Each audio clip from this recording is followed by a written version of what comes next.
Chapter 567, Home Medical Treatment, Slapping G-Ro_4. Ni Yang's actions not only took G-Ro by surprise but also Mr. Abner.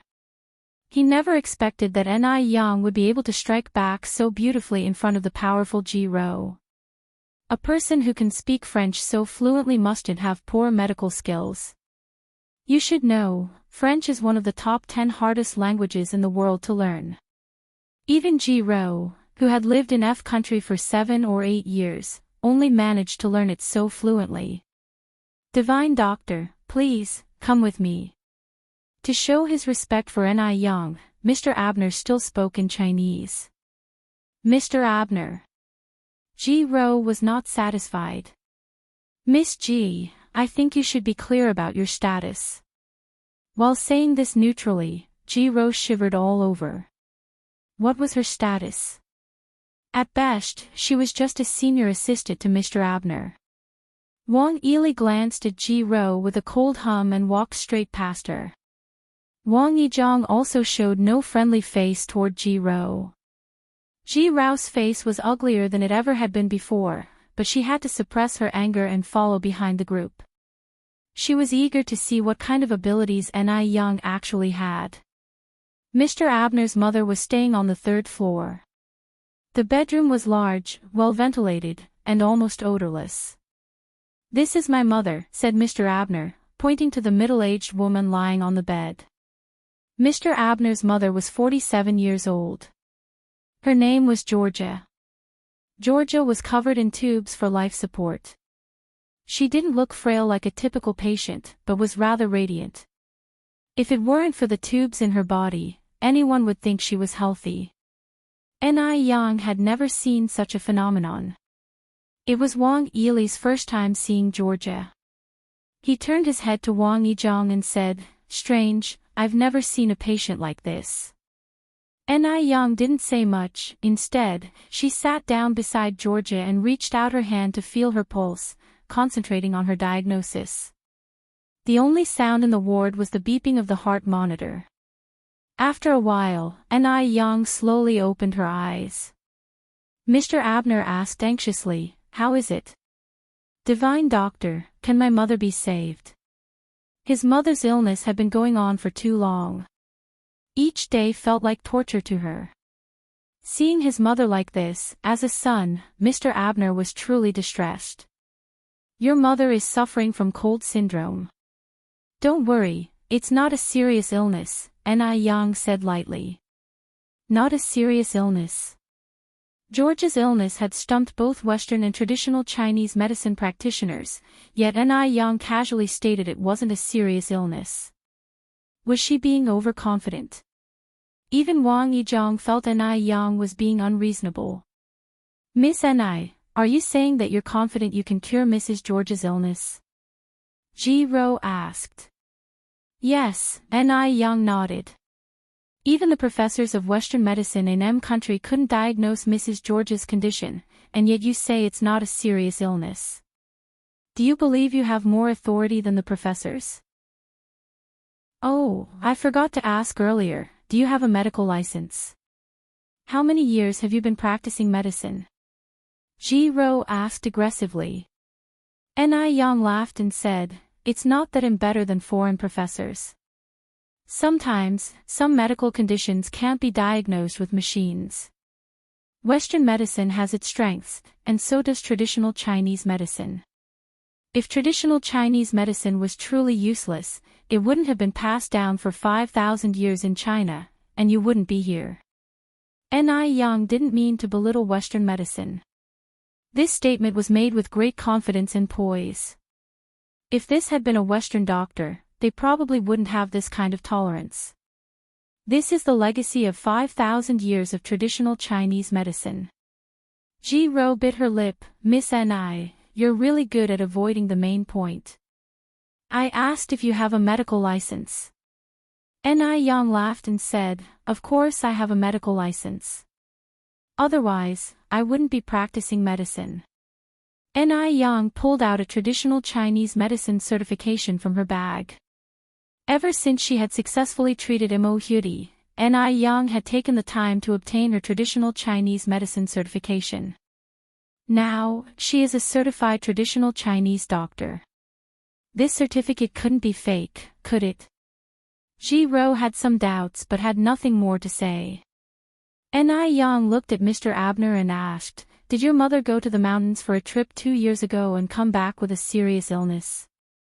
Mr. Abner thought for a moment, then said, "Yes, that's correct." Chapter 568, Home Medical Treatment, Slapping Ji Ro _5. Abner remembered the time his mother was ill for over half a month very clearly because she had to undergo a major surgery before she finally recovered. Ni Yang nodded, "Exactly, your mother had been infected with a cold deficiency 2 years ago. She wasn't going to last long, but luckily you sent her to the hospital in time and supplemented her with rare nourishments which cured her. Your mother was already fine, but a year ago, she must have caught a cold, which caused the cold deficiency to return." Mr. Abner looked totally shocked. Because what Ni Yang said was completely accurate. About a year ago, his mother got lost in a snowy night. When they found her the next day, she had already lost consciousness. After the rescue, there didn't seem to be any major problems at the time. But a month later, she started bedridden, and now she's in this state. Divine Doctor, you are amazing. Please take care of my mother. Whatever you need to do, we are at your disposal. Wang Yili and Wang Yizhong looked at each other, their eyes filled with admiration. Wang Yizhong, who originally doubted Ni Yang, was now totally convinced. "Bro, this young divine doctor is incredible."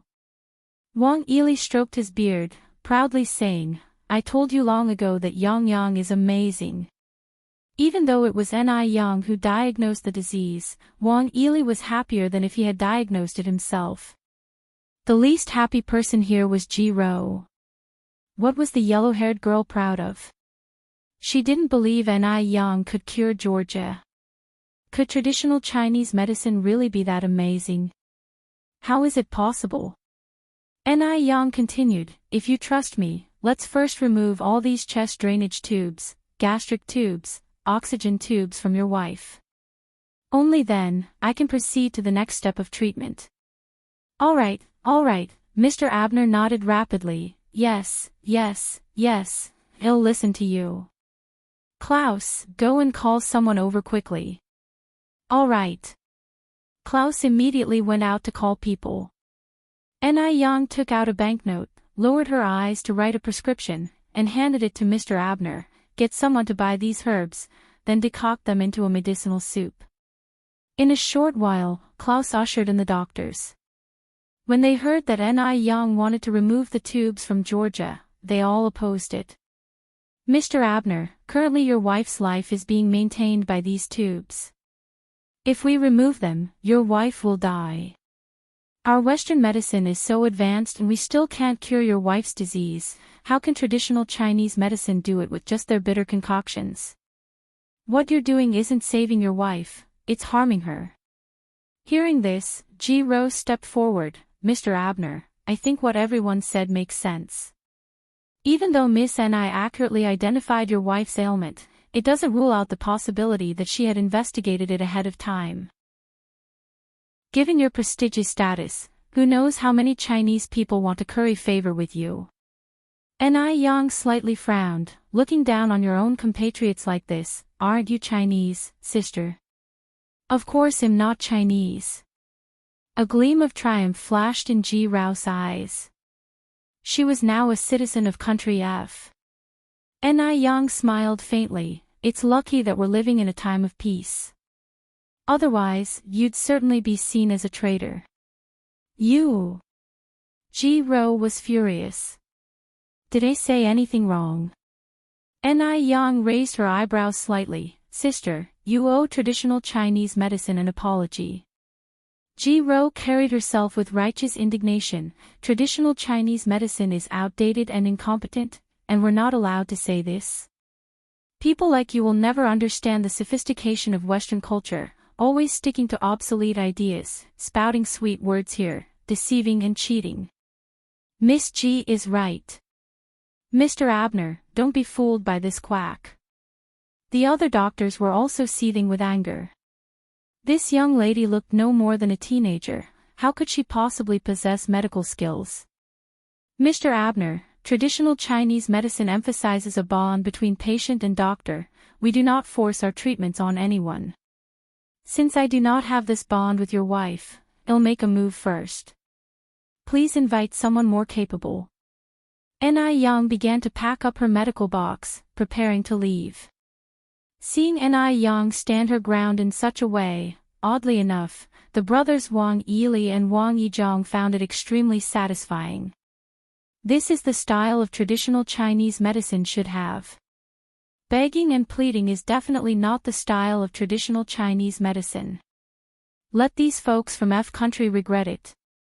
Mr. Abner was somewhat stunned, and at that moment, he didn't know how to make a decision. His mother had indeed been relying on this equipment to sustain her life for some time. If the tubes were recklessly pulled out and that caused her to lose her life, he would have become an accomplice. Ni Yang put away her medical kit and started to leave, and everyone in the room made way for her. Seeing this, a self-satisfied expression appeared on Ji Rao's face. She knew Ni Yang didn't have much of a knack. If she did, she wouldn't have slunk off with her tail between her legs. Just as Ni Yang turned to leave, a hand tightly gripped hers. Ni Yang looked back slightly. Unbeknownst to her, Georgia, who had been unconscious, had woken up, and it was she who had grabbed Ni Yang's hand. Don't go. Beautiful girl, I believe in you.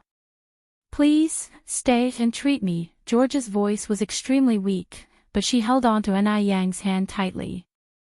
It was a desperate plea from a seriously ill person. She had already been sick for over a year.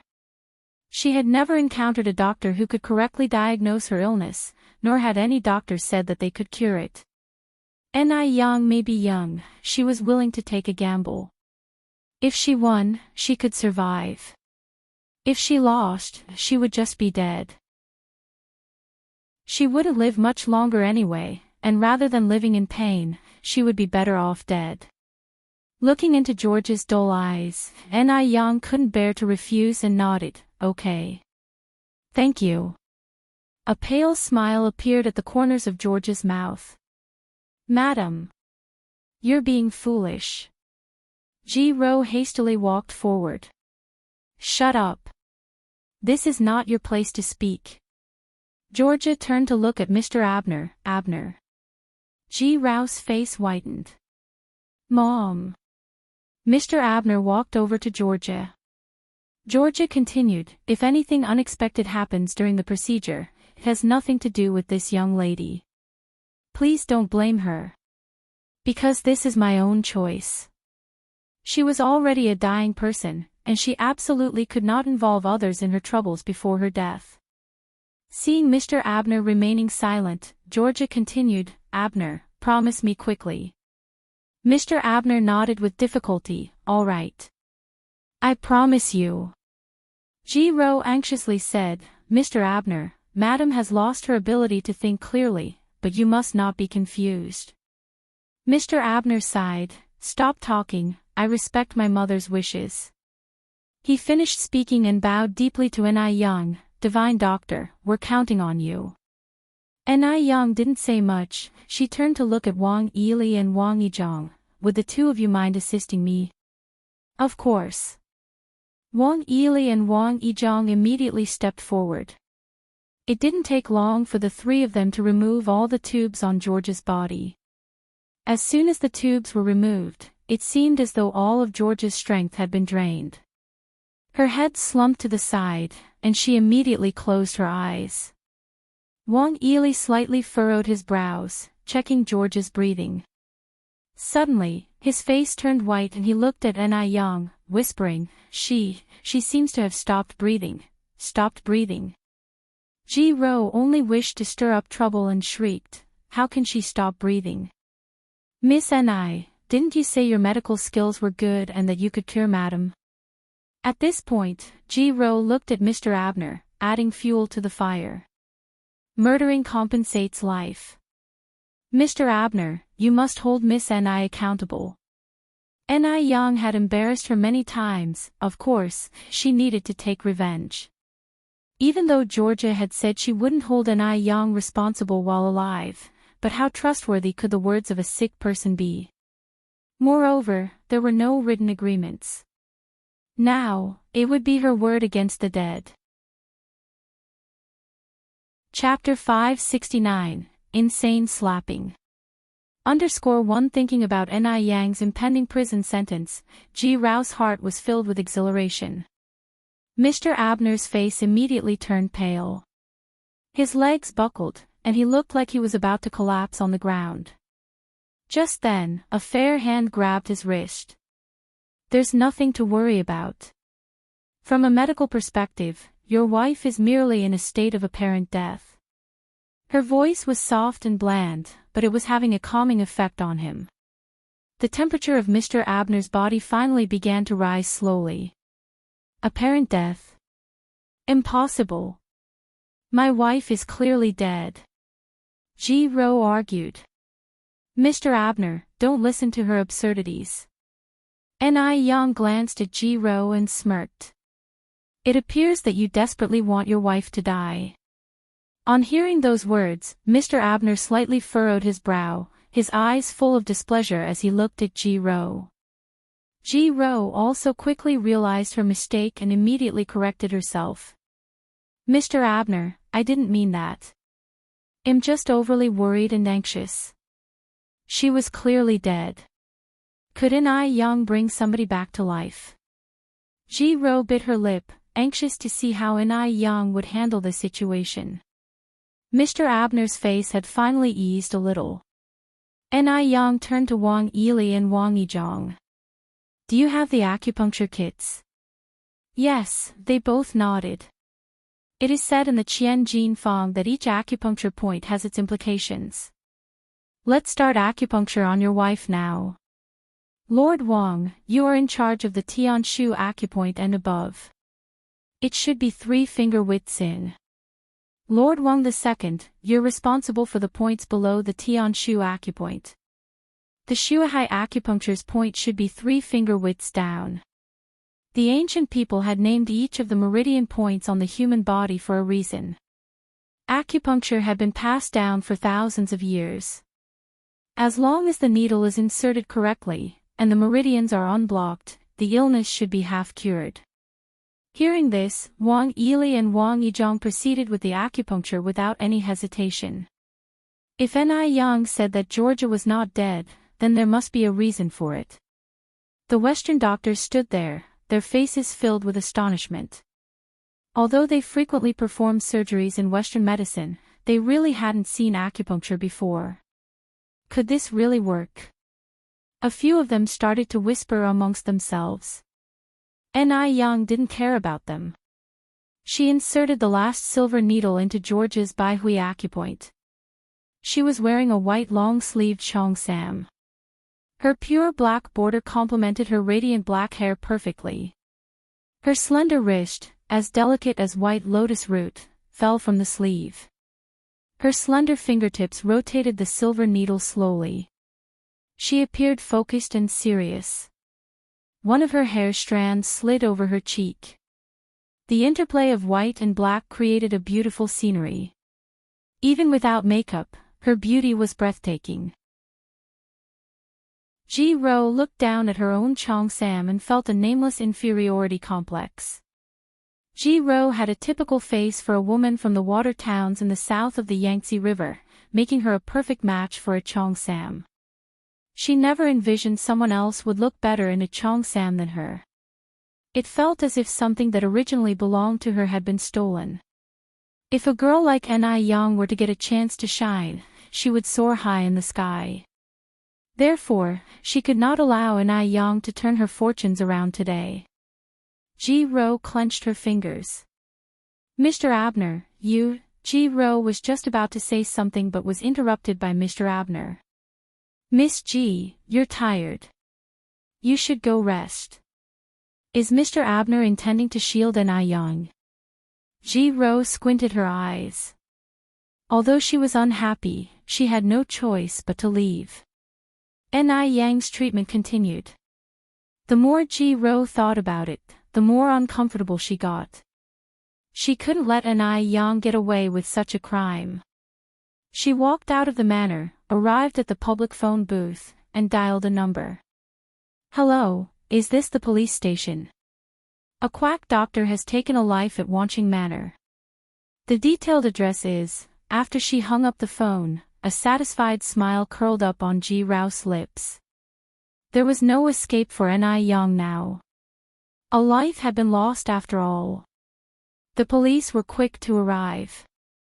In no time, one could hear the siren outside. Ji Ro adjusted her cheongsam and hairstyle and followed behind the police officers, heading to George's room smugly. Just you wait. Ni Yang was about to become a convict. The room was full of Western doctors who all made way for the police as they entered, casting sympathetic glances at Ni Yang. The police had arrived. Mr. Abner wouldn't be able to shield her anymore. We received a call about a quack doctor who claimed a life here. Where is the deceased? Chapter 570, Insane Slapping. _2. Mr. Abner walked out and said, I am the lord of this manor, and there has been no murder here. Are you sure of your facts? Since his mother had already told him beforehand, he would not go back on his word. In any case, this was his mother's own choice. Upon seeing the police coming in, both Wang Yili and Wang Yizhong were slightly panicked. Although Ni Yang had said that Georgia was only in a state of fake death, Georgia still hadn't breathed, and hadn't responded at all. They wouldn't really take Ni Yang away, would they? Once associated with a homicide, then Ni Yang's life would be ruined. Right then, Wang Yili somewhat regretted introducing Ni Yang to Wang Yizhong. He was the one who had ruined Ni Yang. Ji Ro pointed at Georgia, who was lying on the bed and said, Mr. Abner. Up to this point, are you still going to cover for Ni Yang? The victim is your own biological mother. Officer, the deceased is right here. Upon conclusion, Ji Ro pointed at Ni Yang and said, and she is the killer. Ni Yang didn't look panicked at all, she didn't even spare Ji Ro an extra glance. She bent down to help Georgia, saying, take it slow, sit up and see if you're having trouble breathing. Georgia, who had been lying in bed with no signs of life, gradually opened her eyes and, with Ni Yang's help, slowly sat up in bed. I feel a lot better. The most noticeable change was the absence of her headache, and the weight gone off her shoulders, feeling indescribably relieved. Seeing this, everyone in the room was stunned. Mr. Abner immediately rushed over saying, Mom, are you okay? Are you really okay? Georgia had been lying in bed for over a year, unable to sit up because she couldn't use the muscles in her back. This was simply a miracle. Impossible. This is impossible. Ji Ro, who had been ready to enjoy a good laugh, turned pale on the spot. How could this be possible? How could worthless traditional Chinese medicine be so powerful? Didn't Georgia breathe her last? Why isn't Georgia dead? Ji Ro clenched her fists, breaking several fingernails in the process. Seeing Georgia awake and safe, the other Western doctors also marveled at this miracle. They knew Georgia had been pronounced dead by them. But now, she was miraculously cured by a traditional Chinese doctor that they had always looked down on. This was simply unimaginable. Could it be that traditional Chinese medicine is this powerful? The Western doctors' opinions of Ni Yang were changing. Even Wang Yili and Wang Yizhong were somewhat shocked. Neither of them had expected Georgia to wake up abruptly. The police saw that it was all a misunderstanding, said a few words, and then turned to leave. Please wait a moment, officer, said Ni Yang lightly. Young comrade, do you have any other matters? Ni Yang continued, what punishment would one receive for falsely reporting crimes, maliciously misleading, and seriously disrupting public order and wasting public resources? The leading policeman replied, according to the regulation on public order punishments, those who commit such crimes will be detained for up to 15 days. If they commit a crime, they will be prosecuted for criminal responsibility. Ni Yang nodded, turned to look at Ji Ro and said, so, this lady, who falsely reported a crime, maliciously misled the public, seriously disrupted public order, and wasted public resources, should be dealt with according to the law, right? Ni Yang was not someone who could be easily manipulated by Ji Ro. Since Ji Ro never intended to let her off in the first place, she would repay her with a 15-day police station tour. Were you the one who reported the incident? The policeman turned and asked Ji Ro. Ji Ro was dumbfounded, as if struck by the imposing aura of the officer. She turned pale and said, it was me. Mr. Abner immediately cast a disappointed look at Ji Ro. The trust Ji Ro had built up in his heart was gradually disintegrating. Just as Ji Ro realized that she had misspoken and quickly covered her mouth, it was too late. She was escorted by the police into their vehicle. Mr. Abner, save me, it wasn't me, it really wasn't me. She couldn't be sent to the detention center, she couldn't leave a stain on her record. The original plan was to get Ni Yang into the police car, but she ended up becoming a laughingstock before Ni Yang. Ever since she returned to the country, Ji Ro had never lost such great face. This was such a disgrace. Ji Ro was filled with regret, but there was no antidote for remorse in this world. Chapter 571, Insane Slapping. _3. Ni Yang looked at her retreating figure, a slight smile curling her lips. Mr. Abner came to Ni Yang's side, then asked, Divine Doctor, is my mother fully cured now? Ni Yang withdrew her gaze and replied, the cold deficiency isn't a big illness, roughly half a month of traditional Chinese medicine should be sufficient for a complete recovery. It'll come by for a follow-up in half a month. Thank you so much, Divine Doctor. Thank you for giving my mother a second chance at life. Mr. Abner said gratefully. No need for thanks, it's my duty as a doctor. Divine Doctor, we were ignorant before. We are sorry for any inconvenience caused.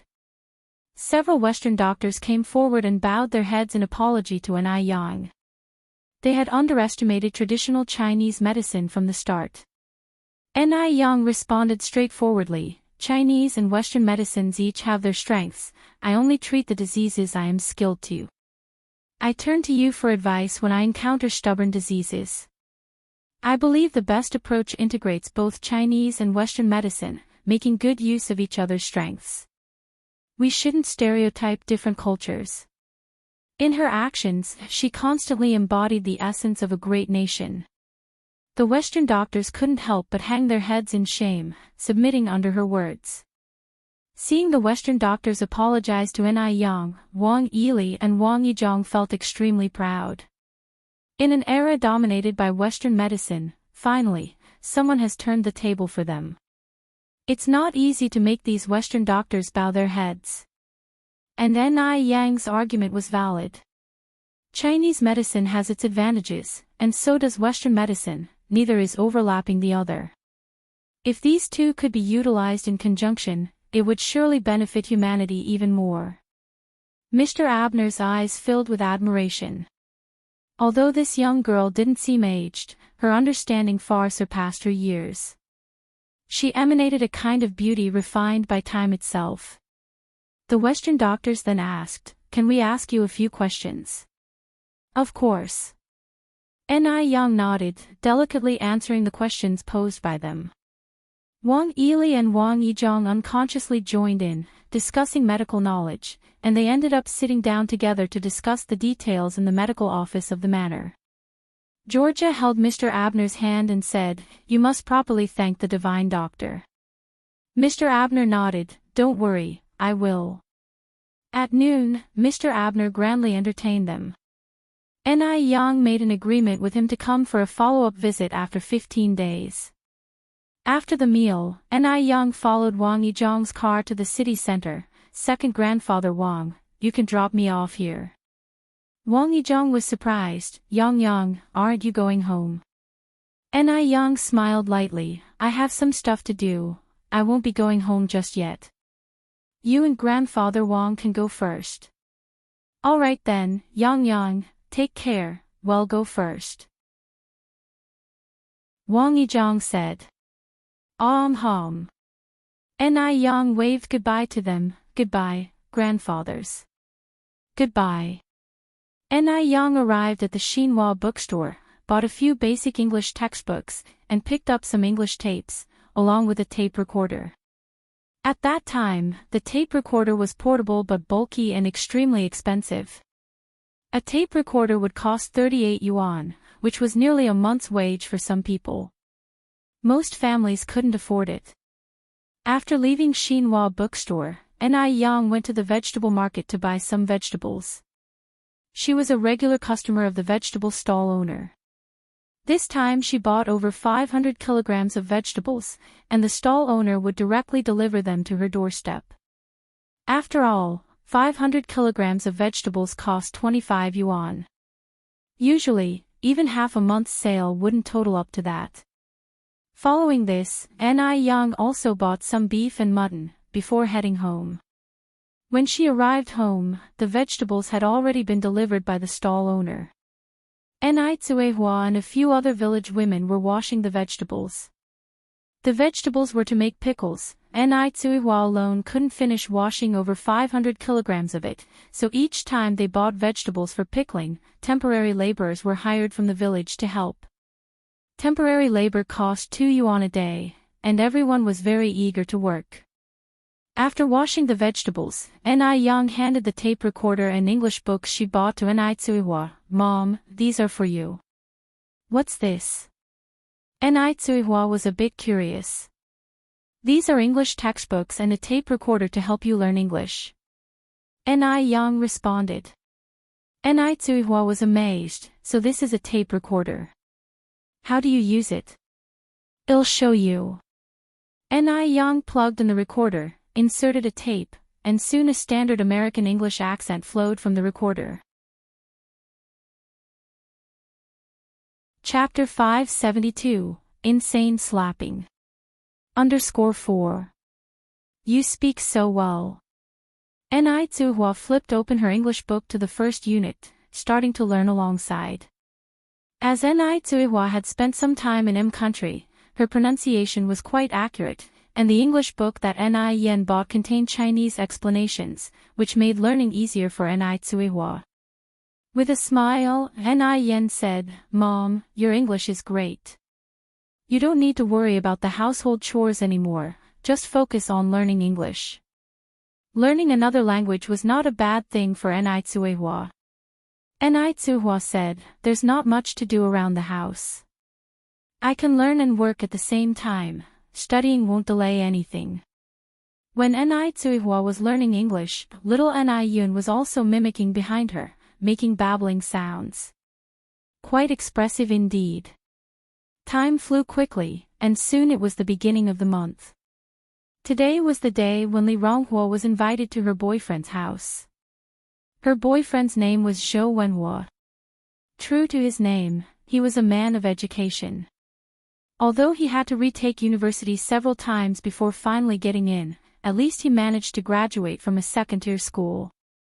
In this era, second-tier university graduates were rare, and they were guaranteed a stable job after graduation. Perhaps it was not exaggerating to consider him the golden phoenix in her family.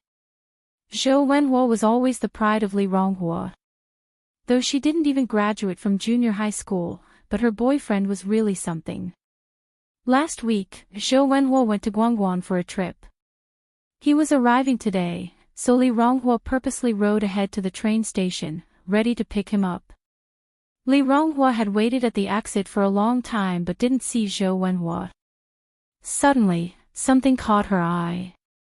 If the man in the denim jacket and jeans wasn't her boyfriend, who else could it be? Wenhua. Over here. Over here. Li Ronghua waved her hands frantically, yelling excitedly. Perhaps it was Li Ronghua's overpowering shouts, or perhaps it was her overtly enthusiastic gestures that caused the girl walking beside Zhou Wenhua to subtly let go of Zhou's wrist and distance herself from him. The previously vibrant smile on Zhou Wenhua's face stiffened instantly. Why are you here? Zhou Wenhua asked as he approached Li Ronghua. Li Ronghua replied with a grin, I came specifically to pick you up. How is it? Are you surprised and touched? Zhou Wenhua frustratingly rubbed his temples. Li Ronghua, you're over 20.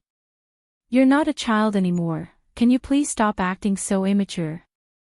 Aren't you annoyed with yourself? In Zhou Wenhua's eyes, Li Ronghua was nothing but a nuisance. Not only was her education lacking, but her fiery temper was unbearable. She could quarrel for lengthy periods over 1 or 2 cents, arguing until she was red in the face. She was even more uncivilized than the uncouth. That wasn't even the worst part. What truly disappointed Zhou Wenhua was that, after a hard struggle, he finally managed to secure a factory job for Li Ronghua through a friend. But instead of taking it, Li Ronghua decided to work for an individual proprietor. Telling others about it was almost shameful. How could he have fallen for someone like this? Sorry, Wenhua, I didn't mean to cause you trouble. I just wanted to surprise you. It wasn't on purpose. In front of Zhou Wenhua, Li Ronghua held back her spirited nature, becoming as timid and awkward as a child. Because she truly loved Zhou Wenhua. Deeply loved him. A love that seemed beyond cure. Zhou Wenhua frowned in disgust. Never mind, just don't try to be smart next time. At his words, Li Ronghua immediately broke into a joyous smile. Okay. I promise. By the way, Wenhua, is that comrade a classmate of yours? Was she scared off by me just now? When Li Ronghua first spotted Zhou Wenhua, she was so excited that she didn't notice the two of them holding hands. Zhou Wenhua replied, her name is Su Ziqin, a university classmate of mine. As he said this, Zhou Wenhua waved towards Su Ziqin, over here. Su Ziqin was a city girl with an extraordinary aura. Her hair was tied in 2 long braids, she wore a floral dress, and black high heels were on her feet. Ziqin, this is Li Ronghua, Zhou Wenhua introduced. Su Ziqin smiled at Li Ronghua, reaching out her hand. Hello comrade Li Ronghua, I've heard about you from Wenhua, today I finally meet you. You're even prettier than what Wenhua described. Indeed, Li Ronghua was pretty, but compared to Su Ziqin, she lacked self-confidence. She seemed very timid. Standing before university-educated Su Ziqin, Li Ronghua felt immensely inferior. She reached out and shook Su's hand. Hello. Wenhua told me you're a year older than me. Can I call you Sister Ronghua? Su Ziqin was more approachable than Li Ronghua had imagined. Chapter 573, Insane Slapping. _5. Sure. Li Ronghua nodded. Sister Ronghua, you call Wenhua by his name, you can call me Ziqin too. Su Ziqin continued. Seeing Su Ziqin being so gentle, Li Ronghua relaxed quite a bit. What does she have to feel inferior about? Although she didn't go to college, but her boyfriend did, didn't he? The 3 of them walked out of the train station together. Zhou Wenhua handed their luggage to Li Ronghua. You go to my house by bike alone. We will go by taxi. Wenhua, I can take you on my bike. Li Ronghua hadn't grasped what was happening yet. Zhou Wenhua followed up with, Ziqin is also going. Oh, I see. Li Ronghua finally understood and gave Zhou Wenhua a knowing glance. Zhou Wenhua, who had been with Li Ronghua for such a long time, still had some mutual understanding. He walked over to Li Ronghua and impatiently said, What's wrong? Li Ronghua pulled Zhou Wenhua aside and whispered, Wenhua, do you have money for the taxi? How embarrassing it would be to ride with a female classmate and not have money. I have money. Stop worrying about me. Zhou Wenhua hated her bearing the look of offering alms. Perhaps he had forgotten that the money for the trip to Guangguan was quietly provided by Li Ronghua. Without Li Ronghua, he might not even have money for a repeater tuition. Wenhua, I know you're worried about me not having money to spend. Rest assured, I have money. Li Ronghua stuffed a big yuan note into Zhou Wenhua's pocket. Anger was evident in Zhou Wenhua's eyes. Right at this moment, Su Ziqin picked up a suitcase and spoke up, Wenhua, I just remembered, my mom is awaiting my return home. I'll have to visit your place next time. Having said that, Su Ziqin turned around with her suitcase and left. Zhou Wenhua instantly chased after her, Ziqin. Su Ziqin looked back and said, Wenhua, go home with Sister Ronghua first. I'm fine, I can visit your home at any time during the summer vacation. But I hope you can handle things with Sister Ronghua soon. So, I'll be off. With no choice left, Zhou Wenhua had to let Su Ziqin leave first. Li Ronghua caught up from behind, strange. Why did Ziqin leave? Zhou Wenhua frowned, this is all because of you. If not for Li Ronghua, would Su Ziqin have left? Li Ronghua immediately apologized, I'm sorry, Wenhua, I embarrassed you in front of your classmate, I promise, this will never happen again. Zhou Wenhua also greatly disliked Li Ronghua's groveling attitude. Such lowliness is inherent to people of her status. They can never elevate their position. Let's go. Zhou Wenhua strode forward, Li Ronghua quickly matched his pace. Zhou Wenhua's home was located in the city. Their house was given to them by the factory, it seemed in better condition than Li Ronghua's house by a lot. As soon as they knocked, Zhou Wenhua's mother, Wang Meiying, and father Zhou Guikai, fervently came out to greet them, Wenhua is back. If Ni Yang were present, she would certainly recognize that this Wang Meiying was the same man she met at the airport that day. And that girl who was hopelessly devoted was indeed Li Ronghua. Mom, Dad. Uncle Zhou, Auntie Zhou, Li Ronghua followed calling them from behind. Zhou Wenhua's parents outright ignored Li Ronghua, glancing behind Zhou Wenhua their faces suddenly fell, Wenhua, why isn't Ziqin with you? Zhou Wenhua brusquely replied, she couldn't come due to some sudden matters. Why couldn't she come? Wang Meiying anxiously exclaimed, didn't she say on the phone that she was coming today? Did your childish antics make her angry? This child, how could you upset Ziqin? Only Su Ziqin could become Wang Meiying's ideal daughter-in-law. Not only was she a college student, she also came from a good background, with parents who were top leaders at the factory. Zhou Wenhua and her were undoubtedly a perfect match. She's much stronger than Li Ronghua by countless folds. Li Ronghua immediately admitted her mistake, I'm sorry, Auntie, it wasn't Wenhua's fault. It was all my fault, Ziqin was originally going to come, the fault was hers from the start, she couldn't let Zhou Wenhua take the blame for her. Upon hearing this, Wang Meiying was immediately enraged. Just about to burst out with a torrent of abuse, Zhou Guikai, the head of the family, said, if she didn't come, she didn't come.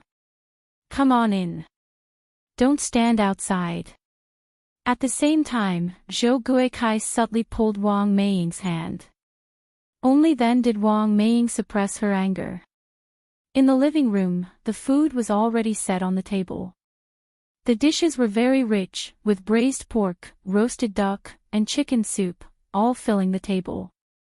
Li Ronghua was very pleased, as this spread revealed how much the Zhou family valued her. Is everyone here? Can we start eating? A girl around 12 or 13 years old came out of the inner room. This was Zhou Wenhua's younger sister, Zhou Shuzhen. Wang Meiying vented obliquely, eat, eat, eat. All you know is to eat. Why don't you drop dead from overeating? Zhou Shuzhen didn't care, looked around the room, and asked curiously, "Did Sister Zijin not come?" Zhou Wenhua replied, "Your sister Zijin had something come up last minute. Shall come visit our home another day." Zhou Xiuzhen nodded her head, somewhat regretful. "Then the meal Mom made today, isn't it, wasted?" Little did they know, this meal was specially prepared for Su Zijin, the future daughter-in-law of Wang Meiying. Unexpectedly, Li Ronghua took advantage of it. Before she could finish, Zhou Xiuzhen braked in time and quickly changed her tune to say, "Mom's cooking today smells delightful, all of it was made for Sister Ronghua, so you must eat more later on." Li Ronghua, slightly embarrassed, replied, "Oh, you're being too kind, Auntie." Inside, Zhou Xiuzhen secretly thought that Li Ronghua was being really foolish, but she said out loud, "It's because you're an honored guest, Sister Ronghua." Her words left Li Ronghua flushing even more. As people gathered around to have a meal, Li Ronghua took a big chicken leg. Seeing Li Ronghua take the drumstick, Wang Meiying was seething inside. This glutton. Shameless. Always picking the best food. Showing no consideration at all. The next moment, Li Ronghua put the drumstick into Zhou Wenhua's bowl. "Wenhua, you must be tired from studying so much, have this drumstick to replenish your strength." Knowing that the Zhou family wasn't well off, each time she visited, Li Ronghua would eat pickles and left the delicious dishes for others whenever she could. After seeing this, Wang Meiying felt a bit relieved. After the meal, Li Ronghua quietly went to Zhou Wenhua's room. Zhou Wenhua, not knowing what she was working quietly on at the desk, was startled when he saw Li Ronghua come in. He chided her, "How many times have I told you to knock first before entering? Do you even know what personal privacy means?" That's just how Li Ronghua was. Uneducated, without worldly wisdom, it was all in vain telling her. Li Ronghua smiled, "Wenhua, we are dating, why are you still talking about privacy? Besides, what were you writing just now?" Because of love, she could tolerate all of Zhou Wenhua's shortcomings. Zhou Wenhua closed his notebook, repulsion evident in his eyes. "Even if I told you, would you understand? An illiterate who hadn't even finished junior high school." Li Ronghua giggled, "Wenhua, don't be mad. Look at this, it's a gift I specifically asked my boss to bring back from country for you." Li Ronghua took out a black and white box. The box was marked with a line of English letters, "Parker." "Is this a Parker fountain pen?" Zhou Wenhua seemed incredibly excited. A Parker fountain pen costs over 200 yuan. 2 students in his class already own one. If he could use one too, it would be such a display of prestige. Seeing Zhou Wenhua's delight, Li Ronghua was also overjoyed. "Yes, it's a Parker fountain pen. Wenhua, do you like it?" Chapter 574. You really are a good child. _1 Zhou Wenhua did not respond to Li Ronghua's words. Instead, he ripped open the box that contained the pen. "It's a Parker pen. It's really a Parker pen." Zhou Wenhua was thrilled. He hugged Li Ronghua tightly, saying, "Ronghua, thank you. I love you." Zhou Wenhua was only this enthusiastic towards Li Ronghua when he received a gift that he had been longing for. Li Ronghua, a bit embarrassed, pushed Zhou Wenhua away. "Wenhua, what are you doing? Stop being cheeky. You should check out the pen first. I'm going to go see if Auntie needs any help." The couple had been seeing each other for a few years now, yet they hadn't engaged in any overly intimate behaviors. This made Li Ronghua feel a little uncomfortable. Upon entering the living room, Li Ronghua saw Wang Meiying sitting on the sofa, picking her teeth. Upon seeing Li Ronghua approach, she immediately yelled at Zhou Xiuzhen, "You lazy bum. Why haven't you done the dishes yet? All you do is eat and laze around." Li Ronghua, seemingly oblivious to the hidden meaning in Wang Meiying's words, quickly replied, "Auntie, Xiuzhen is still young, let me do the dishes." Wang Meiying forced a fake smile. Oh Ronghua, that would be such a nuisance for you, what a good child you are. It's no hassle. What's so hard about washing dishes? Li Ronghua immediately headed to the kitchen to start washing the dishes. The stove was piled with dishes, some from the morning. Humming a small tune, Li Ronghua efficiently washed the dishes. For her, this was nothing. Because here, there were people she loved, and people who loved her. Besides, how many daughters-in-law wouldn't have to wash dishes at their in-laws' home? Sister-in-law, Zhou Shuzhen cheerfully walked in from outside, speaking warmly. Sister-in-law, you're washing dishes? Can I help you? Li Ronghua, a bit embarrassed, said, don't go calling me that.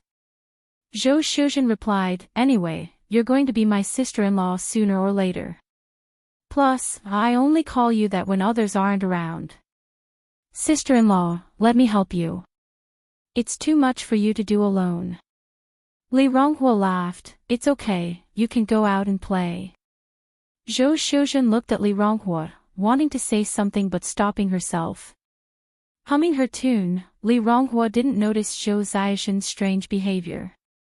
Zhou Shuzhen pouted. What's going on with Li Ronghua today? Could it be that she didn't notice her unusual behavior? Since Li Ronghua remained silent, Zhou Shuzhen had no choice but to speak up. Sister-in-law, I need your help with something. What is it? Li Ronghua glanced at her. Zhou Shuzhen continued, Sister-in-law, could you lend me some money? To Zhou Shuzhen, Li Ronghua was like a walking ATM.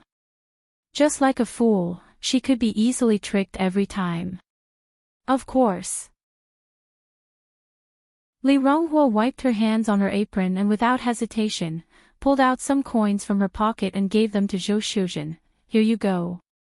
The coins were all pennies and dimes, the largest of which was only 3 cents.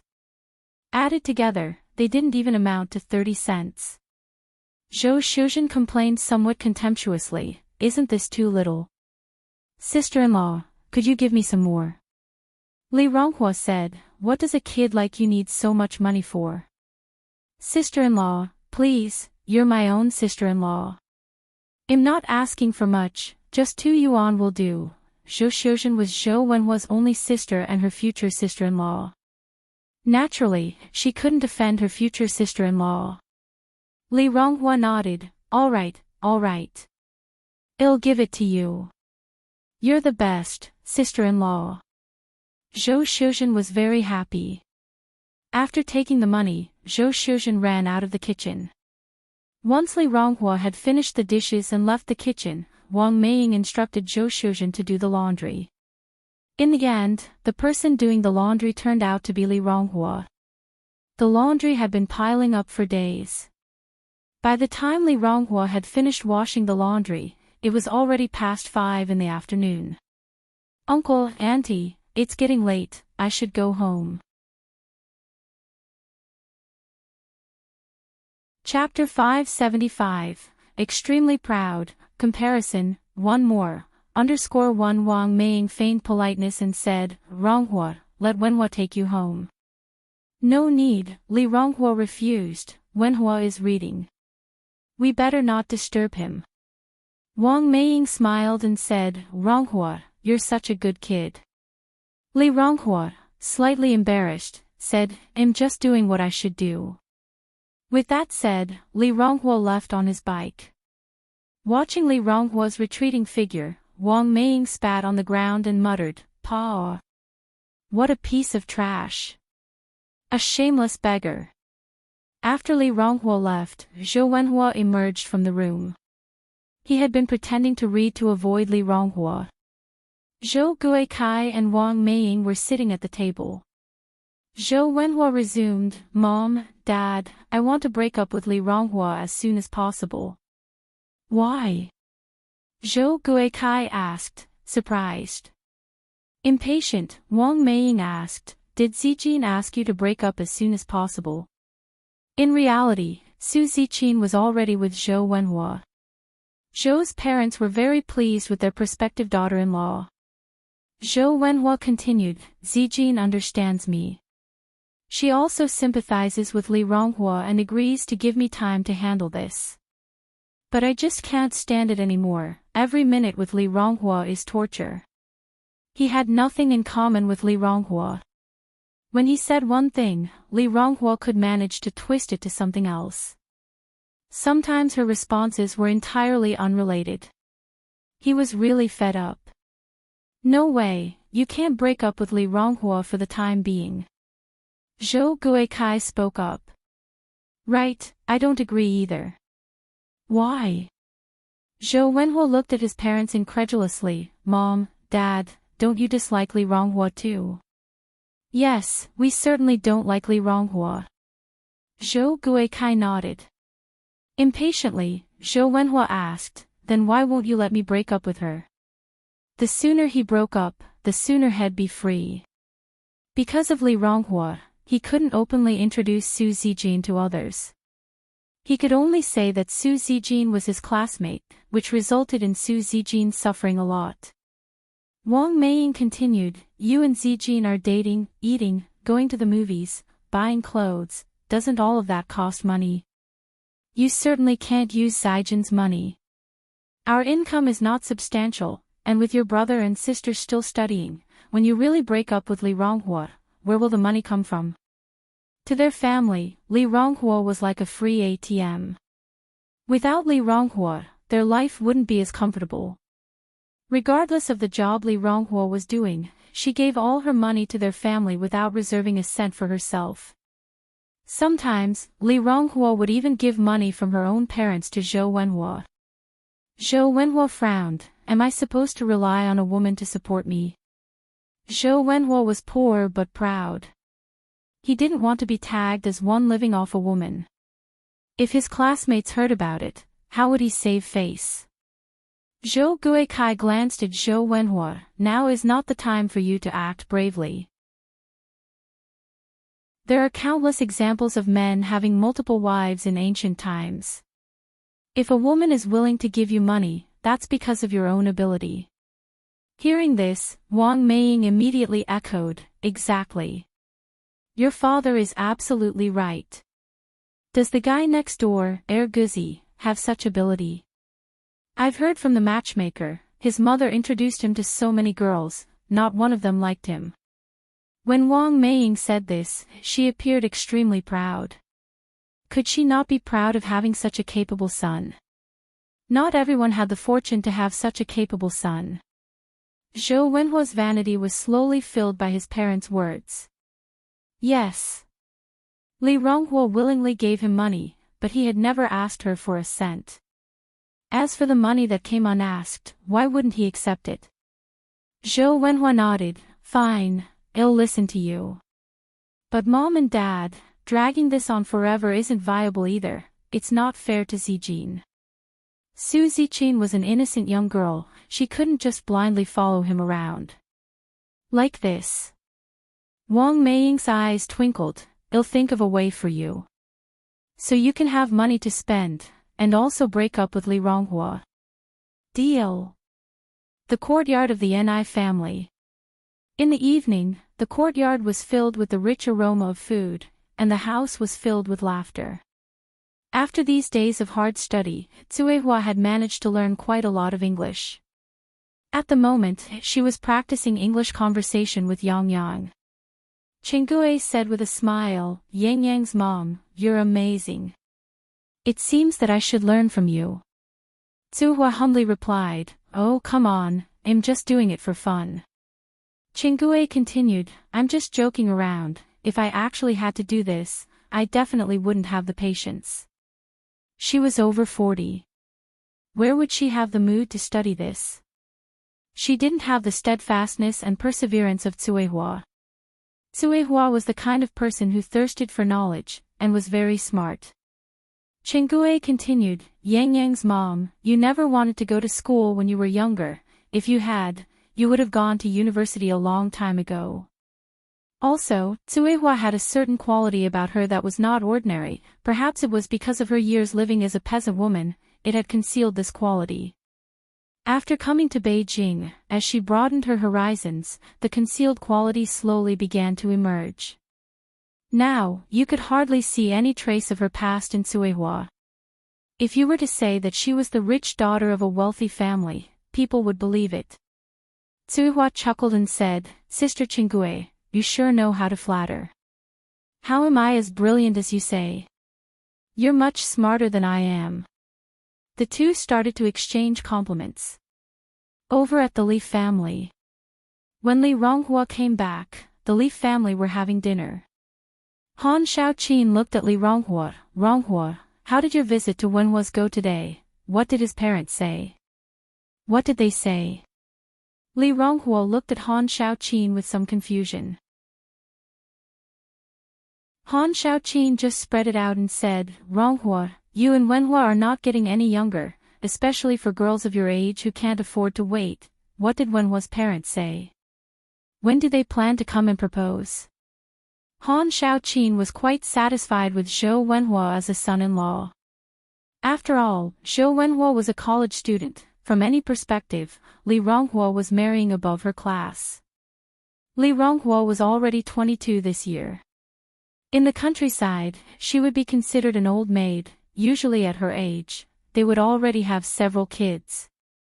If she doesn't get married soon, she will not get married at all. However, the Zhou family hadn't shown any signs of coming to propose. This made Han Shaoqin a bit anxious. Li Ronghua wasn't worried about this problem. She laughed and said, Mom, don't worry about nothing. Wenhua is only a sophomore this year. He would at least wait until he graduates from college before discussing our relationship. 2 years later, asked Han Shaoqin surprised. 2 years later you will be 24. Which girl who didn't study makes it to 24 without getting married? If the Zhou family doesn't want you by then, you'll have nowhere to go and cry. Li Ronghua said laughingly, Wenhua is not that kind of person.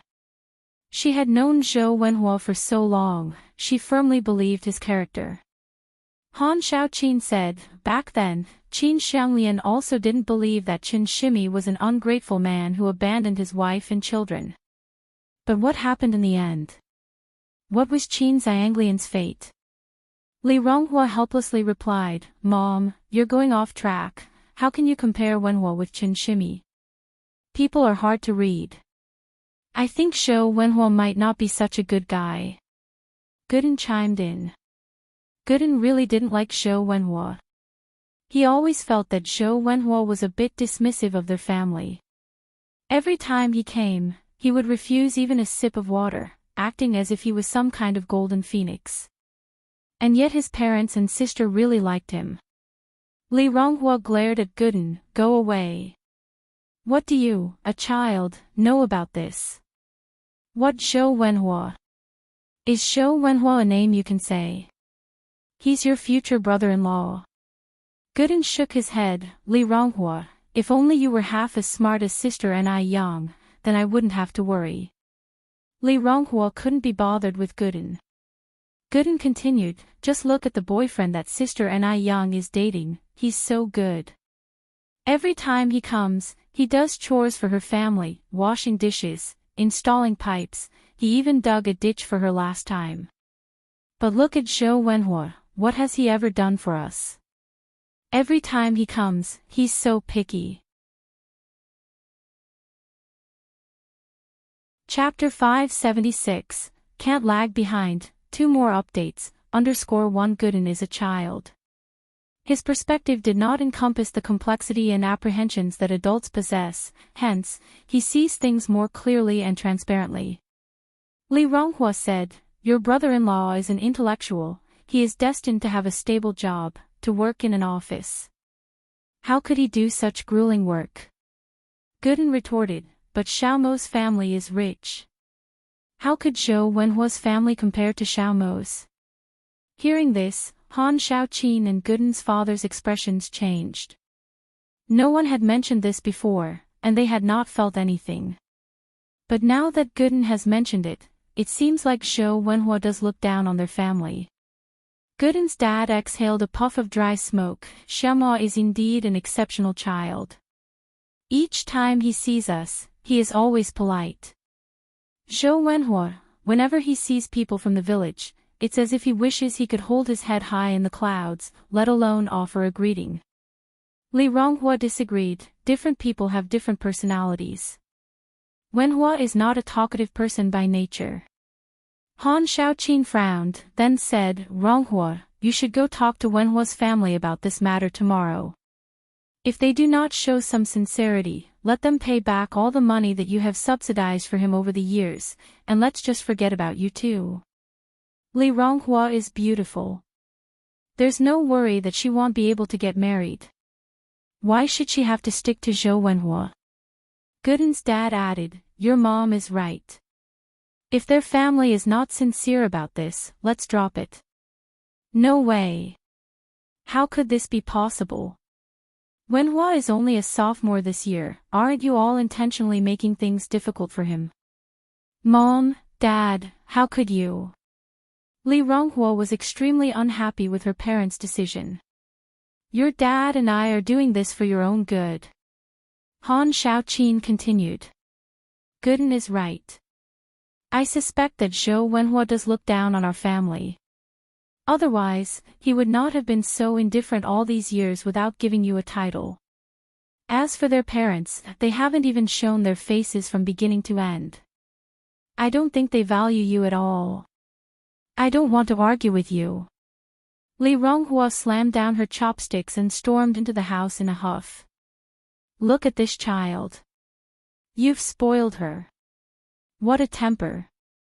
Han Shaoqin looked at Gooden's dad, her face filled with anger. They didn't discriminate between men and women in their family, and since Li Ronghua was the only daughter, she had been inevitably spoiled a bit more. The reason Li Ronghua didn't continue her studies wasn't because her parents wouldn't let her, it was entirely because she didn't want to. Gooden's dad sighed, let's just let her be. The next morning, Li Ronghua went to work without having breakfast. Ni Yang just happened to be free today and came to help at the noodle restaurant. The business in the noodle restaurant was as good as ever. Ever since it opened, there has never been a shortage of people waiting in line. Let me tell you, the pickled fish noodles here are so delicious. It'll treat us today. Really? Absolutely. This voice sounds familiar. Ni Yang looked up. Oh. Isn't this the two ants I met at the airport last time? Ni Yang squinted, walked into the kitchen, brought out the camera, and placed it on the windowsill. The lens was pointed directly at their table. Li Ronghua is a good girl and a good employee. Ni Yang didn't want her to be deceived.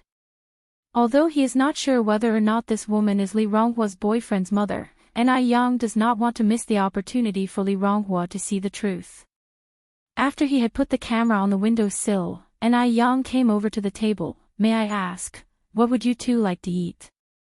Wang Meiying said, 2 bowls of pickled fish noodles, please. All right.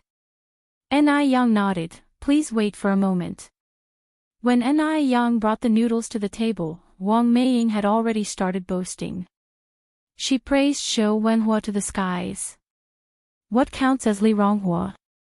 Li Ronghua couldn't even compare to a pile of dog poo. Daqiang's mom, let me tell you. Each time that girl comes over, she's always washing dishes and clothes, you can't even stop her. She even frequently gives my daughter pocket money. Really? Daqiang's mom found it hard to believe. Was there really such a masochistic young girl in this world? Even though Zhou Wenhua is a college student, surely he wouldn't have such burning feelings toward her. With satisfaction, Wang Meiying said, what do you mean true or not? It just happened the day before yesterday. I even invited you to my house to visit, but you didn't come. If you had come, you would have definitely seen her behaving like a lapdog. Daqiangzi's mother said, when I have time, I'll definitely come to visit your home. Wang Meiying continued, however, you may not see it in the future. Why? Daqiangzi's mother was somewhat puzzled. Other families would beg to marry a bride, but the Zhou family is peculiar. They push away a bride-to-be who comes to their doorstep. The ones in the drought would be parched to death and those in the flood drowned. Because my son doesn't fancy such common girls who throw themselves at him. She's just working for a small business, while my son is a university graduate. Their social statuses are mismatching. To tell you the truth, my son now has a girlfriend who is on par with him, also a university student. Not only is she a pretty girl and a university student, but her parents are also high-ranking officials in the factory. Once my son graduates, he will become a leader in their factory.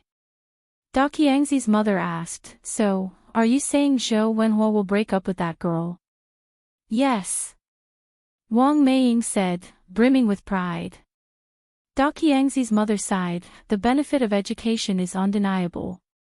Da Qiangzi is even 2 years older than your Wenhua, yet is still single. After finishing their noodles, the two sat at the table for nearly half an hour, all the time praising Zhou Wenhua. After they left, Ni Yang put away his camera.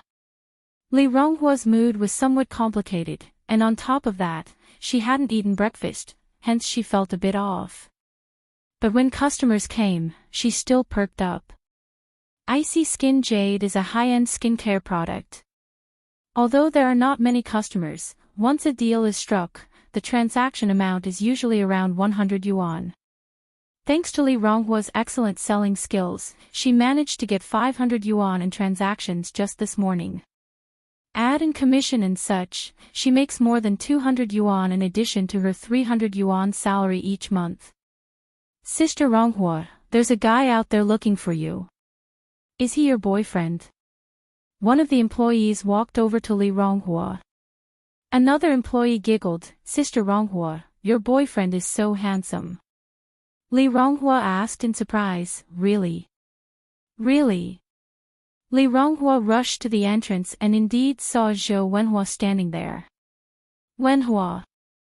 Li Ronghua was beyond joy and surprise. Zhou Wenhua is a university student and has always looked down on her job, so Li Ronghua was surprised that Zhou Wenhua would actually come to see her. Perhaps that's what love is. "Li Ronghua, this is for you." Zhou Wenhua handed Li Ronghua a paper bag. "Wow! Stinky tofu." Li Ronghua thanked him joyfully, "Thank you, Wenhua." Indeed. There were stinky tofu in the bag. Li Ronghua was keen on these things that most people found distasteful. Even the food she liked was lowbrow. Zhou Wenhua looked down on it, but smiled and said, "You still have to thank me. By the way, when are you off work?" "Not for a while," Li Ronghua replied. "Wenhua, you didn't come to pick me up from work, did you?" Zhou Wenhua nodded, and then asked, "Is this shop selling skincare products?" "Yes." Zhou Wenhua continued, "Does your shop have a special magical whitening moisturizer?" "Yes." Li Ronghua was touched. For her sake, Zhou Wenhua had paid such attention to her work. For a man to remember the skincare products a woman uses, it's truly not easy. Zhou Wenhua continued, "Give me a bottle of whitening moisturizer." Li Ronghua paused, then asked, "What would a man need whitening moisturizer for? Do you want to give it to your mother?" "If it's for Auntie, I think wrinkle cream would be better." "It's for Zijin. Her birthday is the day after tomorrow." Earlier, when Zhou Wenhua was out shopping with Su Ziqin, they accidentally stumbled upon one of the branches of Icy Skin Jade. Zhou Wenhua had queued up with Su Ziqin for a long time at that time, but unfortunately, they didn't get the whitening moisturizer that Su Ziqin wanted. Therefore, Zhou Wenhua wanted to give Su Ziqin a surprise on her birthday. Li Ronghua trusted Zhou Wenhua completely. Hearing that he wanted to give Su Ziqin the whitening moisturizer, she didn't think too much of it, taking it as a normal social interaction. Even though she didn't go to university, she knew that it was very important to build connections in the university. She couldn't afford to be Zhou Wenhua's deadweight. Chapter 577, To buy whitening moisturizing cream, third update. _1 Li Ronghua continued, the whitening moisturizer for this month is sold out. If you want to buy it, you have to wait until the 5th. Wenhua, would you mind if I get it for you on the 5th? Zhou Wenhua did not directly answer Li Ronghua's words but instead asked, what date is the day after tomorrow? It's the 3rd. Li Ronghua replied. Zhou Wenhua countered, then do you think it's acceptable for you to bring it to me on the 5th? Li Ronghua, do you think I can't afford it and are purposely trying to embarrass me? No, I'm not. Wenhua, how could you think that of me?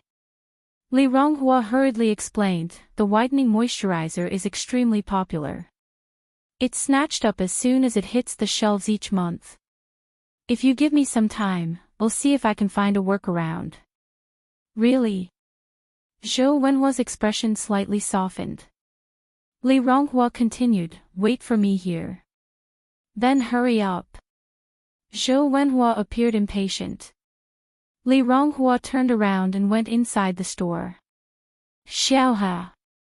What's wrong, Sister Ronghua? Xiaohe put down the aloe gel in her hand and walked over to Li Ronghua. Li Ronghua continued, Xiaohe, did you buy a bottle of whitening moisturizer last month? Yes, Xiaohe nodded, why?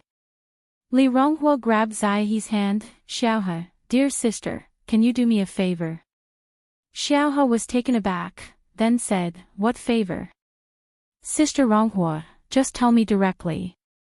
Li Ronghua continued, dear, could you let your sister have that bottle of whitening moisturizer? I really need it. Well, Xiaohe hesitated. Although they are in-house employees, getting the whitening moisturizer is also quite difficult, requiring them to queue and reserve like regular customers. If every employee took advantage of their internal resources to stockpile goods and sell them at high prices, wouldn't that create chaos? Xiaohe, my dear sister, please help me. Li Ronghua pleaded, I'm willing to give you my entire month's commission. What was a mere month's commission to her when she was willing to give up everything for Zhou Wenhua? This proposal tempted Xiaohe. After all, Li Ronghua's monthly commission was quite considerable. And Li Ronghua was the store manager, essentially a leader. She didn't want to offend Li Ronghua.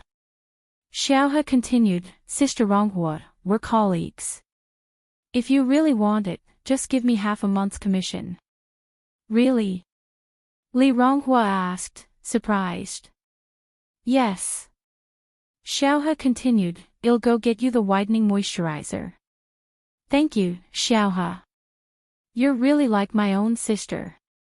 Li Ronghua was extremely excited. She was also overjoyed that she could help Zhou Wenhua. Shortly after, Xiaohe came out with the whitening moisturizer. Li Ronghua took the whitening moisturizer. Xiaohe, things are a bit tight for me this month, can I pay you when I get my salary in the middle of the month? The whitening moisturizer costs 125 yuan a bottle.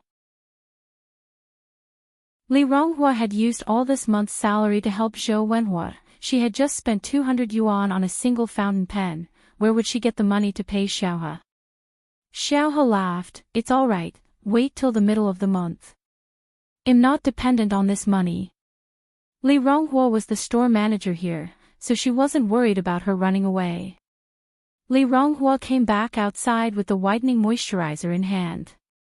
Zhou Wenhua impatiently said, why did it take so long to come out? If you didn't want to do it, you should have just said so. There's no need to jerk me around like this. Li Ronghua immediately apologized, I'm sorry, Wenhua, it wasn't intentional.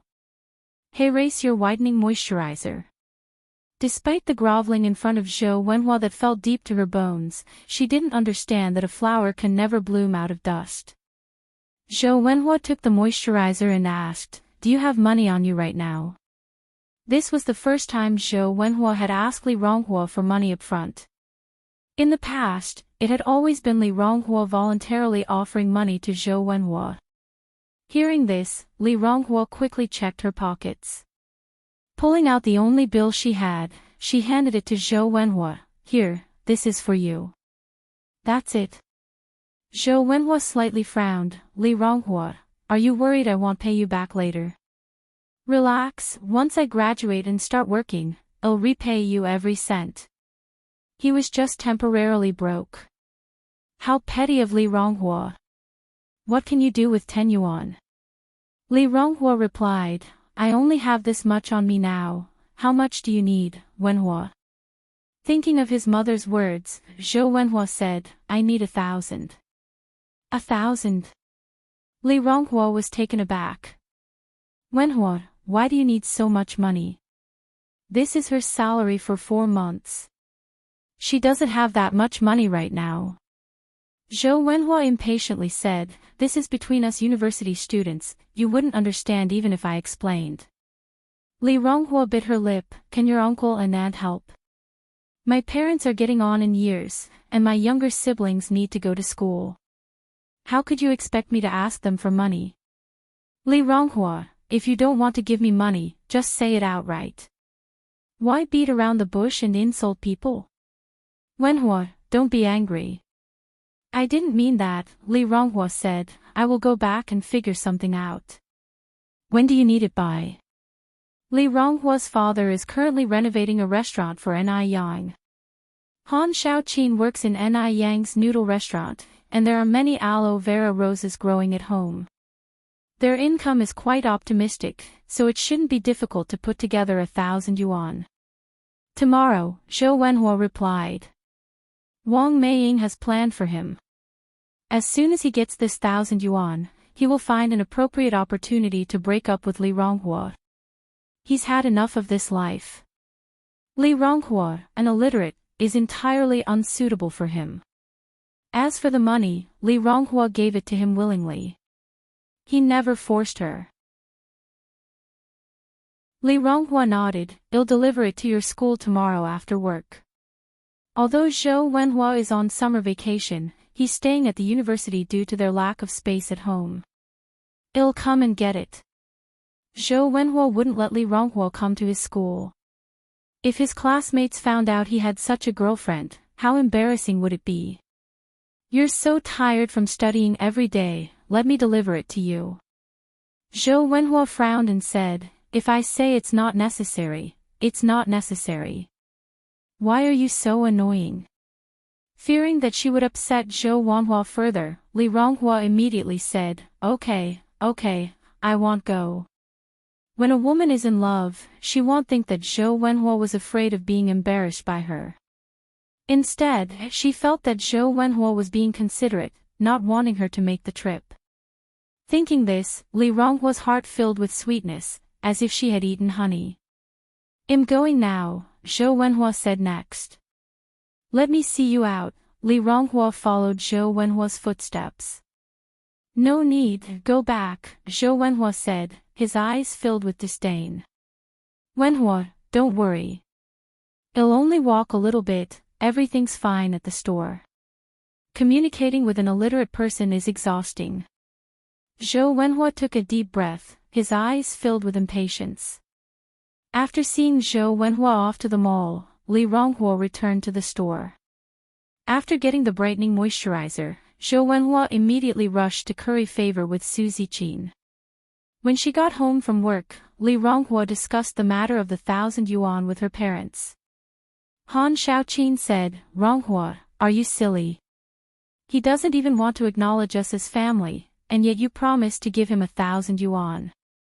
Do you think our family is a bank? 1,000 yuan. In the past, they could only earn 100 yuan in a year. This Zhou Wenhua is good, asking for 1,000 just like that. Li Ronghua said, isn't this to support Wenhua's study? Mom, he is your future son-in-law, you wouldn't refuse, would you? We don't have that much money at home. Dad, Li Ronghua turned her head to Gooden's dad. Gooden's dad took a puff of his dry pipe, in our house, your mother is the boss. Mom. Li Ronghua looked at Han Xiaoqin again. Han Xiaoqin said, 1,000 yuan. Your brothers still need to go to school, where does the family have so much money? Li Ronghua continued, Mom, you give me whatever you can, and I'll figure out the rest myself. Surely that's okay. That's not possible. Ronghua, let me tell you, you can do whatever with your salary, and we won't ask you for a penny, but don't think about getting any money from the family. Ronghua, haven't you realized it yet? The Zhou family and Zhou Wenhua do not value you at all. Li Ronghua frowned. Mom, if you don't want to lend it, just say so. Why the need to insult Wenhua? He's not that type of person. Chapter 578, Capturing the True Colors of the Zhou Family, 5th update, _1 Gooden's father tapped his tobacco pipe and said, Ronghua, you need to temper your fiery temper. Your mother means well, she fears you might be deceived. 1,000 yuan is not a trivial sum. Zhou Wenhua is not that kind of person. Li Ronghua retorted, fine, if you don't want to help, so be it. I'm going for a walk. Li Ronghua put down her chopsticks and walked out. Sis. Li Changshu was just about to follow her but was stopped by Han Shaoqin. Let her go. This wayward child is getting worse. Sooner or later, she'll come to grief because of Zhou Wenhua. In the beginning, Han Shaoqin and her family were very satisfied with Zhou Wenhua. Zhou Wenhua was, after all, the first son-in-law in Jinghua village to have graduated from university. Giving them bragging rights, didn't he? But over the years, Zhou Wenhua's actions had increasingly disappointed them, especially with Mo-Chishan as a comparison, making them look down on Zhou Wenhua even more. Mo-Chishan, despite his rich background, was always so polite to the villagers, playing the role of a young man perfectly. As for Zhou Wenhua, he acts all high and mighty just because he's a university graduate, puffing himself up with pride. What was worse, is that the Zhou family has yet to acknowledge their relationship properly, clearly disregarding Li Ronghua yet. Li Ronghua still treats Zhou Wenhua like a treasure. Walking down the countryside road at dusk, Li Ronghua was in a gloomy mood, plucking flowers and plants along her way in frustration. Now that Zhou Wenhua had asked her for money for the first time, she couldn't let him down. Besides, Zhou Wenhua was a person with a strong sense of self-esteem. If he wasn't in trouble, he wouldn't actively ask for money. If she couldn't even fulfill this request of Zhou Wenhua's, could she still consider herself Zhou Wenhua's girlfriend? No way. She had to scrape together this 1,000 yuan. Ding ding ding. At this moment, the sound of a bicycle bell came from behind her. Li Ronghua turned back to find that the person on the bicycle was Ni Yang. Seeing Ni Yang was like seeing hope to Li Ronghua, so she immediately waved her hand. Yang Yang. Sister Ronghua. Yang Yang alighted from her bicycle. Li Ronghua asked, Yang Yang, did you just come back from the city? Yes, Ni Yang nodded slightly. Are you taking a walk, Sister Ronghua? Li Ronghua also nodded, hesitated for a moment, then said, Yang Yang, can you do me a favor? What do you need, Sister Ronghua? Yang Yang, can you lend me 1,000 yuan? Ni Yang was a big boss now, lending her 1,000 yuan would not be a problem. Ni Yang asked with concern, Sister Ronghua, have you encountered some difficulties? Li Ronghua's family was not exactly poor. There was no reason for them to borrow money unless they had encountered a serious problem. Li Ronghua replied, it's not a big problem, just a bit of an emergency. Does it have anything to do with your boyfriend? Asked Ni Yang. Yes, Li Ronghua nodded. Ni Yang frowned slightly. Your boyfriend is a university student? What does he need so much money for? Li Ronghua replied, there are many expenses at university. Yang Yang, can you help me out for now? I'll pay you back from my salary. Recalling the footage she had taken in the morning, Ni Yang said, let's talk about the money later. Sister Ronghua, come with me to my house. I want to show you something. What is it? Li Ronghua asked. You'll know when you see it.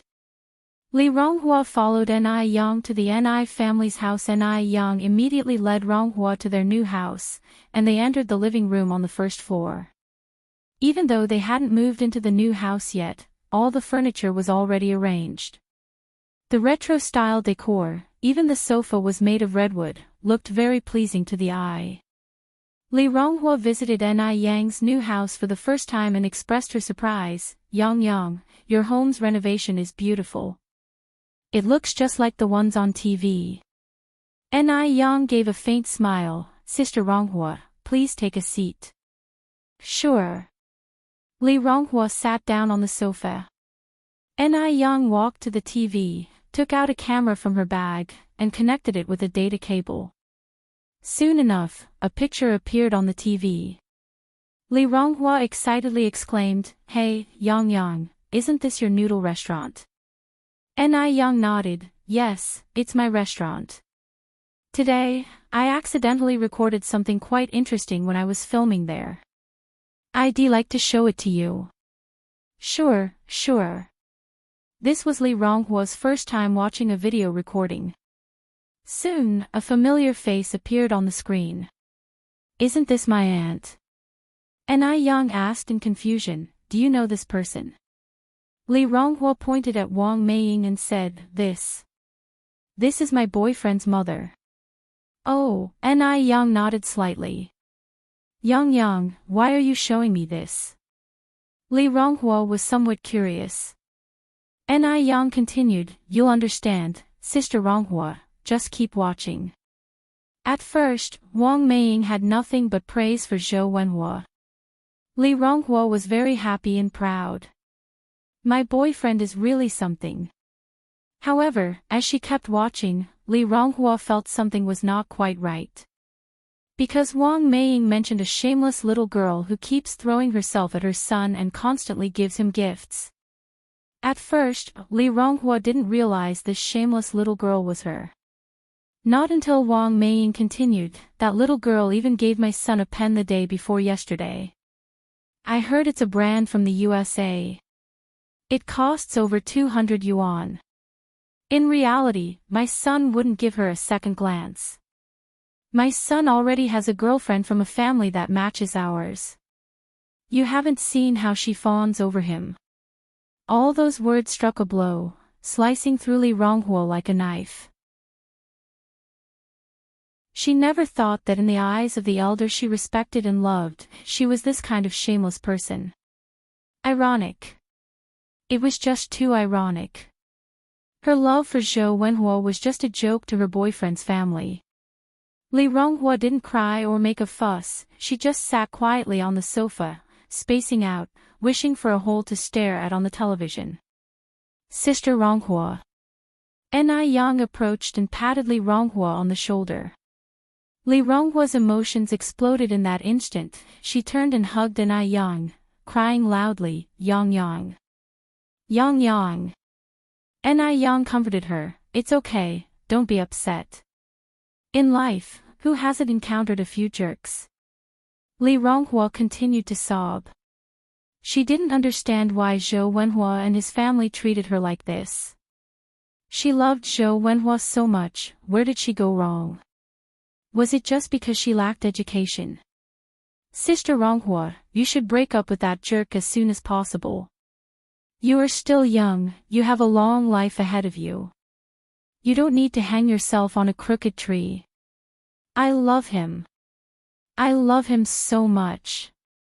Yang Yang, do you know how much I love him?" She met Zhou Wenhua when she was 16. It's been 6 years now. No one knew how deep her feelings for Zhou Wenhua ran. "But he doesn't love you anymore," Ni Yang continued. "He's two-timing you, and even wants to take your money, Sister Ronghua. He's not worth your love." "No. Wenhua wouldn't lie to me. Wenhua wouldn't deceive me." Li Ronghua shook her head. She absolutely could not accept that Zhou Wenhua had betrayed her. Ni Yang sighed, "Sister Ronghua, there's a saying, love makes people crazy. Now you are the crazy one. I hope you can calm down and think about it carefully. For instance, are there any suspiciously close female students around him? Since his mother said he already has a well-matched girlfriend, there must be some signs. Li Ronghua was stunned. Her first thought was of Su Ziqin. That extraordinary woman who was both a beauty and a university student. No, Wenhua would never betray me. Li Ronghua wiped the tears from her face and stood up. I'm going to find Wenhua. Unless Zhou Wenhua admitted it himself, Li Ronghua would never accept it. Sister Ronghua, Ni Yang kept up with Li Ronghua. Li Ronghua turned back and tried to keep her tone as calm as possible. Yang, don't follow me. I want to handle this myself. Ni Yang was somewhat worried, but, don't worry, you'll be fine, Li Ronghua responded without turning back and left the place. Li Ronghua didn't know how she ended up at Zhou Wenhua's school. She had delivered sneakers to Zhou Wenhua here before, so she knew where his dormitory was. But Zhou Wenhua's roommate told her that Zhou Wenhua wasn't in, that he had gone out to watch a movie. As such, Li Ronghua stood at the entrance of the movie theater, waiting for him. She waited for a long time. Only then did she see Zhou Wenhua emerge from the cinema. Chapter 579, Hero Saves the Beauty, Update 6_1 to be precise, Zhou Wenhua and Su Ziqin were coming out of the cinema together. Seeing Li Ronghua waiting at the entrance of the theater, Zhou Wenhua walked over with a displeased face. Li Ronghua, why are you here? Did she already manage to raise the money so quickly? He didn't want Su Ziqin to see him asking a woman for money. Li Ronghua tried to smile. Wenhua, what are you doing here? Did you come to the movies with Ziqin? Yeah, so what? Li Ronghua clung to Zhou Wenhua's arm. Wenhua, we've never watched a movie together. Will you watch one with me? Zhou Wenhua jerked his arm away disgustedly. Li Ronghua, what's gotten into you? Li Ronghua looked up at Zhou Wenhua. Wenhua, do you love me? At her words, Su Ziqin also looked up at Zhou Wenhua. At such a moment, of course, Zhou Wenhua could not speak against his conscience. What if Su Ziqin misunderstands?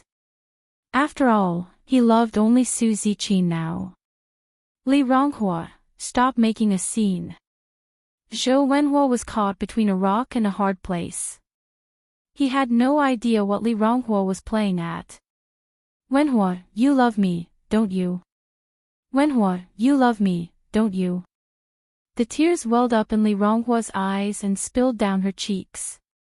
Her love was humble. As long as Zhou Wenhua nodded and said he loved her, she would believe it. Zhou Wenhua knew that if he nodded at this moment, he would lose Su Ziqin forever. Comparing Li Ronghua and Su Ziqin was, of course, more important.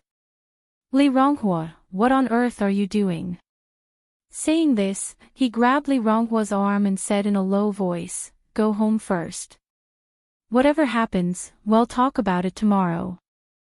Ziqin is still here. Let's not make a scene and give her something to laugh at. Li Ronghua looked at Zhou Wenhua with eyes full of despair. I just have one question, do you love me or not? Sister Ronghua, since things have come to this, let's lay it all out on the table. It's not fair to keep this from you. Su Ziqin came over and clung to Zhou Wenhua's arm. Wenhua and I are already together. Li Ronghua stood there in a daze, seemingly unable to believe what was happening before her eyes. You're lying, aren't you? You're just classmates. No, I didn't lie to you. Su Ziqin continued, Sister Ronghua, I know it's extremely unfair to you. After all, you and Wenhua have been together for so many years. However, feelings aren't something one can control. I hope to have your blessings. Shut up. Shut up. Li Ronghua pointed at Su Ziqin angrily, then turned to Zhou Wenhua and implored, Wenhua, tell her she's lying, you love me, don't you? Seeing the look in Li Ronghua's eyes, Su Ziqin couldn't help but feel sympathetic. However, she could only shake her head helplessly. At the same time, she felt proud of having such an exceptional boyfriend. If Zhou Wenhua wasn't exceptional, would Li Ronghua be so persistent? The victor, of course, would feel proud. At this moment, Zhou Wenhua must stand by Su Ziqin's side. He didn't realize how things would escalate to this. In his plan, he would first get 1,000 yuan, then confront Li Ronghua. In this situation, he would just lose 1,000 yuan for nothing. After all, his life didn't depend on it. But if he lost Su Ziqin, he would lose his future with her. Li Ronghua, Ziqin is right, she and I are already together. No, I don't believe it. Wenhua, how could you do this to me? Li Ronghua collapsed onto the ground in despair. Su Ziqin looked at Li Ronghua apologetically. Sister Ronghua, I owe you an apology. But it's not all my fault. In love, matching backgrounds and shared language matter. You only finished elementary school, while Wenhua is a university student. You're simply not meant to be. Li Ronghua cried into her hands. She hated herself for not studying more. Su Ziqin continued, Sister Ronghua, if you still have some dignity, stop pestering Wenhua. It's pointless. We wish you the best in finding your own happiness. The only response Su Ziqin got was a low sob. A sigh escaped Su Ziqin's lips. Sister Ronghua, it's getting late. We're going to leave. You should take some time to think. After she finished speaking, Su Ziqin walked away, arm in arm with Zhou Wenhua. At that moment, Li Ronghua sprang up and caught Zhou Wenhua's arm. Wenhua, don't leave. Don't abandon me. This sudden scene startled Su Ziqin. As a college student coming from a privileged background, Su Ziqin had never met such a humble woman like Li Ronghua. Initially, she thought Li Ronghua would physically attack her out of anger.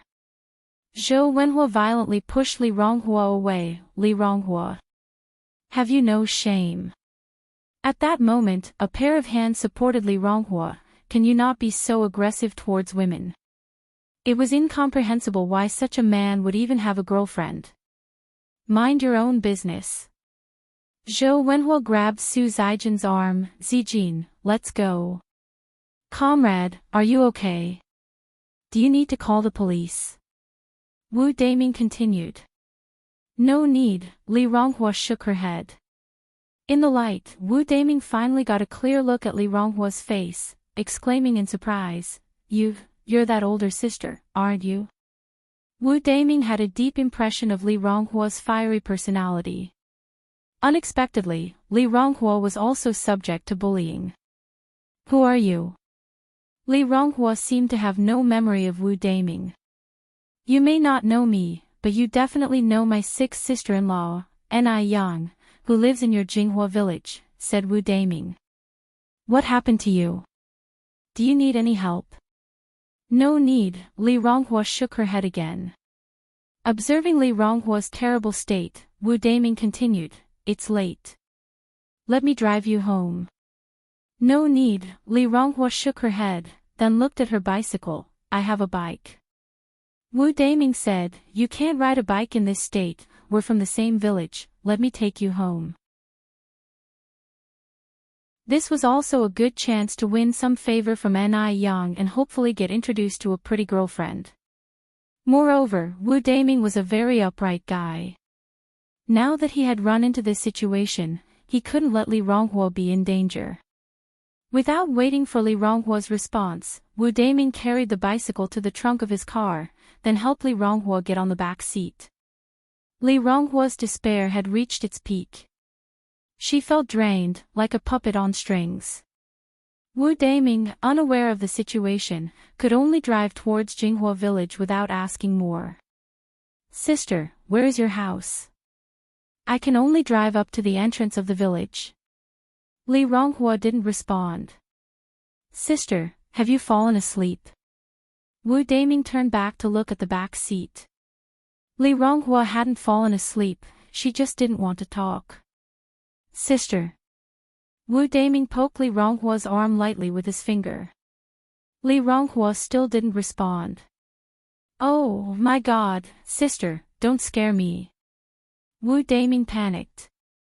Women are really scary. He shouldn't look for a girlfriend. Li Ronghua remained silent, so Wu Daming had no choice but to seek help from Ni Yang. Sister, stay in the car, don't go anywhere. I'll be right back. Wu Daming ran over to Ni Yang's house. Sixth sister-in-law. Ni Yang had just taken in her laundry and was preparing to take a shower. She was surprised to see Wu Daming and asked, "What brings you here, Wu Daming?" Wu Daming, gasping for breath, said, "I ran into one of your village's older sisters in town. Something seems to have happened to her, she's in my car right now. Could you quickly come and check?" Okay. Ni Yang put down the laundry basket. Without even having time to greet Ni Tsuehua, she followed Wu Daming to the entrance of the village. Sixth sister-in-law, it's this sister. When Ni Yang looked, it wasn't just any older sister, it was Li Ronghua. Sister Ronghua. Ni Yang started in a gentle voice. Yang, Li Ronghua lifted her head to look at Ni Yang. With Li Ronghua finally talking, Wu Daming breathed a sigh of relief. Sister Ronghua, what's happened to you? Li Ronghua wept silently as she hugged Ni Yang. Wenhua doesn't want me. He really doesn't want me. Ni Yang continued, Sister Ronghua, stop crying. Would you like to come home with me? I don't want to go home, Li Ronghua sobbed.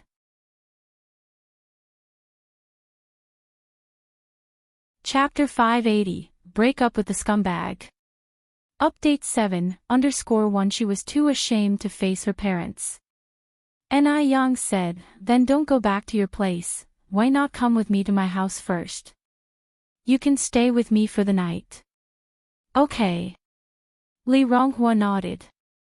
Ni Yang turned her gaze to Wu Daming. Wu Daming, could you please help push Sister Ronghua's bicycle?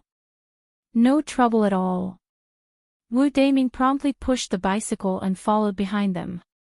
Once they arrived at the Ni family's residence, Wu Daming parked the bicycle in the yard and bid Ni Yang goodbye. Ni Yang said, Wu Daming, thanks for your help tonight. I appreciate you bringing Sister Ronghua back. Sister-in-law, you needn't be so formal with me. I'll be on my way then. Ni Yang nodded, be careful on the road. After Wu Daming left, Ni Yang led Li Ronghua into her own room, and then she went to inform Ni Tsuehua. Ni Tsuehua, being a kind-hearted person, asked with concern as soon as she heard about the situation, is Ronghua okay now? No serious matter. Mom, could you do me a favor and visit Gooden's house? You can tell Gooden's parents not to worry. Ni Tsuehua immediately put down her English book, I'll go right away. Okay. Ni Yang nodded. By the time Ni Tsuehua got there, Gooden's parents were already getting anxious and about to go out in search of her.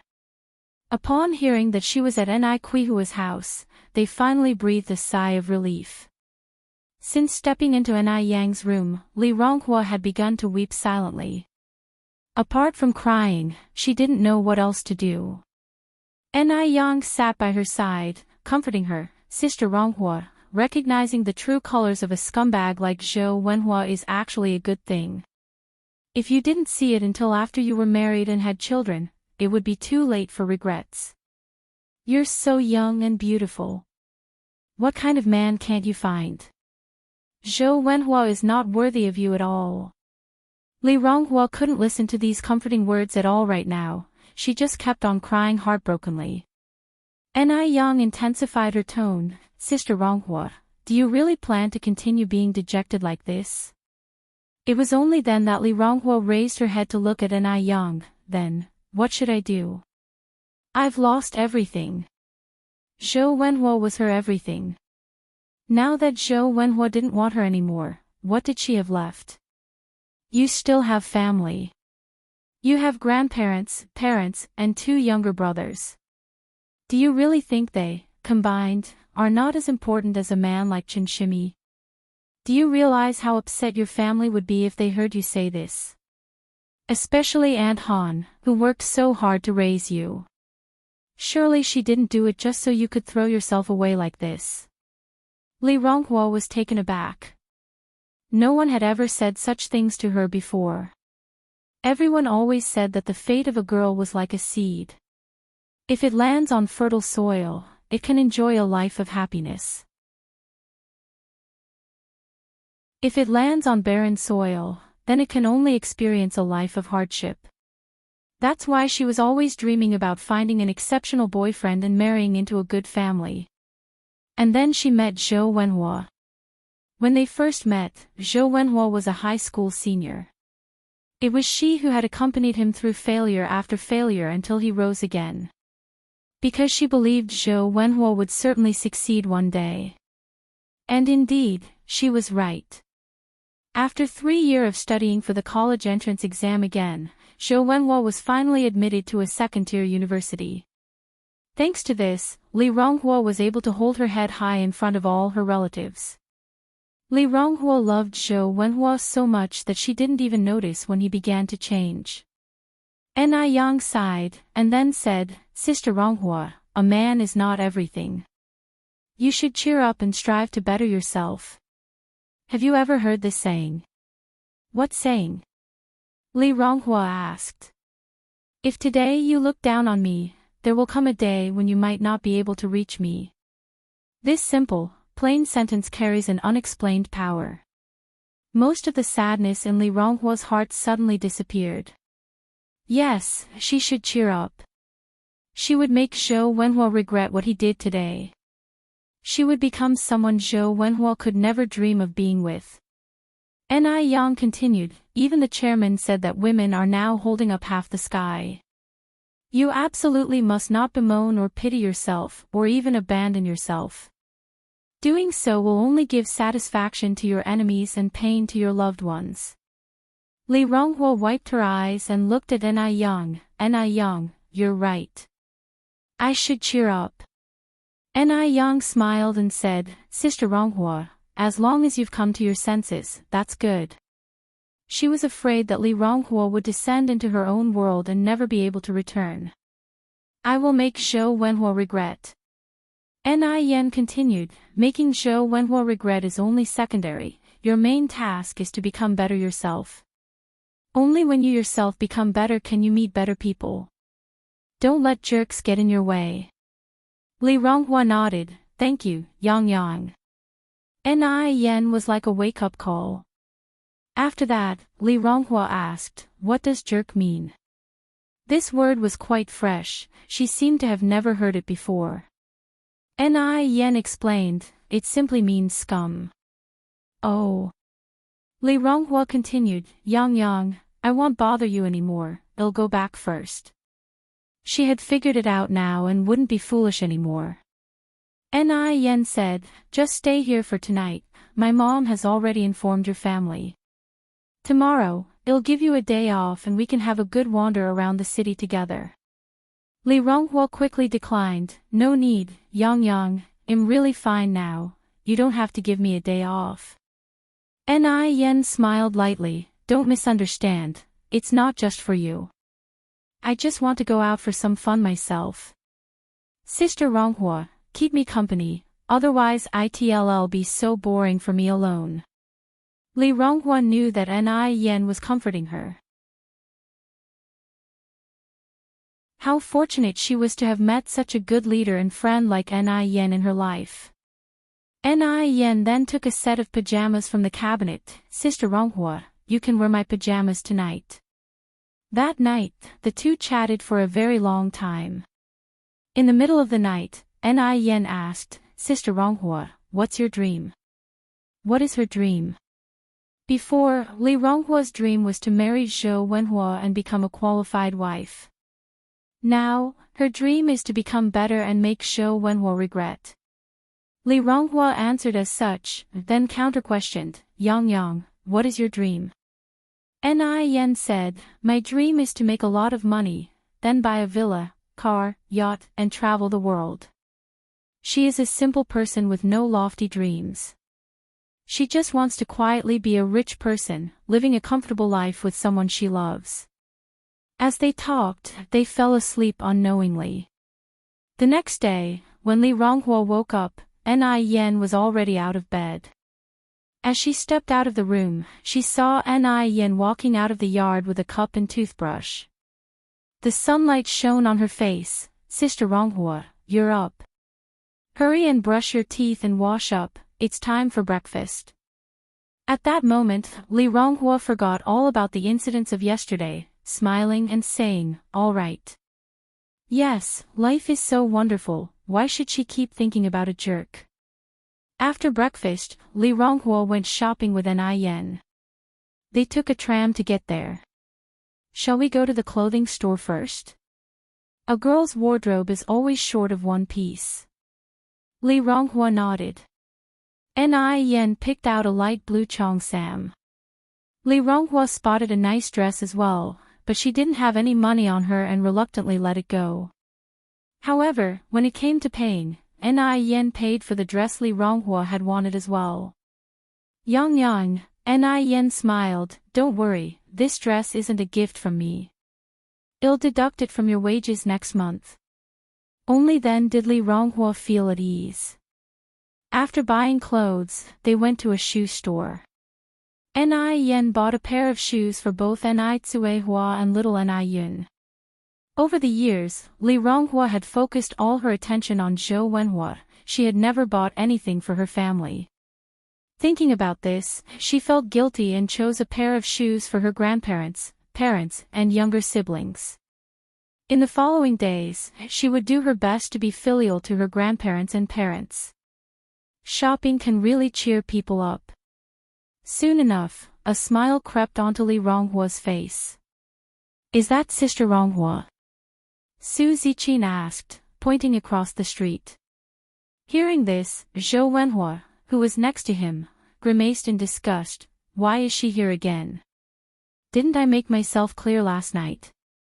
Well, you are so accomplished, it's normal for Sister Ronghua to not let go." Su Ziqin reasoned, "Wenhua, let's say hi to Sister Ronghua."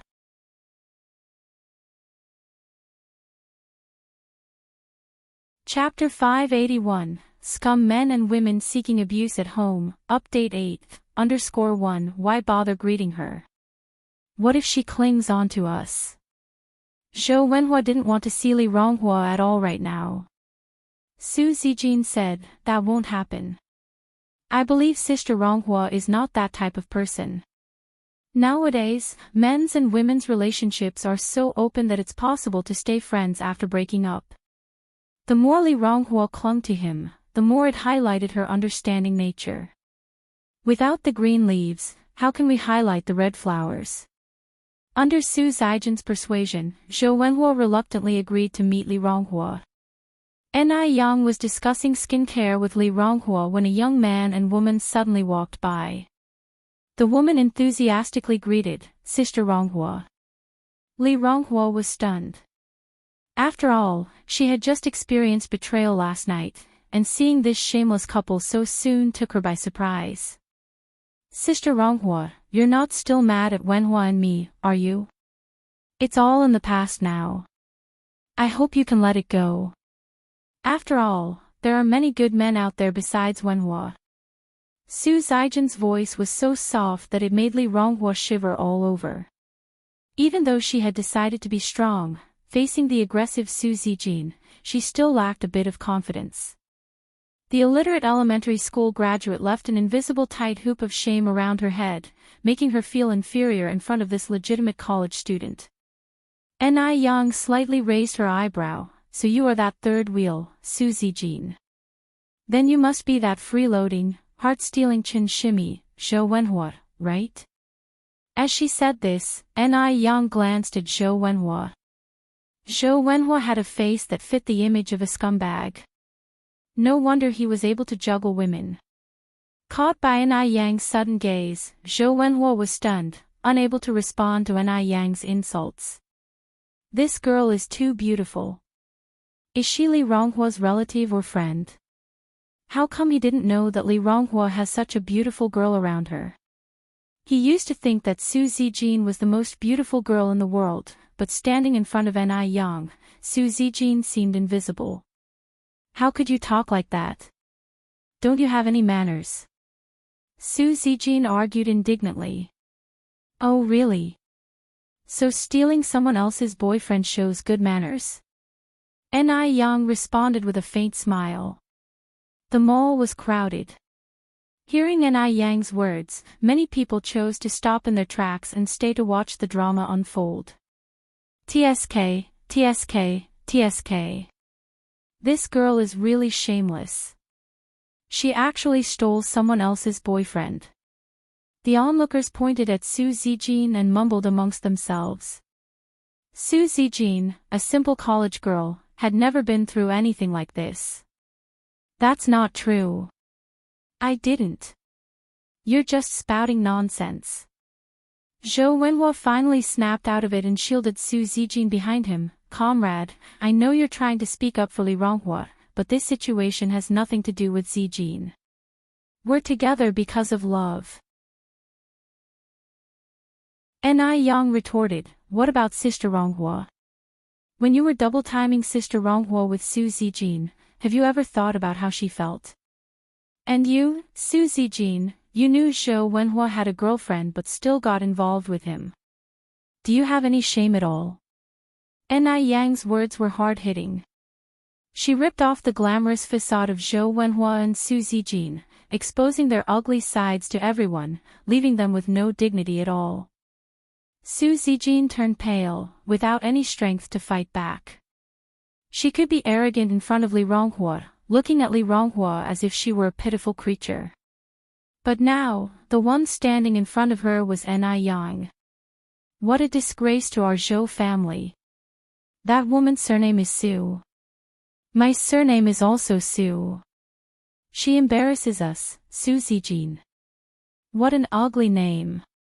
And Zhou Wenhua's name isn't much better. He's a cultured person but he could do such a shameless thing. The crowd around them pointed fingers and whispered.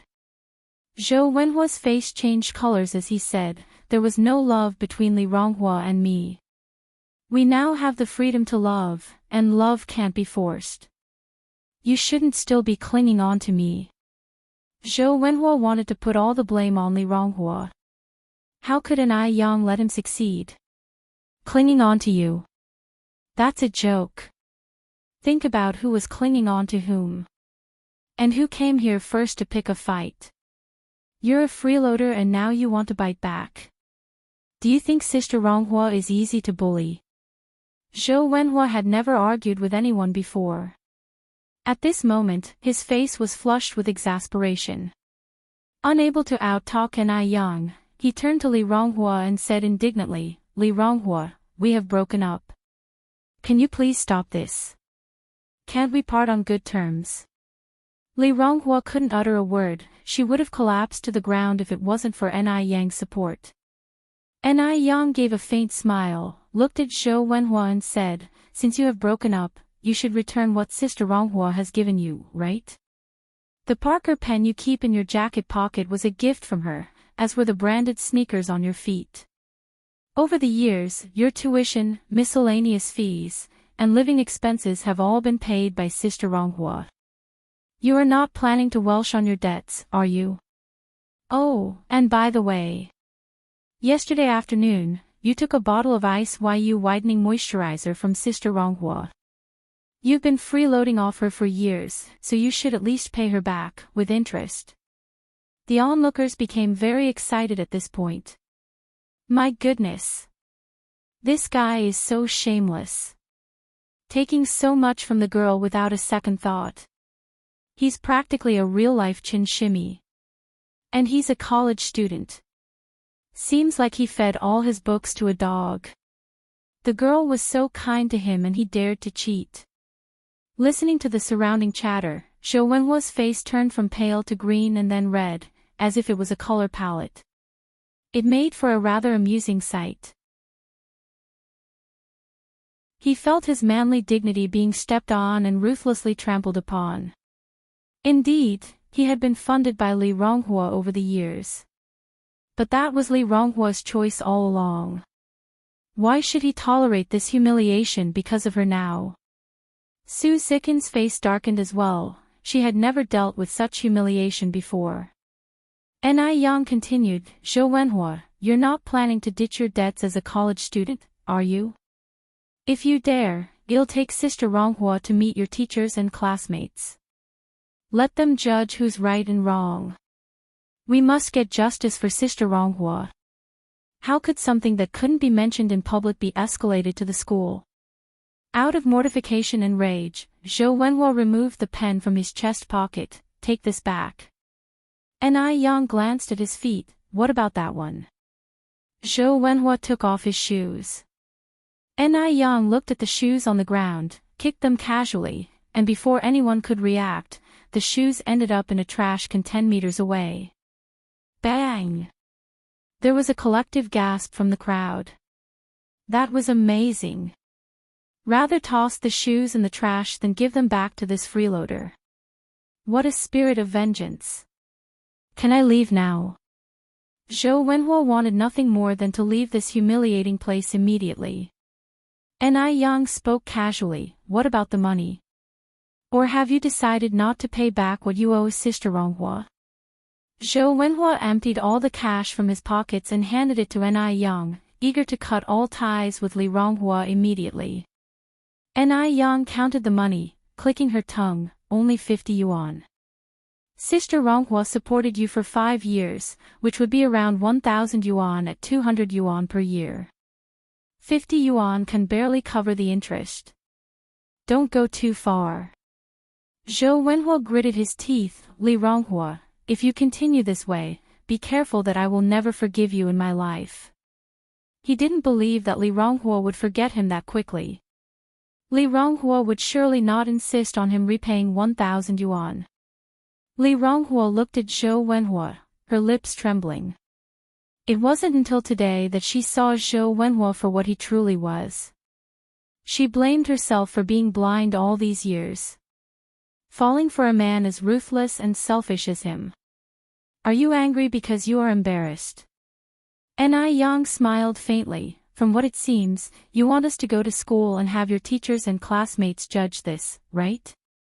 Zhou Wenhua was momentarily speechless. What exactly do you want? Ni Yang handed Zhou Wenhua a pen and a piece of paper. If you don't have the money now, write an IOU for Sister Ronghua for the time being. Zhou Wenhua took the pen and paper.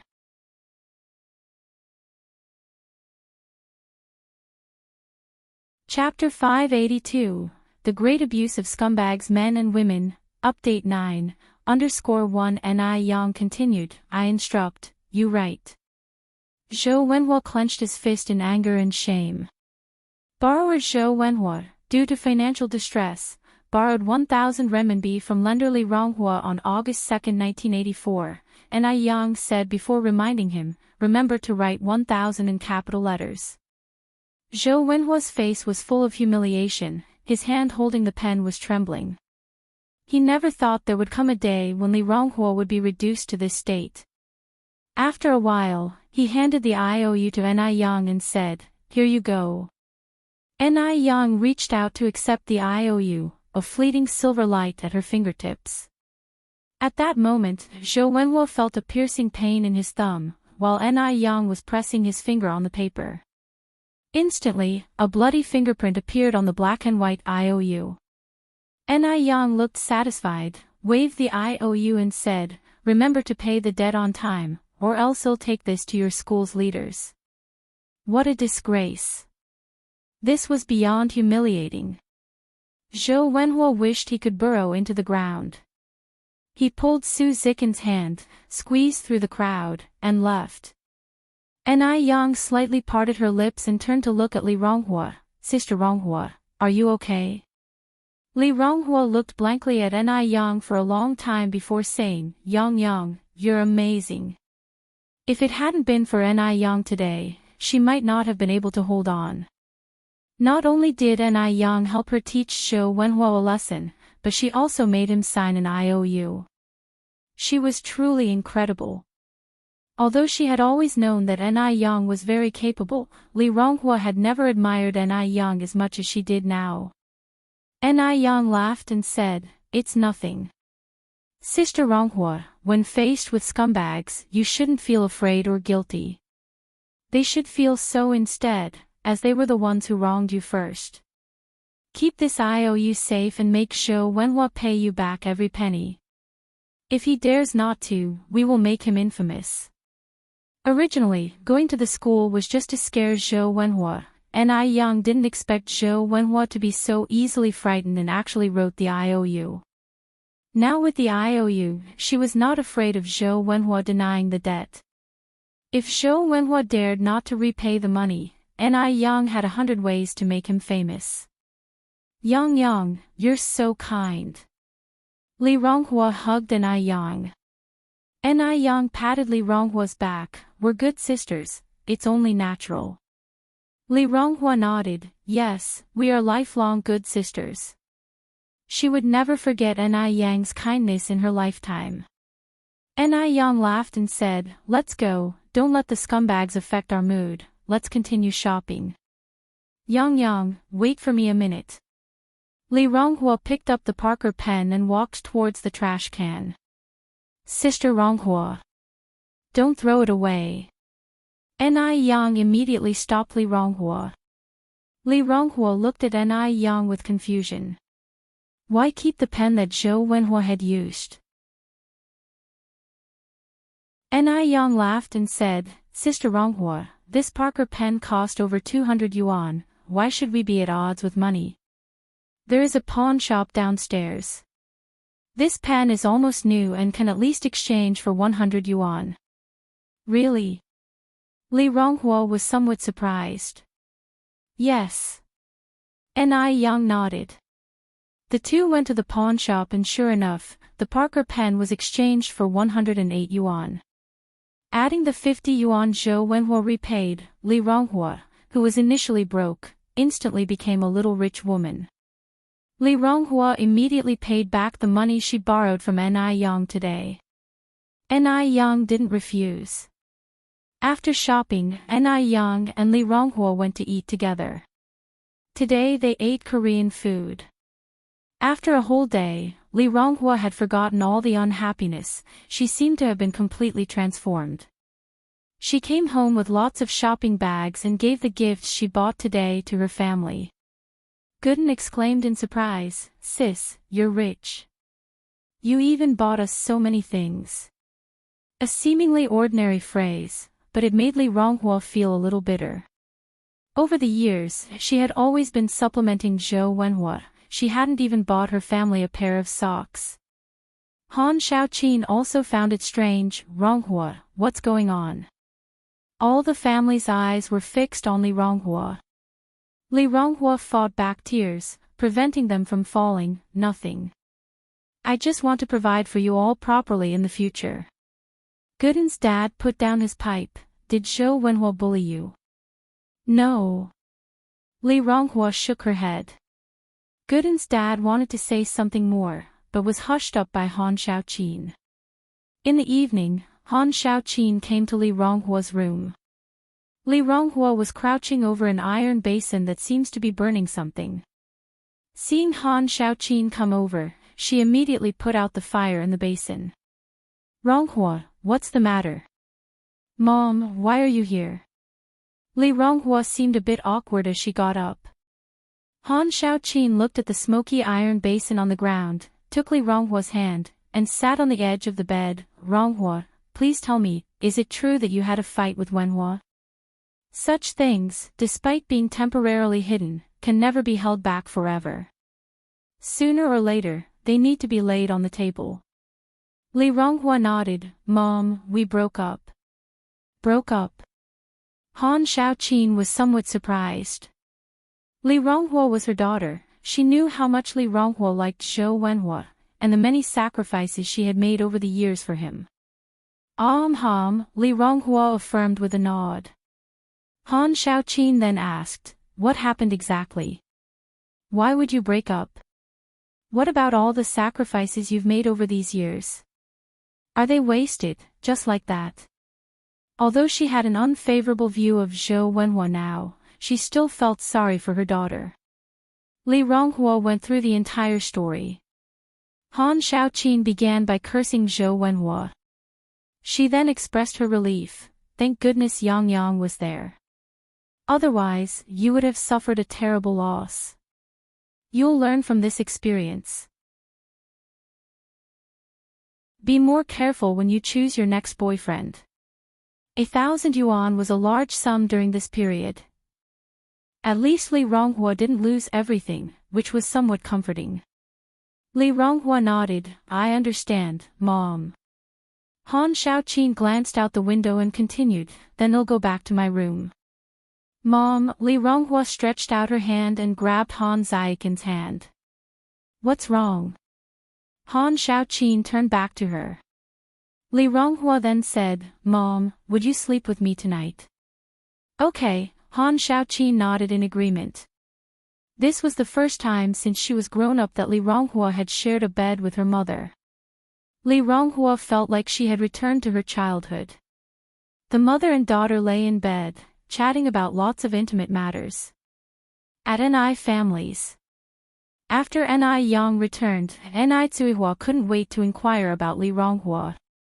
Ni Yang smiled and said, don't worry, Sister Ronghua is okay. That's good, Ni Zuihua nodded, Ronghua is a good girl, a bit naive. I didn't expect that she would encounter such a man.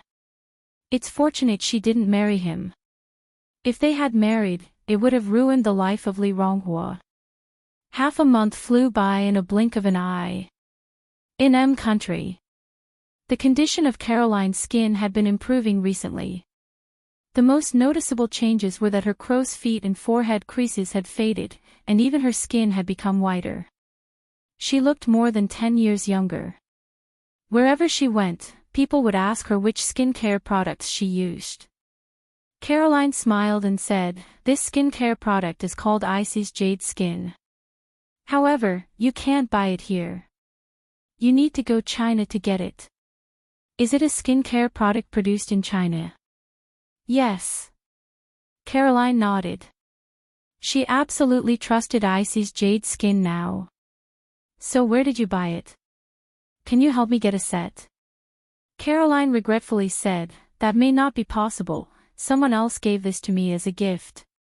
Oh, I see. Seeing that there was not much wrinkle cream left in the bottle which was enough for only 3 months, Caroline immediately went to find Annie. When Annie saw Caroline, she was also taken aback, oh my dear. You look so much younger. Caroline smiled and said, thanks to the bottle of wrinkle cream you gave me. Dear, would you help me buy a few more bottles? Money is not a problem. This product was so good that she would willingly spend all her fortune on it. Annie was surprised, is that wrinkle cream really that amazing? Caroline pulled Annie towards the mirror, of course.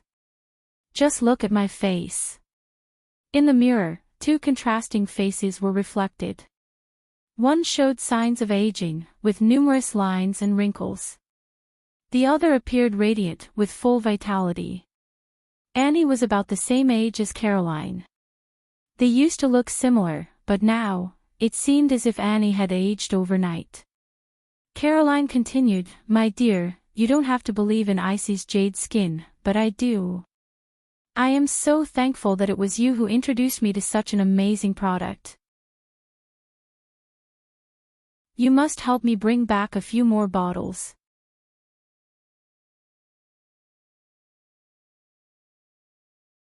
Chapter 583, The Spirit of Traditional Chinese Medicine Admired by the People of F Country.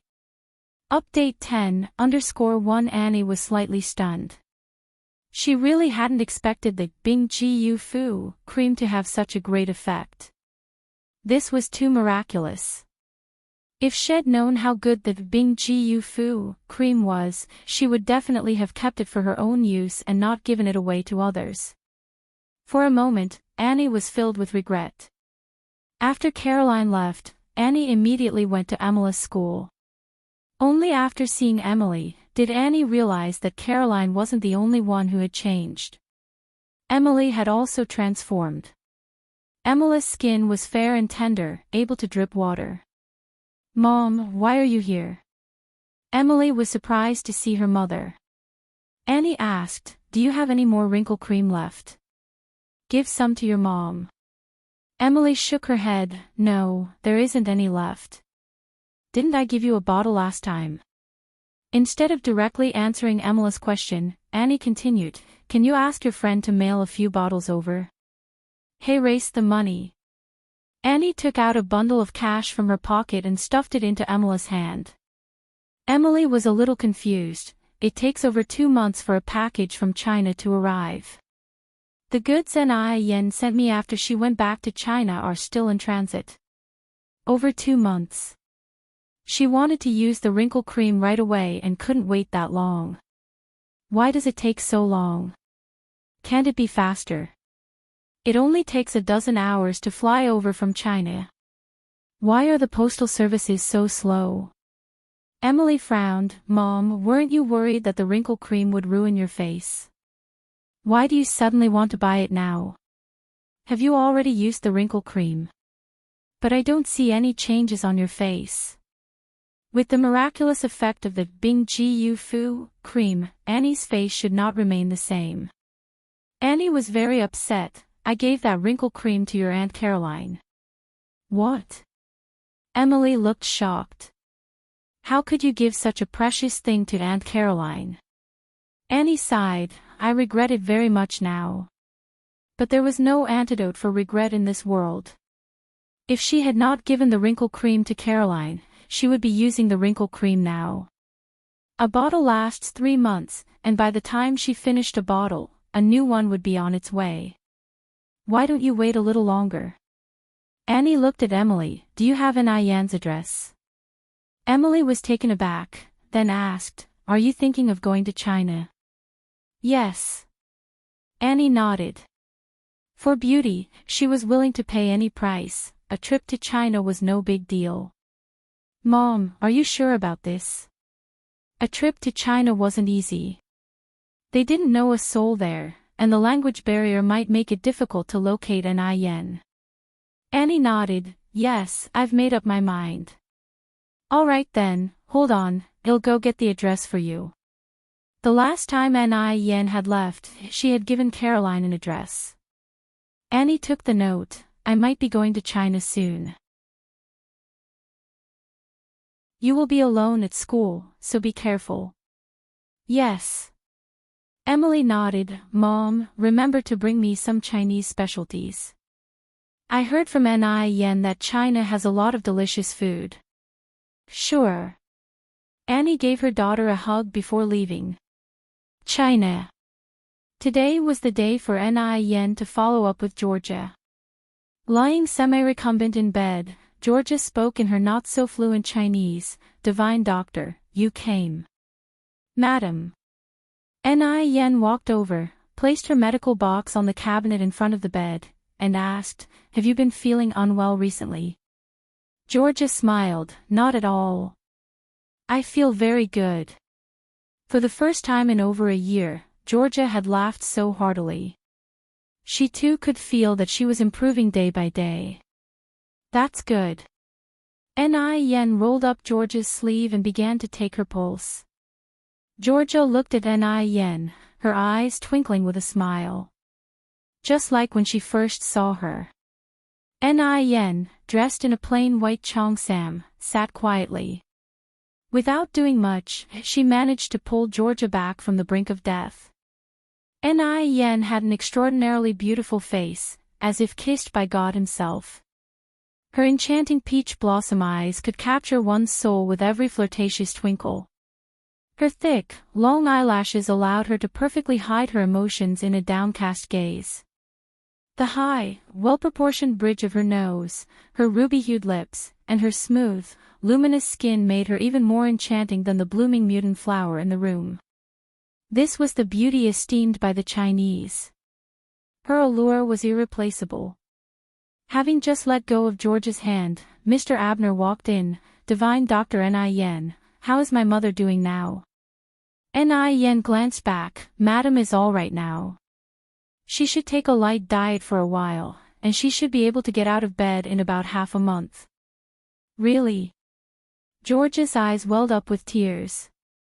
She excitedly grabbed Yan's hand. Divine Doctor. Can I really stand up?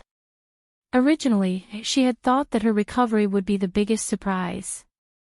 But she never expected that she would be able to stand up. Perhaps nobody could understand the feeling of a paralyzed person who could suddenly stand up. Yes, indeed. Yan nodded. Abner was overjoyed, holding Georgia's hand and said, "Mom, did you hear that? You can stand up." "Yes, I heard." Mother and son were so happy that they wept tears of joy. Outside the window, the sky was perfectly clear. A crepe myrtle flower leaning against the wall was blooming profusely. A light breeze wafted over, carrying a faint fragrance. Georgia held Yan's hand, repeatedly thanking her, and then asked, "Divine Doctor Yan, how old are you this year?" 18. Yan answered. Georgia said, "So Abner is 12 years older than you. Do you have any brothers or sisters at home?" "I have a little sister at home." Georgia continued, "Then take your little sister over to visit when you have time." "Okay, I will." Divine Doctor Yan. Mr. Abner started. "Yes." Mr. Abner continued, "You saved my mother, and have thus become our benefactor. In China, there's a saying that one should repay a small kindness with a fountain of gratitude, let alone saving a life. This is a token of gratitude from my mother and I. Please do accept it." No sooner had he finished this sentence than a servant brought over a small briefcase. Mr. Abner walked over and opened the briefcase. It was filled entirely with USD. Even though Yan had seen much of the world in her previous life, she was still slightly startled. "Mr. Abner, I cannot accept this money." Yan spoke lightly. "Why?" Mr. Abner was a little puzzled. Did Yan think the amount was too little? This sum added up to 500,000 US dollars, amounting to 4 million RMB. It shouldn't be too small for Yan. Georgia, who was in bed, was also somewhat confused. Yan continued, "My master's teaching was, a doctor does not distinguish between the rich and the poor. A doctor should cure the diseases of the sovereign, rescue the poor and destitute, and take good care of his health to be able to save others. If I accept such a large amount of money today, no one will dare to invite me to do medical consultation in the future. If my master knew about this, he would certainly be disappointed. So, I cannot accept this money." Yan's master was a very good practitioner of traditional Chinese medicine. When Yan first escaped from Dam Village, the first people she met were her master and his wife. If not for them, Yan wouldn't have such brilliant medical skills, let alone thrive so smoothly in Beijing. The primary reason why Yan chose Beijing as her first destination was to make money and thrive. The second reason was because of her master.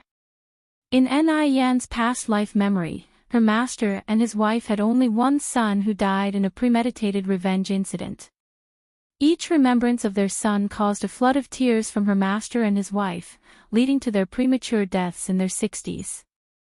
When Yan met them in her past life, their son was already gone.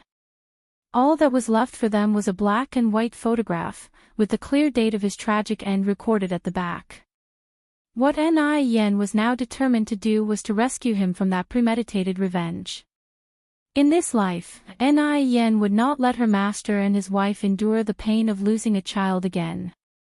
The time of that tragic incident involving the elder brother she never met was fast approaching. Yan was prepared for that moment. Mr. Abner looked at Yan, and his eyes were full of respect. He thought, maybe this was the spirit of traditional Chinese medicine. Compared to the exorbitant fees of Western medicine, the spirit of traditional Chinese medicine was truly admirable. Divine Dr. Yan, I admire your spirit of traditional Chinese medicine. Mr. Abner gave Ni Yen a deep bow.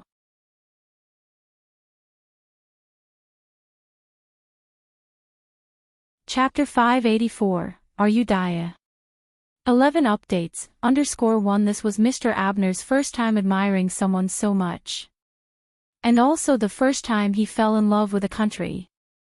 He had always heard about the profoundness of Chinese culture, this time, he experienced it firsthand.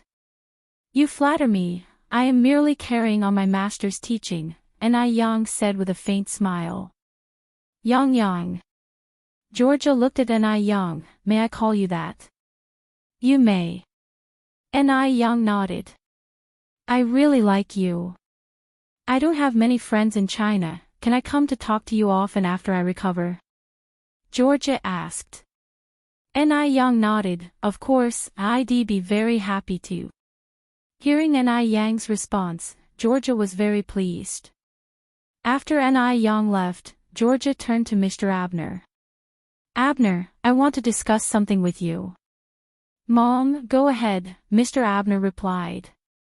I want to recognize a younger sister for you, Georgia continued. Is it Ni Yang? Mr. Abner seemed to have guessed his mother's intention. Georgia nodded, yes. Georgia truly liked Ni Yang. Hearing that it was customary in China to recognize goddaughters, she had this idea in mind. If such a pretty girl could become her goddaughter, she would wake up laughing even in her dreams. Of course, she would need to get her son's consent before proceeding. Abner, would you mind? Georgia continued to ask. Having such an excellent sister would undoubtedly be fine for Mr. Abner, the question is whether Ni Yang would agree? Georgia replied, after I recover from my illness, I will visit Ni Yang's home personally. This sort of matter would undoubtedly require discussion with Ni Yang's family. Georgia was not the type to neglect propriety. Mr. Abner nodded. After leaving the manor, Ni Yang went to the training class. With over a month passing by, the training effect was very good, and the front-of-house staff could start working at any time. The executive chefs were also busy tasting dishes and discussing the names of the dishes. As Ni Yang's restaurant aims for a higher-end market, the names of the dishes couldn't be too plain. For example, spread your wings is the name for chicken wings slow-cooked over low heat. Gold branches and jade leaves refers to stir-fried meat with green and red peppers. Galloping across the world signifies braised pork trotter. While they were discussing the names, Ni Yang sat aside, occasionally giving some suggestions. As for the taste of the dishes, with Ni Yang's secret recipe, even a simple fried vegetable dish has its unique flavor. The chefs were very skilled, and with Ni Yang's secret recipes, the dishes would exude an incredible aroma as soon as they were served at the table. Miss Ni, could you try this and tell us how it tastes? The head chef passed the chopsticks to Ni Yang. Ni Yang stood up and took a piece of fish. The taste is good. But we need to rethink the way of plating and the portion size. Chinese people prefer hearty servings, so most dishes are very large in portion. Actually, this is least preferred in high-end restaurants. Because in scarcity lies value, too large a portion doesn't look precious. How should we change it? The head chef was a bit confused. Ni Yang lightly smiled. Have you ever had Japanese or Western cuisine? No. The head chef shook his head. After all, a Japanese meal would cost 200 to 300 yuan. How could he afford that? Ni Yang smiled and said, it's okay if you haven't tried it before. I can show you now. After saying that, Ni Yang took out a dozen photos from her bag and distributed them to the cooks present. These photos were taken while having Japanese and Western cuisine previously. Ni Yang continued, this is plating. Both Japanese and Western cuisines pay great attention to plating. A perfect dish not only tastes good but also looks good. It triggers both the appetite and the feeling of high quality. Hearing this, the chefs frowned. It sounds simple, but it's not that easy to do. That's true. Are the flowers on this Japanese dish fake? Who can make a dish look this good? Ni Young didn't get angry, instead she picked up a radish and a kitchen knife while speaking. In no time at all, the radish in her hand had become a beautiful peony. She reduced the fish on the plate by half, then placed the carved peony on top. With a sprinkling of white radish shreds for garnish and a few mint leaves, a dish with high aesthetic value was created. The chefs were stunned, none of them had imagined that Ni Young had such incredible knife skills. Ni Young was really incredible. Any initial doubts vanished in an instant. If a young girl could do it, so could they, the professional chefs. Throughout the entire morning, Ni Young was learning from the chef how to plate the dishes and how to carve vegetables. Ni Tsuihua also took little Ni Yun out onto the street. The mother and daughter pair, both good-looking, were well-dressed and caught the eye of the passers-by. A middle-aged woman lingered in front of Ni Tsuihua for a long time. Finally gathering her courage, she asked, "Are you Daya?" Daya. Ni Tsuihua was stunned. If she hadn't heard the nickname again, she might have forgotten that she even had such a nickname. How long had it been since anyone had called her by this nickname? Long enough that she couldn't remember. Ni Tsuihua looked up at the middle-aged woman, thought hard for a long time, but couldn't remember who she was. "Sorry, may I ask who you are?" "Daya, it's me, Danny, who grew up with you. Don't you remember me?" This woman was Zhou Danny, who had grown up with Ni Tsuihua. They were very close in the past, but after Ni Tsuihua left, Zhou Danny got married, and they lost touch. Only then did Ni Tsuihua remember her childhood friend. She became so excited that her eyes welled up with tears. "Danny. Is it really you, Danny?" She remembered that Zhou Danny had a small mole in the middle of her forehead. The mole was still there. This woman was indeed Zhou Danny. Zhou Danny was also very excited. She hugged Ni Tsuihua. "Daya, I never thought we would meet here. Look at you, you're still so young and pretty. I've gotten old. Is this your daughter?" Ni Tsuihua was born beautiful. Back when she was 16 or 17, she was considered to be the beauty of the village. Later, her father fell ill and had no money for treatments. Ni Tsuihua was sold for 10 yuan. "Yes," Ni Tsuihua replied, her eyes teary. "This is my daughter Ni Yun. Yun Yun, say hello to Auntie." To meet an old friend from childhood was truly exciting for Ni Tsuihua. "Auntie." Little Ni Yun obediently greeted. "Ni Yun." The child shares Daya's surname. Zhou Danny was somewhat confused, but she didn't ask. Instead she extended her hand towards little Ni Yun. "Come, shall Auntie hold you?" "Yes." Little Ni Yun nodded. Zhou Danny's smile was tinged with tears. "This child is so good and beautiful. Daya, she looks just like you." She continued asking, "Daya, where have you been all these years? Is your life good?" Ni Tsuihua sighed. "It's a long story. Let's find somewhere to talk about it." Zhou Danny nodded. "I live nearby. Can we talk at my home?" "Danny, you also live in Beijing?" Ni Tsuihua expressed surprise. Zhou Danny embarrassingly confessed, "Daya, I'm not afraid you'll laugh. My husband is doing some peddling. He's a self-employed business owner. We're renting on Witter Street." Self-employed business owner was deemed as the least possible way of making a living in that era. Ni Tsuihua responded, "What's there to laugh at? My daughter is also a self-employed business owner. In a way, we are in the same line of work." Zhou Danny was surprised. "Your daughter, she is 3 years old, right?" Ni Tsuihua laughed as she explained, "I'm referring to my eldest daughter Ni Yang. She's already 18 this year, and this is my youngest daughter." "Oh, I see."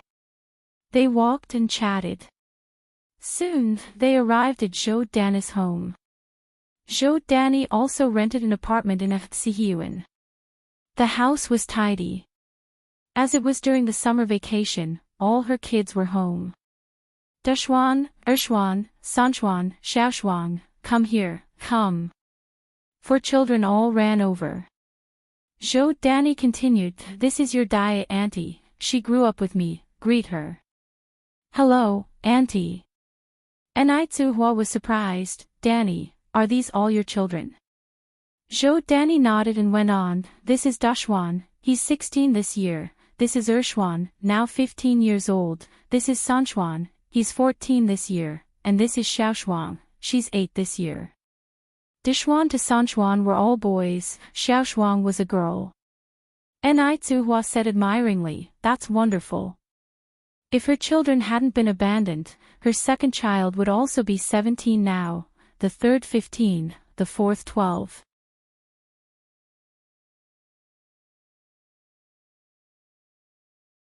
Chapter 585, Old Friends Meet, 12 more updates, _1 I don't know if I'll ever see those 3 poor children again in this life. Zhou Danny laughed, what's so great? It's usually very troublesome. I have to buy everything in 4 portions. If someone gets more or less, they will quarrel and say it's unfair, and they often fight. Having many children brings many troubles, but most of these troubles are happy ones. Zhou Danny continued, now I'm going to go inside and chat with your Aunt Daya.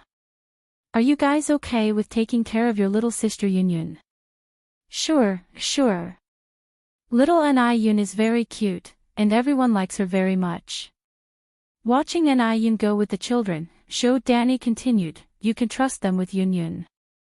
Let's go inside to chat. Okay. Enai Zuhua nodded and followed Zhou Danny into the house. Zhou Danny's husband may be running a small business, but after all, there are 4 children to feed in the house. Plus, the business is not particularly good. The money he earns is barely enough. Their lives are very ordinary and are the type that can only afford meat during the holidays. But to Zhou Danny, Enai Zuhua is a guest of honor. After making Enai Zuhua sit down, Zhou Danny walked into the house, saying, Daya, wait for me. I'm going to get you a treat.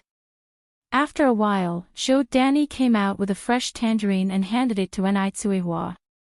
Enai Zuhua knew that this must be the most precious thing in Zhou Danny's house and quickly declined, Danny, we're like sisters, so you don't need to be so kind to me. Save this tangerine for the children. You eat. We have plenty at home. Daya. You'll be too formal if you don't eat it. Zhou Danny peeled the tangerine and put it back into Enai Zuhua's hand. Enai Zuhua was deeply moved and stuffed half of the tangerine into Zhou Danny's hands, saying, you also eat. Zhou Danny nodded, okay, let's eat together. The two chatted as they ate. Enai Zuhua told Zhou Danny about her past, and Zhou Danny listened with sighs. Daya, your life has been too hard. How could your father bear to sell you to such a family? Enai Zuhua responded with a bitter smile, it's all in the past. Zhou Danny sighed, the past is indeed past, but the hardships you endured were real. And those 3 poor children. She never expected that Enai Zuhua had led such a hellish life. Enai Zuhua, with swollen eyes, said, the ones I owe the most are those 3 children. Zhou Danny walked over and patted Enai Zuhua's back, comforting, actually, for them, it's kind of a blessing in disguise. If they continued to stay in the Mu family, who knows how that old lady would have abused them. Maybe by now they have been taken by kind people and are leading a good life. Hopefully, Enai Zuhua continued, I have been talking about me all this time. What about you, Danny? How have you been these years? Compared to Enai Zuhua, Zhou Danny's life has been quite good over these years. Her husband is an honest man who only knows how to work and earn money. She's the one in charge at home. 3 years ago, they followed their fellow villagers to Beijing and started a small business there, successfully settling down in Beijing. Although they don't earn much money and their life is tight, it's at least happy because their family is together. The two chatted for a long time, and before they knew it, it was evening. Zhou Danny's husband returned after closing his stall. Zhou Danny introduced Anai Tsuihua, "Old Zhao, this is Dia I often talk to you about. We grew up in the same village." Old Zhao, a man who looked very honest from his face, greeted Anai Tsuihua. Anai Tsuihua nodded, "Hello, brother-in-law." Zhou Danny is 2 months older than her, so it's appropriate to call him brother-in-law. Old Zhao looked at Zhou Danny, "Well, since we have guests today, I'll go to buy some groceries now." "Go ahead." Zhou Danny added, "Remember to buy 2 pounds of pork." Hearing about pork, the children playing outside cheered. "We will have meat tonight. We will have meat for dinner tonight." Okay. Even if old Zhao doesn't normally indulge in food and drink, he won't be short of a few yuan for meat with guests in the house. He won't neglect the guests. Anai Tsuihua hurriedly said, "Danny, don't go to so much trouble. I won't stay for dinner." It's obvious that Zhou Danny's family's financial condition is not very good, and Anai Tsuihua didn't want them to make unnecessary expenses. "Of course I'm here." Zhou Danny said, "We only see each other once in so many years. How could you not be here for dinner? If you're not here for dinner, I'm not letting you return tonight. Besides, just look at how happy those little rascals were when they heard there was meat to eat. They'll surely be heartbroken if you don't eat here." Helpless, Anai Tsuihua had to agree and said, "Then let me tell my eldest daughter first, so she doesn't worry about me being missing later." "Great, let her come over to dine together too." Anai Tsuihua went to the door of the training class and waited for about 10 minutes before she saw Anai Yang coming out. "Yang Yang." Anai Tsuihua ran over. "Mom." Anai Yang asked in confusion, "Why are you alone? Where's Yunyun?" Anai Tsuihua relayed the incident of meeting Zhou Danny to Anai Yang. Anai Yang was also delighted that Anai Tsuihua encountered a childhood friend in Beijing. She smiled and said, "Mom, let's get something to take with us." "How many kids does Aunt Danny have?" "4. Anai Tsuihua replied. Anai Yang nodded, "There's a shop over there, let's go to the shop first." Anai Yang bought malted milk, candies, beef granules, biscuits, some fruits, and 2 bottles of liquor, spending over 50 yuan in total. When they arrived at Zhou Danny's home, it was already getting dark. All the children had gathered in the living room. Old Zhao was cooking in the kitchen. Zhou Danny and the children immediately came out to greet them. Anai Tsuihua handed the bags of gifts to Zhou Danny and the children. "These are all goodies for the kids." Zhou Danny chided, "Dia, why did you buy so many things? After all these years of friendship, why waste money? Everyone's living conditions aren't easy," and Anai Tsuihua bringing so many things made Zhou Danny feel slightly embarrassed. Anai Tsuihua laughed and said, "I didn't buy much, they just looked nice. Speaking of, Danny, this is my eldest daughter Anai Yang. Yang Yang, this is your Aunt Danny." Anai Yang politely greeted, "Hello, Aunt Danny." Only then did Zhou Danny get a clear look at Anai Yang by Anai Tsuihua's side. She was surprised and said, "Dia, your daughter is too beautiful. She's like drawn on a picture." Zhou Danny had seen quite a lot of people over the years, but she had never seen someone as beautiful as Anai Yang. Not only was the girl beautiful, but she also had a unique charisma. No wonder she managed to get Anai Tsuihua out of Dam Village. Anai Tsuihua laughed and said, "This girl can't take compliments. If you keep praising her like this, I'm sure she will become overly proud." Zhou Danny responded, "I'm not just flattering, my niece really is beautiful. Alright, let's not just stand here, let's go inside and sit." They all went inside. Old Zhao had already set the meal on the table, and the dinner was very rich, with both fish and meat. Anai Tsuihua introduced Old Zhao to Anai Yang. Anai Yang politely greeted, "Hello Uncle Zhao." Zhou Danny has educated her children well. Although they had not eaten meat for a long time, after each of them had taken a piece, they did not take any more, preventing any chaos over food. On the other hand, Zhou Danny kept serving meat to Ni Yang and Ni Tsuehua. Dia, you and Yang Yang eat the meat. Treat this place as your own home, don't be polite. Unable to refuse, Ni Yang ate 2 large pieces of fat meat. She was unable to eat the last piece, but she still gulped it down with discomfort. After dinner, she quickly took her bowl to the kitchen, fearing that Zhou Danny would serve her more meat. Zhou Danny was a bit worried that Ni Yang did not eat enough. Yang Yang, how come you've eaten so little? There's still plenty of rice in the pot. Don't worry about saving food for me, it's not a famine era now. Ni Yang smiled faintly. I'm full, Aunt Danny. Zhou Danny was somewhat skeptical. Can you be full with just that? Is it because the food Uncle Zhao cooked isn't good? Ni Yang continued, Uncle Zhao's cooking is delicious, Aunt Danny, I'm truly full. Ni Tsuehua chimed in from the side, Danny, you don't need to worry about her.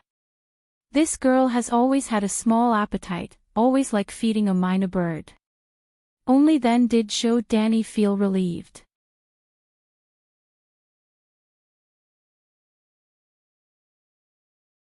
Chapter 586, Guidance, 13 more updates, _1 after dinner, Zhou Danny and her husband, Lao Zhao, walked Ni Tsuehua and her daughter Ni Yang, carrying little Ni Yun, to the tram station. Ni Yang was holding little Ni Yun in her arms. Ni Tsuehua tightly held Zhou Danny's hand. Danny, whenever you have time, you need to come over with your brother-in-law and the children. You can take the number 9 tram and get off at Jinghua village. Give us a call when you're on your way, and I'll meet you at the village entrance. Zhou Danny nodded. We're a bit occupied at the moment, but we're definitely coming as soon as we get some free time. I'll be waiting at home for you all. Ni Tsuehua reluctantly boarded the tram. As they watched the tram slowly disappear into the night, Zhou Danny turned to Lao Zhao. How did we do in business today? Lao Zhao sighed, not too good. Since the people of Beijing like eating steamed buns, that's what we've been selling all these years. When they first started, business was good. But things went downhill recently, and it got to a point where they couldn't even sell steamed buns worth 1 yuan a day. They also had to pay 10 yuan every month as rent. Zhou Danny expressed her worry as well. What can we do? We have to pay the rent soon, and the kids need to go to school too. There are so many places we need to spend money. Lao Zhao said, don't rush. Maybe tomorrow will be a better day. Zhou Danny suggested, do you think the problem lies with the market? What if you change your selling stall's location tomorrow? Lao Zhao nodded in agreement. The couple returned home, with their faces full of worry. As soon as they got home, Xiaoshuang rushed over, grabbing their hands. Mom and Dad, come and see. Aunt Dia and Sister Ni Yang brought over a lot of good stuff today.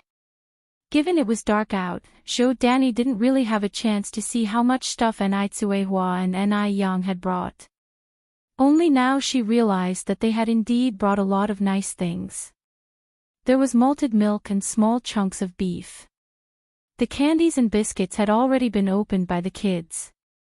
Zhou Danny also found 2 bottles of liquor. Even when their family visited relatives for New Year, they could not afford to buy so many things. Zhou Danny said, Dia must have spent a lot today.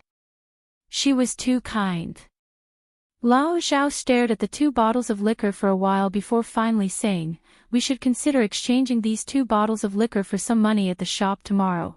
They're worth 35 yuan. We don't need a big profit, 30 yuan should be enough to pay the school fees and the rent. Even though this was slightly inappropriate, they had no other alternatives. If they didn't sell the liquor, their family of 6 would end up on the streets with the kids unable to afford school. Zhou Danny was silent for a moment then nodded, all right. When we have money, we must thank Dia and her family properly. Lao Zhao nodded, definitely. The next day, Zhou Danny went to the shop and exchanged the 2 bottles of liquor for 30 yuan. The regular selling price for these 2 bottles of liquor was 35 yuan. The shopkeeper was more than happy to make this deal for 30 yuan. They were relieved to finally have the money for the school fees and rent. Zhou Danny let out a sigh of relief. After hearing Zhou Danny's idea, Lao Zhao changed his selling spot today, continuing to sell from his stall. As it was the inaugural day of the restaurant, at 11:30 a.m., Ni Yang arrived at the city market. She bought cigarettes, liquor, and prepared dishes, ready to treat everyone to a good meal.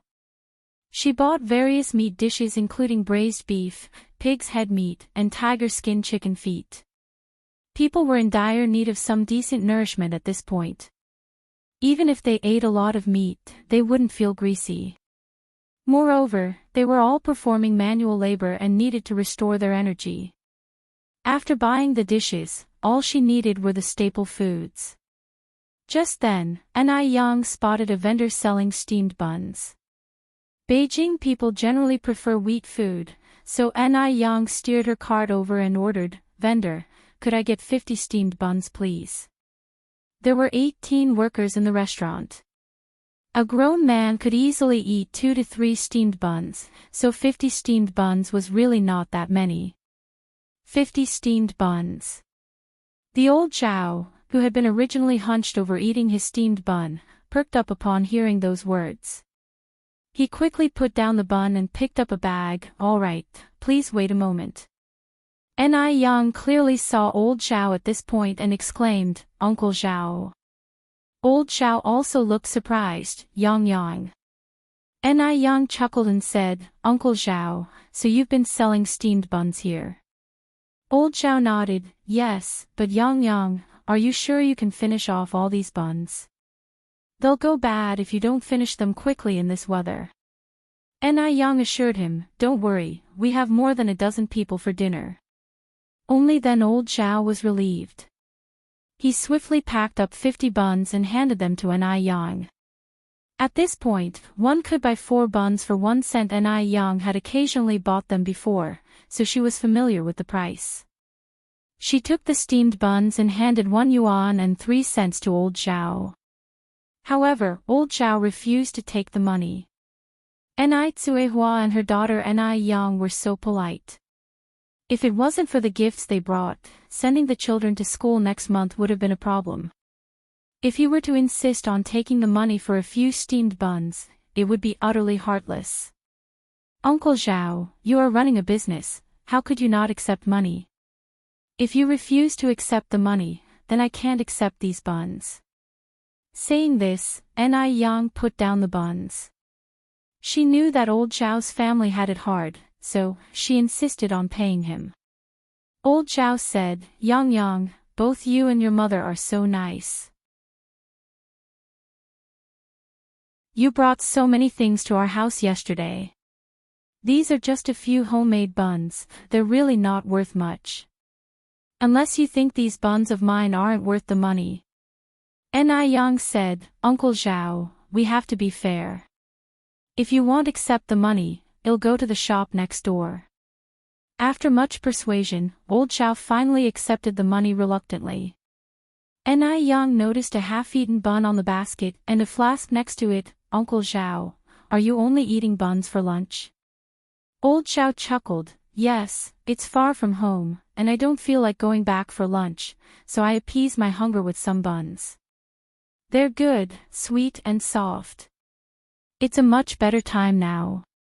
During the Great Famine, who could afford such fine white flour buns?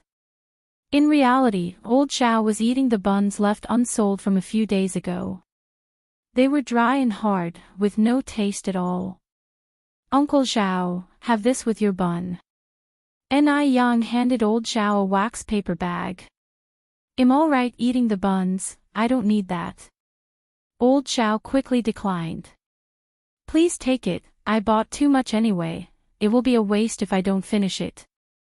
Having said that, Ni Yang continued, also, Uncle Zhao, are there lots of buns left over each day?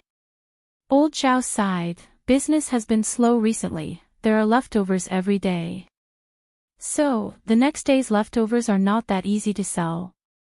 Ni Yang asked. Yes. Old Xiao nodded, the leftover buns from the day before aren't as good, so we usually keep them for ourselves. Ni Yang picked up the bun that Old Xiao had eaten half of. The stale bun wasn't as fluffy as freshly made ones. They were dry, exaggerating a bit, they were like bricks. Ni Yang continued, Uncle Xiao, actually, you could slice these leftover buns, fry them until golden brown on both sides, then sprinkle some black pepper or spread some ketchup on them. Those who love salty and spicy food can add black pepper, those who like sweet and sour can go for ketchup. Then, sell them in front of the school during dismissal time. They should sell well. The leftover buns, if preserved properly, don't harm health. They're just not as delicious as fresh ones. But when fried till crispy, they won't be affected at all, and will even taste wonderfully crispy. They would be well received by young people. Old Xiao seemed skeptical, will that really work? Ni Yang laughed, I think you can give it a try. Old Xiao continued, what is ketchup? Ni Yang explained, ketchup is tomato sauce. Old Xiao was curious, can tomatoes be made into a sauce? Tomato sauce is actually invented by Chinese people. But, originally, it was not made of tomatoes but a pure fish sauce made from miscellaneous fish. The pure fish sauce had a mild salty taste with a unique flavor, and later when our ancestors found the taste a bit monotonous, they added beans to it, creating a low-grade soybean paste, which was very popular at that time. Likewise, during the Ming Dynasty, pure fish sauce became popular in the south and was named brine. The dialectic pronunciation at that time was kutsayap. Later on, brine was introduced overseas. This Chinese-style brine sauce became extremely popular, spreading rapidly worldwide, and was modified by foreigners into American-style tomato sauce. So, the globally popular American-style tomato sauce is not America's tomato sauce, but China's kutsayap brine. During the 1980s, when KFC and McDonald's were still not introduced to China, Chinese people did not really like tomato sauce. In fact, some people did not even know what tomato sauce was. Ni Yang nodded and said, of course tomatoes can be made into sauce. I'll write down the recipe for you. You can try it at home. With that, Ni Yang pulled out a pen and a small notebook from her pocket.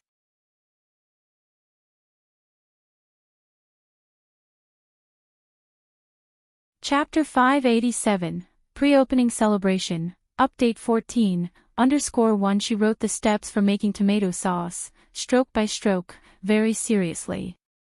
In no time, she had written half a page. When she finished writing, she tore the paper from the notebook and handed it to Mr. Zhao, saying, Uncle Zhao, you can go home and follow these steps to make tomato sauce. Okay. Mr. Zhao took the note and casually put it in his pocket. After Ni Yang left, Mr. Zhao resumed selling steamed buns. When Ni Yang arrived at the restaurant, everyone was cleaning. The place had a pure vintage decor. Even the ornate frames of the ceiling lights were crafted in traditional style. Wooden screens separated the tables, and the carvings on them depicted Tang poems and Song dynasty lyrics, radiating an elegant aura. Even doing nothing in such an environment would make one feel relaxed and joyful. Yang is here, this is the sample clothes delivered by the clothing factory this morning, said Wang Tinu, handing over a small bag. Ni Yang put the large and small bags of food she had on the table, surprised, they arrived so quickly. Having adopted a vintage theme, even the waitstaff's uniforms were designed by her, reflecting Han cultural elements. The men's were black, and the women's were red. Ni Yang had just taken out the clothes when Wang Tinu remarked, isn't this a historical costume? It's so beautiful, I've also seen it on TV.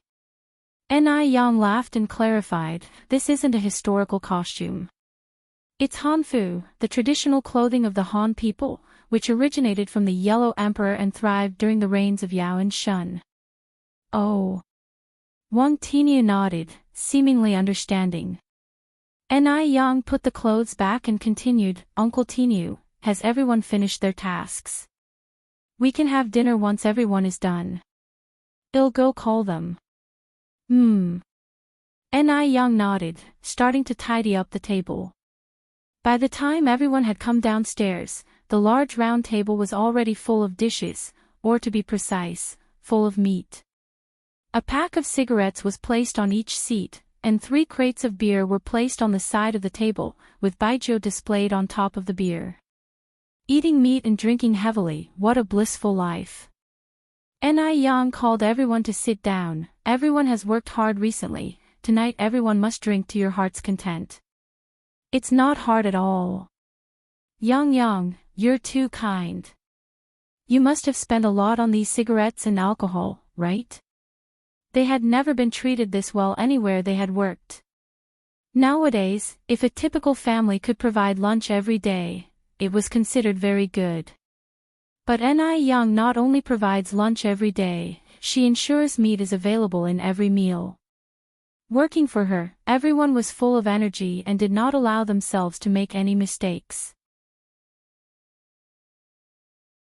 Even if there were minor defects in their work, they would redo it. That's why the restaurant was so beautifully decorated. Ni Yang laughed, it didn't cost much, uncles please sit down. Under the warm invitation of Ni Yang, everyone finally sat down. Though Ni Yang could drink alcohol, she was only 18 and wanted to take care of her health, so she toasted everybody with tea instead of alcohol. Everyone enjoyed this meal immensely. The day passed quickly. Though Mr. Zhao changed his stall today, business was still not very good. Including the 50 steamed buns Ni Yang bought, he only sold 100 steamed buns in total and had over 100 left unsold. As soon as he returned home, Zhou Danny come forward and asked, how was business today? Not very good. Mr. Zhao handed all the money he had earned from selling steamed buns that day to Zhou Danny. Zhou Danny took the money and exclaimed in surprise, you earned all this today. Mr. Zhao nodded. There's 2 yuan and 5 jiao. That's impressive. A caddy of flour costs 5 cents. A caddy of flour can be made into 10 steamed buns. 2 caddies of flour can be made into 20. There isn't much overhead, so if you can earn 2 yuan and 5 jiao every day, you could earn 75 yuan in a month. That's 900 yuan a year, so there's no need to worry about the children's schooling and rent anymore. Mr. Zhao added, another 1 yuan and 5 jiao is from Ni Yang, who bought 50 steamed buns all at once. Ni Yang. Mr. Zhao nodded and took out a paper bag from the stall. This is what Ni Yang gave to me to eat at noon. You warm it up and let the children have a taste. He could eat less meat, after all, he was already old. But the children were growing, so if there was any meat, he would save it for them. What is this? Zhou Danny looked down at it in surprise. It's meat. Did Ni Yang give this to you? Mr. Zhao nodded. Ni Yang is a good child. Not only did she look after my business, but when she saw me eating buns without any food at noon, she gave me this. Zhou Danny sighed and said, Yang is really talented. Not only did she take Dia and her sister out, but she also managed to thrive. I wonder what good deed Dia did in her past life. If it wasn't for Ni Yang, Ni Tsuehua would still be stuck in Dam Village now. Old Zhao added, Yang talked about a way to make money today. I wonder if it will work. What's the plan? Zhou Danny asked. Old Zhao discussed the idea of grilled bun pieces with Zhou Danny. Upon hearing this, Zhou Danny said, it should consume a lot of oil, right? They couldn't even afford to use oil for cooking. Where would they get the oil for frying bun slices? What if they grilled them and couldn't sell it? Wouldn't they have wasted the oil? Zhou Danny continued, we can't sell white steamed buns, how can we sell them if they're grilled? The more we fuss, the poorer we get. Let's not fuss about it. Rich households can afford the toss, poor households simply can't afford it. Old Xiao scratched his head, that's true. Maybe we should make fewer buns tonight to avoid leftovers. Yes, Zhou Danny nodded, we can't keep failing to sell the buns. Should we think of more ideas? Old Xiao sighed, the times are tough this year, but maybe things will get better next year. Let's get by the second half of this year first. Zhou Danny smiled, yes, let's not lose heart yet, perhaps business will pick up tomorrow. Right. Although the couple had lost faith in the future, they were still full of hope. After Ni Yang got home, she tried on the hanfu. She walked in front of Ni Tsuihua and asked, Mom, do you think this dress looks good? It's a Chi-Ru style hanfu, unlike traditional hanfu. It has been modified so that the sleeves are narrow, and the skirt just reaches the ankles. This makes it easy to serve dishes and walk without getting caught or tripped. The top is white, the skirt and ties are red. Ni Yang, with her slender and tall stature, looked stunning in the hanfu, which perfectly accentuated her figure. The interweaving of red and white made her radiant and striking, as if she had stepped out of a classical beauty painting, captivating everyone's attention. Ni Tsuhua nodded, beautiful. Even more beautiful than a fairy. Ni Yang happily twirled around, really? Would your mom lie to you? Ni Tsuhua replied with a smile. Little Ni Yun excitedly clapped her hands on the side, beautiful. Sister, beautiful. Even Duo flew to Ni Yang's side, chirping non-stop. By the way, Yang, I'm going to the mountain. Take care of Yun at home. Ni Tsuhua picked up the basket. What are you going to do on the mountain? Ni Yang asked. Ni Tsuhua replied, it rained last night, there should be plenty of matsutake on the mountain. I'm going to pick some and we can stir-fry them for dinner. Matsutake can be stir-fried and even added to flour to make spicy strips. Spicy strips with matsutake sell better than regular ones. Wild matsutake is sold at sky-high prices in later years, but in this unpolluted era, they are everywhere and worthless. Ordinary families are too busy with farming to pick matsutake. Ni Yang nodded, alright, take care. Okay. Ni Tsuhua walked out with her basket. Just as she reached the door, she turned back. What's wrong? Ni Tsuhua said, I'll bring my English book for a read. She would read English whenever she was free. With her current level, simple communication with foreigners wouldn't be a problem. Ni Yang laughed, it's not safe to read while walking. You better not do it. You're right. Ni Tsuhua replied, I better go. Ni Yang glanced at the sky and then said, wait a moment, Mom. What's wrong? Ni Tsuhua looked back. Ni Yang ran inside to grab an umbrella, it might rain later, take the umbrella. Ni Tsuhua laughed, how is it going to rain under such a bright sun?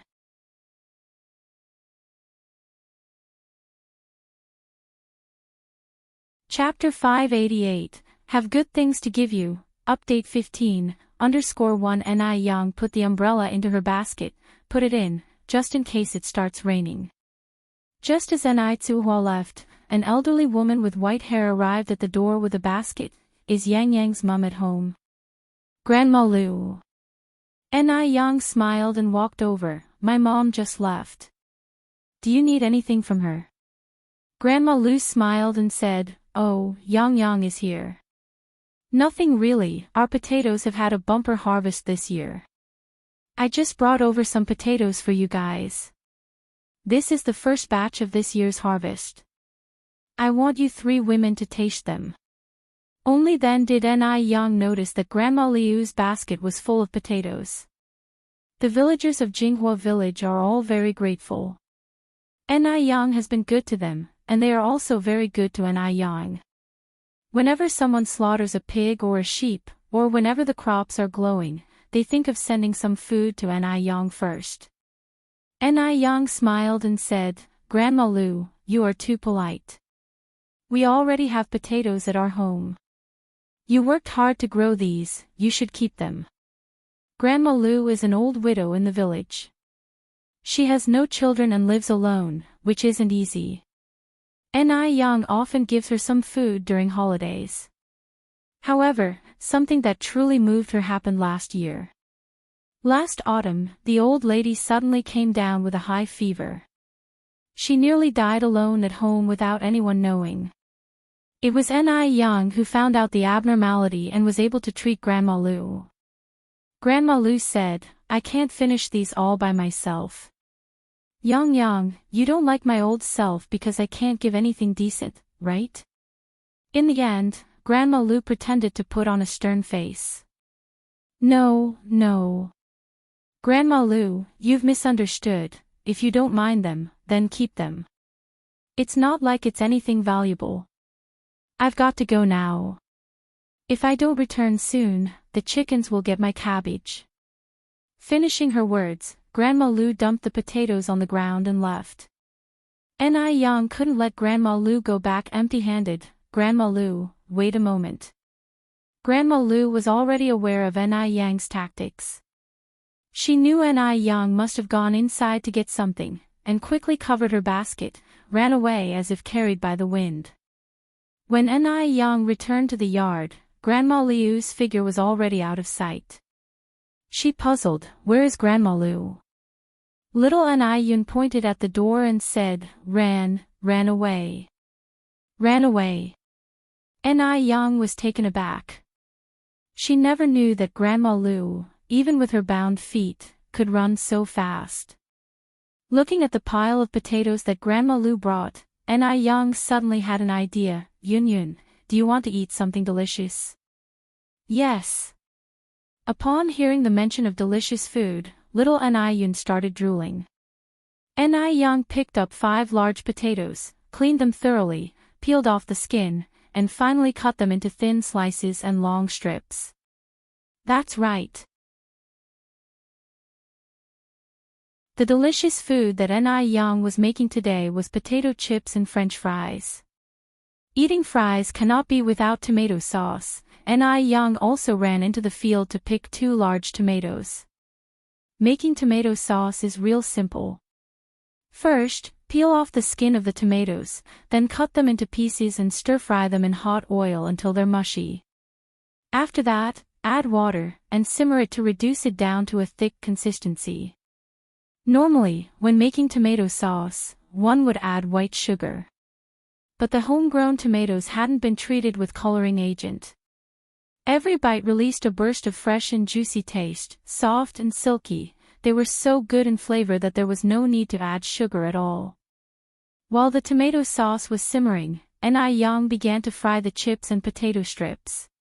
When frying in oil, you need to parboil the potatoes in boiling water for 3 minutes first, then lift them out and rinse them in cold water. Afterward, drain them and fry them in the wok. A sizzling noise filled the air very soon afterwards. Little Yun stood by the pot, drooling with desire. By the time the tomato sauce was ready, the chips and potato strips were all fried up. Yang handed a portion of fries to little Yun. Yun, eat slowly, be careful, it's hot, okay? Okay. Little Yun nodded, immediately grabbing a fry and putting it in her mouth. Is it tasty? Yang asked. Delicious. Yang then scooped a bit of tomato sauce into little Yun's bowl. Yun, why don't you try dipping it in the tomato sauce? Given her young age, little Yun didn't quite understand what Yang was saying. Yang had to demonstrate it herself. The crispy on the outside, soft on the inside fries with a dab of sour and sweet tomato sauce made a remarkable combination. Little Yun chanted excitedly, delicious, it's delicious. It's delicious, sister. Little Yun was very smart. Yang only taught her once, and she got it. Within a short time, she had tomato sauce all over her face while eating it. Ni Yang scooped the remaining tomato sauce into 3 small glass jars for the later use. Afterward, Ni Yang took little Ni Yun and delivered some fries and chips to Grandma Lu as well. Even though the elderly do have some teeth problems, consuming these isn't really an issue.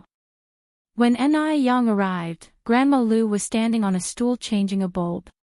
Hearing some noises from the door, she looked outside, her foot slipped, and she almost fell, but Ni Yang immediately held her. Careful, Grandma Lu. Even though Grandma Lu was scared, she still laughed and said, "It's okay." Ni Yang took the bulb from Grandma Liu's hand. "This is too dangerous, let me change it for you." "I'll do it, Yang. Are you sure you know how?" In Grandma Liu's eyes, Ni Yang still was a child. Ni Yang laughed and said, "No biggie, I often change bulbs at home." The moment she finished speaking, she directly stood on the stool and started to replace the bulb. She was so cool that even men would have to marvel at her. Grandma Lu, however, was worried. Yang, be careful of the electricity." "Okay." Ni Yang casually turned, pop, and the light was on. Little Ni Yun happily said, "The light is on." Ni Yang jumped off from the stool, used a duster to wipe off the dust, then returned everything to its original place. She handed Grandma Lu the fries and chips on the table. "Here, try these." "What are these?" Grandma Lu tasted a fry, quite tasty. Ni Yang smiled and said, "These are fries and these are chips." Grandma Lu said, "This is the first time I'm trying these special delicacies." "What are they made of?" "Want to guess?" Ni Yang teased. Grandma Lu guessed, "Flour." Ni Yang shook her head, "Wrong." Grandma Lu pondered a little more, "Glutinous rice flour." Still wrong. Ni Yang kept shaking her head. Grandma Lu guessed again, "So this isn't made from flour." Strange, the taste was surely that of flour.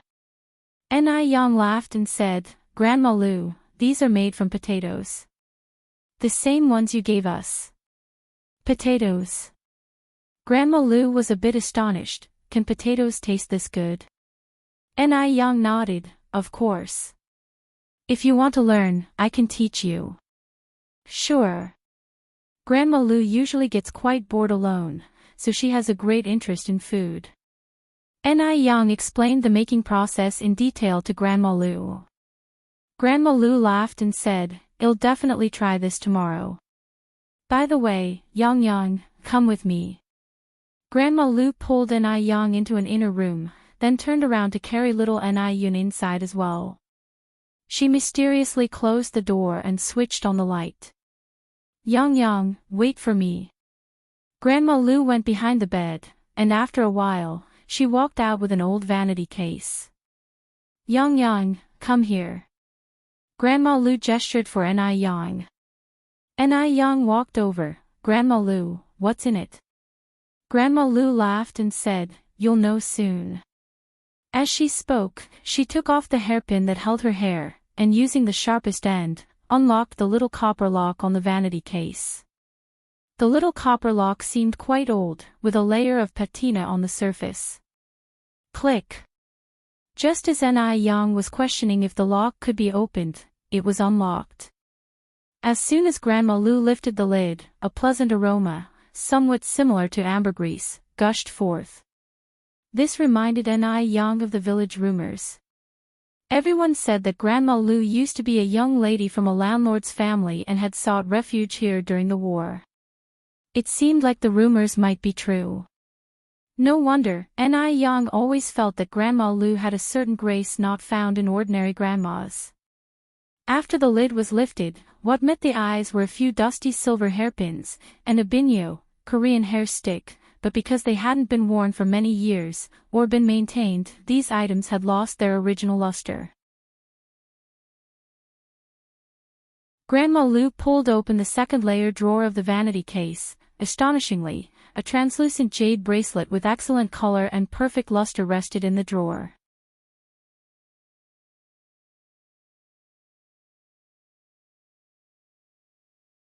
Chapter 589, Old Acquaintances Finally Meet, 16 More Updates, _1, Yang, I am giving these things to you. Grandma Lu pushed the dressing box toward Yang. Yang was startled and quickly got up. Grandma Lu, I can't accept these things. What's wrong with accepting them? I'm an old widow without children or grandchildren, thankful to have you caring for me. Who else should I give these to? Should I rather take them to the grave? Yang still refused. Grandma Lu, these are too precious, I really can't accept them. In the future, these things would all be valuable antiques. How could Yang accept such precious things from Grandma Lu? Grandma Lu sighed, I'm already 78 this year, my health is getting worse day by day, I might be gone any day. If you're not accepting these, I wouldn't be able to rest in peace even in death. An old person must plan ahead. She was a refugee, without any children or relatives. Rather than letting these objects be buried in the ground when she died, she would rather give them to Yang. Although she has only known Yang for a little over a year, Yang treated her better than her own family. If not for Yang, she would have died last year. Yang continued, Grandma Lu, you are healthy and will definitely live a long life. Don't talk like that. Grandma Lu smiled, I know my own body, Yang, don't worry, these things I brought from home when I fled, they aren't of unknown origin or burial goods. This bracelet was given to me by my mother when I came of age, it's been 63 years already, because this bracelet means so much to you, I can't accept it even more now. Since Grandma Lu had brought it all the way to Jinghua village and hadn't thought about selling it even in the hardest times, how could Yang accept such valuable things from her? Grandma Lu scowled, if you don't take it, should I rather bring it to the grave? After a pause, Grandma Lu added, I heard that cremation has already begun. Are you going to watch these things be burned to ashes? To preserve arable land, China started practicing cremation from April 27, 1956. In 1982, the townships around Beijing also began to implement cremation. Before 1982, many older people, due to their feudal superstitious fears of cremation, chose to end their lives early. Yang went on, anyway, I can't take these things. Why are you so stubborn? Take what Grandma gives you. Grandma Lu stuffed the dressing box into Yang's hands. Yang put the dressing box on the table, Grandma Lu, I really can't accept it. Yang. Please do Grandma a favor, help me pass on these things. They're all antiques. If they get burned to ashes, won't it be a pity?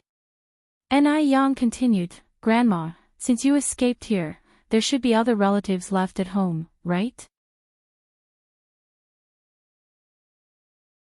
Grandma Lu sighed with bitterness in her eyes, no, there's no one left, my parents, my 3 brothers and my 8 sisters-in-law, 17 nephews and nieces, they're all gone. In the past feudal period, a man could have 3 wives and 4 concubines, so it's not strange that Grandma Lu had 3 brothers and 8 sisters-in-law.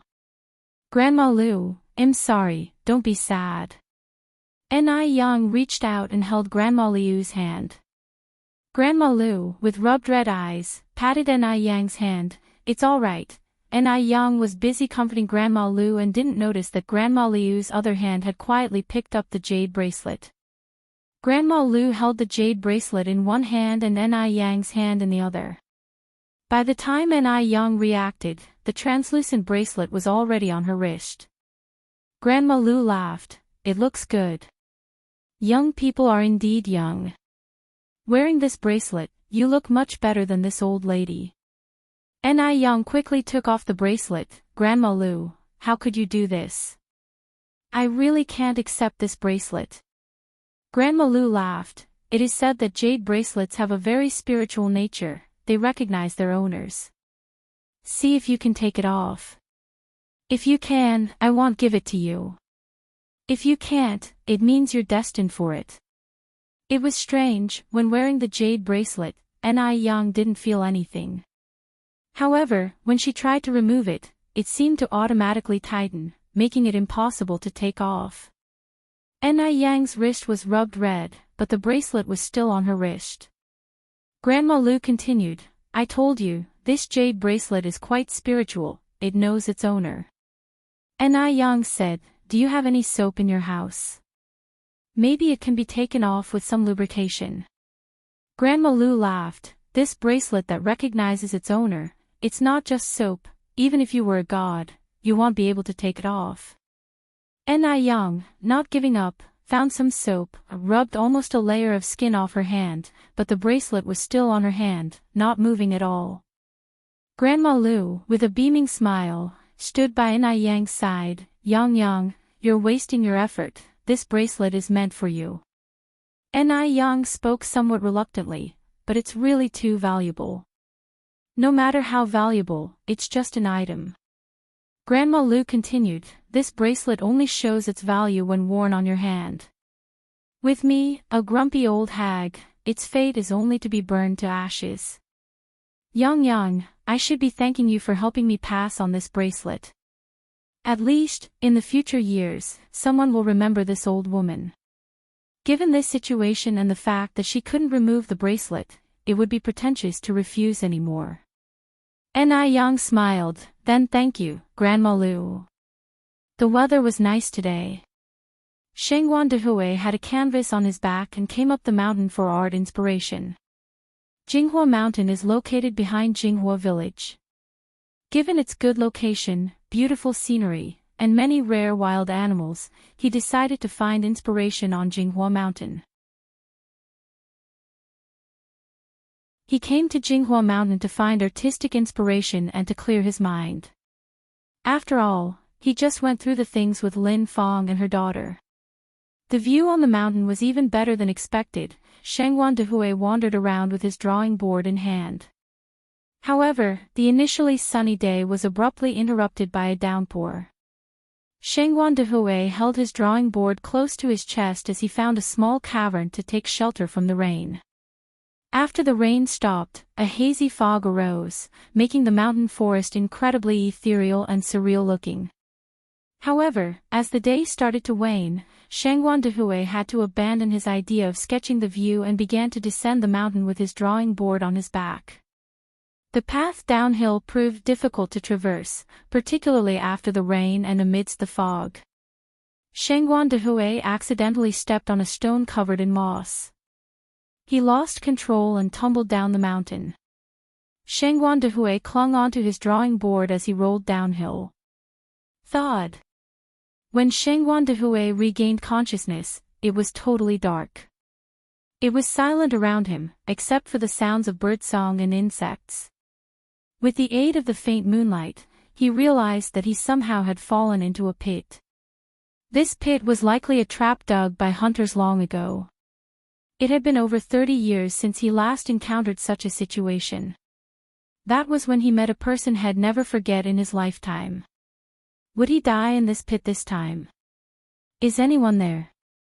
Shengguan Dehui shouted at the top of his lungs. There was no response from the wilderness. Is anyone there? He repeated his cry. Ni Tsuehua was carrying her basket on her back when she vaguely heard a voice shouting. However, when she tried to listen more closely, she could hear nothing. Was she hearing things? Ni Tsuehua continued on her way. After several shouts, Shengguan Dehui gave up on the idea. There weren't any logging sites nowadays. Who could possibly be in the mountains? Shengguan Dehui leaned against the pit wall, sat down slowly, and blankly stared at the starry sky when he heard faint footstep sounds from above. Someone. Shengguan Dehui stood up once again and asked, Is anyone there? Ni Tsuehua on the ground halted and looked around cautiously. She was sure of it this time, someone was definitely shouting. With the absence of footstep sounds and no one answering his call, Shengguan Dehui shouted once more. This time, Ni Tsuehua heard very clearly. She responded, Who's there? She'd heard from the elders that spirits often roamed in the mountains. There were tales of ghostly figures lurking behind the foliage. Could she have encountered a ghost? Nai Tsuehua was both intrigued and frightened. Shengguan Dehui was overjoyed to hear a response. There really were people on the mountain. From the sound of it, the respondent wasn't far away. Shengguan Dehui replied, "It's me. I'm down here." "Where are you?" Nai Tsuehua asked. Hearing the delicate fear in her voice, Shengguan Dehui assured her, "Please, don't be afraid. I came here to sketch the mountain but accidentally fell into a hunter's trap. If you walk towards the east, you'll find me.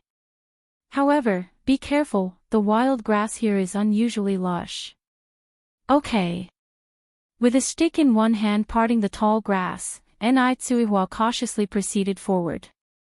After not too long, she arrived at the trap. "Are you here?" "Yes." Shengguan Dehui waved at her, "I'm down here." Nai Tsuehua found the voice somewhat familiar. Peering into the pit, she exclaimed in surprise, "Mr. Shengguan, is that you?" Shengguan Dehui responded in confusion, "You know me." Nai Tsuehua continued, "Don't you remember me? I'm Nai Yun's mother."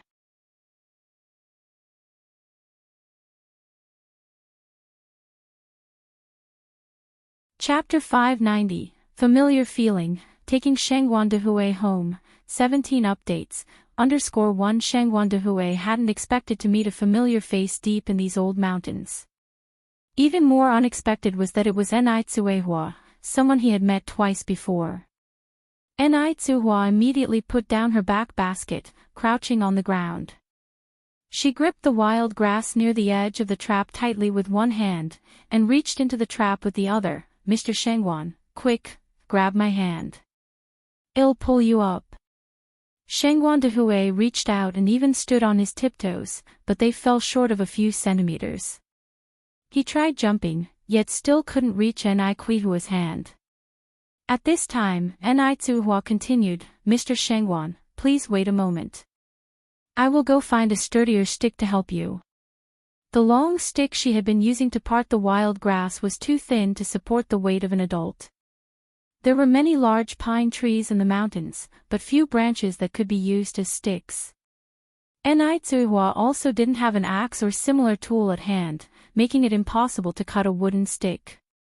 Helplessly, Nai Tsuehua could only move a large rock over. "Mr. Shengguan, please move aside. I will throw this rock down so you can step on it and grab my hand." Shengguan Dehui nodded, "All right, thank you for your trouble." Nai Tsuehua rolled the large rock down alongside the pit wall. This time, when Shengguan Dehui stepped on the rock, he was indeed able to easily grab Nai Tsuehua's hand. Their hands gripped tightly. Nai Tsuehua's hand was not like those of ordinary farm women. It wasn't rough, nor did it have thick calluses. It was unusually soft in his grip, leaving Shengguan Dehui momentarily dazed. The reason Nai Tsuehua's hands were so well maintained was largely thanks to Nai Yang's skin care products, along with the effects of a proper diet. All those beauty and health foods she ate daily weren't for nothing. "Mr. Shengguan, hold on, I am going to pull you up." "All right." Shengguan Dehui clenched Nai Tsuehua's hand. Shengguan Dehui was an adult male with a height of 1.85 meters. The trap was also wet and slippery due to the recent rain. Even with great strength, there was no way Nai Tsuehua could pull him out at once. At this moment, the wild grass that Nai Tsuehua was clutching suddenly snapped. Bang! Shengguan Dehui didn't have time to react, and Nai Tsuehua was brought down by a sudden force. Both of them fell to the ground. To be precise, Shengguan Dehui fell onto the ground, and Nai Tsuehua was on top of him. They looked at each other like that, as if time stood still at that moment. Although Nai Tsuehua was already 37, there was no trace of the years on her face. Her demeanor was composed and graceful. Through the tumult, it seemed he saw a familiar sight long absent in her eyes. Where had they met before? Shengguan Dehui narrowed his eyes. Ever since she left Dam Village, this was the first time Ni Tsuehua had been this close to a man. Her heart was pounding uncontrollably. It took her some time to collect herself, to get off Shangguan Dehui and ask, "Mr. Shangguan, are you alright?" "I'm fine, how about you?" Shangguan Dehui also collected himself at this moment. "I'm okay too." Ni Tsuehua stood up, looking up at the ground. "Now what? How are we going to get back up?" "Don't rush. We'll find a way." Shangguan Dehui reassured her. Just then, Shangguan Dehui found a length of vine. It must have been carried down unintentionally when Ni Tsuehua fell. The vine was about as thick as a little finger. Shangguan Dehui gave it a tug and found it to be sturdy. "I'll try climbing up first. If I make it, I'll pull you up." Shangguan Dehui looked at Ni Tsuehua. "All right." Ni Tsuehua nodded. Shangguan Dehui gripped the vine, gritting his teeth against the pain in his ankle, and managed to climb up in a few movements. Ni Tsuehua also quickly started climbing the vine. "Comrade, give me your hand." Shangguan Dehui reached out to Ni Tsuehua. Men are generally stronger than women. Shangguan Dehui easily pulled Ni Tsuehua up. "Oh my! We finally made it up." Ni Tsuehua let out a long breath of relief. "Comrade, thank you so much for today." Shangguan Dehui thanked Ni Tsuehua. Ni Tsuehua laughed and said, "It's fine, it's fine. You once helped me too, remember? It's getting late, we should hurry down the mountain. When the fog thickens, it will be difficult to descend." "All right." Shangguan Dehui rose from the ground. At that moment, Ni Tsuehua smelled the metallic scent of blood in the air. "Mr. Shangguan, are you injured?" "It's nothing, just a skin wound," Shangguan Dehui said casually. Shangguan Dehui had injured his foot, he was limping, and the descent down the mountain was exceedingly difficult. "Let me assist you." Ni Tsuehua supported Shangguan Dehui's arm. At this moment, even Shangguan Dehui could not pretend to be strong. He had no choice but to rely on Ni Tsuehua for support. "Thank you." By this time, the sky was completely dark, and there was not a single person on the mountain. After about half an hour, the two of them had finally managed to descend the mountain. Ni Tsuehua then suggested, "Mr. Shangguan, you're injured, and there are no cars in the countryside. Why don't we go to my house to bandage your wound first?" Even though it might be problematic for a bachelor to enter a widow's home, Shangguan Dehui had helped her, and he was injured so severely. Leaving him in the countryside didn't seem right either. Moreover, it was night time, and people likely wouldn't notice them. Shangguan Dehui hesitated. Would it be too much of an imposition? "Not at all, my daughter is a doctor, she can help treat your wound."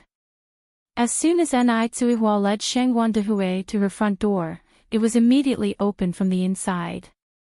Ni Yang stepped out. "Yang Yang!" Ni Yang exclaimed in surprise, "Mom, you're back. I was just about to look for you. What happened to you?" It had rained on the mountain, and Ni Tsuehua had fallen into a trap, so there was mud all over her, making her appearance somewhat disheveled. Just as Ni Yang made her comment, she noticed Shangguan Dehui. "Mom, who is this?" Shangguan Dehui didn't look much better, especially with his injured foot. His face was somewhat pale. Ni Tsuehua said, "Let's go inside first." "All right." Ni Yang nodded and helped Ni Tsuehua assist the man inside. Once they were inside the house, Ni Tsuehua introduced him to Ni Yang. "This is your uncle Shangguan, the kind man your mom met on the bus last time. Mr. Shangguan, this is my eldest daughter Ni Yang, better known as Yang Yang." Shangguan Dehui nodded at Ni Yang. "Hello young comrade Yang Yang." "Hello Uncle Shangguan." Ni Yang was aware of the kind man that Ni Tsuehua had met on the bus last time. Ni Tsuehua continued to explain, your uncle Shangwan fell into a hunting trap while hiking up the mountain, injuring his leg. Yang, can you please take a look and see if it's serious? Yang nodded. Sure, Uncle Shangwan, please take a seat. Shangwan Dehui sat on a chair and rolled up his pant leg. His ankle was severely wounded, as though it had been cut by a sharp object, and blood was still seeping from the wound. The sight was somewhat ghastly. Zhuhua frowned slightly, unable to imagine how Shangwan Dehui had climbed out of the trap, let alone how he had managed to walk down the rugged mountain path. His endurance was extraordinary. Yang then said, the wound is quite deep, stitches might be required. Young comrade, can you stitch it? Shangwan Dehui asked. Yang nodded. Uncle Shangwan, are you willing to let me stitch it? As an 18-year-old, many people doubted her medical skills. Therefore, before she could proceed with the stitching, she needed to obtain Shangwan Dehui's approval. Shangwan Dehui chuckled, why should I fear? Then please wait a moment, I'll go prepare some things. Yang turned and went into the house. Zhuhua followed her in. After stepping inside, she briefly explained Shangwan Dehui's situation to Yang. Yang wasn't the type to be unreasonable. Considering Shangwan Dehui was Kuihua's benefactor, it was only right for her to help him in this situation. Having returned from a different era, her thoughts weren't as traditional, nor did she have such societal shackles. By studying Shangwan Dehui's facial features, she could tell that he was not a bad person. Seeing that Yang had no particular reaction, Zhuhua heaved a sigh of relief. Bringing a man home out of the blue, she had thought that Yang would be angry. Yang picked up the medical box and added, Mom, why don't you take a bath first?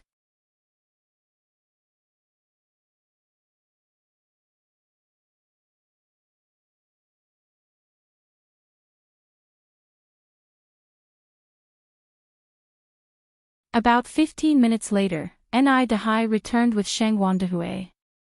Although Shangwan Dehui appeared slightly taller than Dehai's clothes fit him rather well. Yang enthusiastically asked them to take a seat. Zhuhua and Qinggui were busy serving dishes. Little Yun opened her sleepy eyes and walked out from the inner room. She immediately recognized Shangwan Dehui and was so excited that she ran over, shouting, Fufu! Fufu! Little Yun. Shangwan Dehui reached out to pick up little Yun. Little Yun took out a piece of candy from her pocket. Fufu, eat candy. Little Yun loved candy. Unless it was someone close to her, she would never share even half a piece, but surprisingly today she was offering it to Shangwan Dehui. Qinggui laughed and said, that's really rare.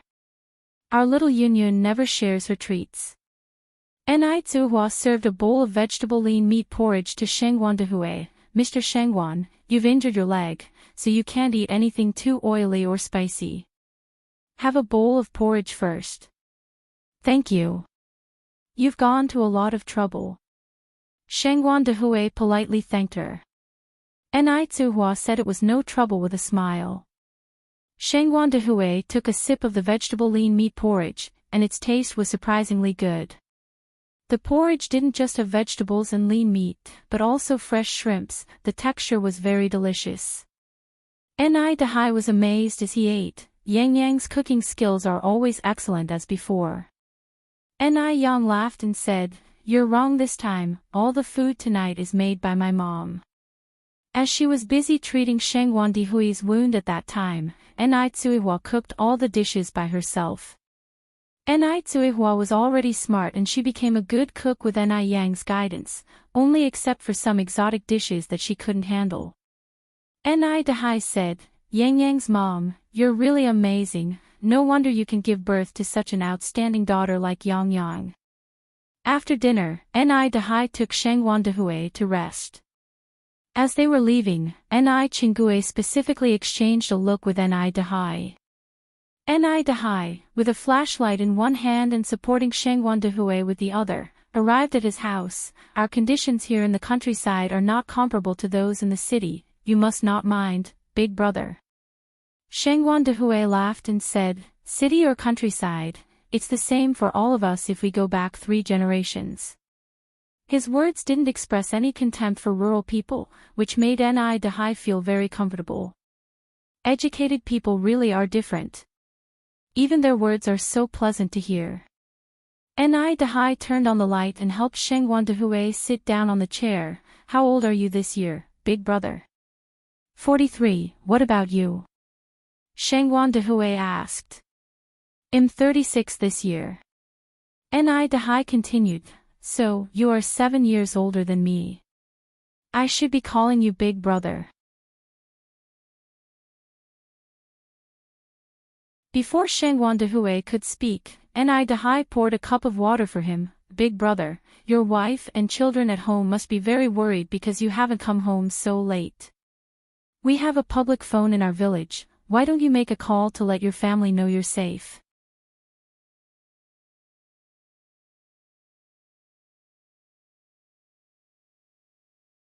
Chapter 592, Restaurant officially opens.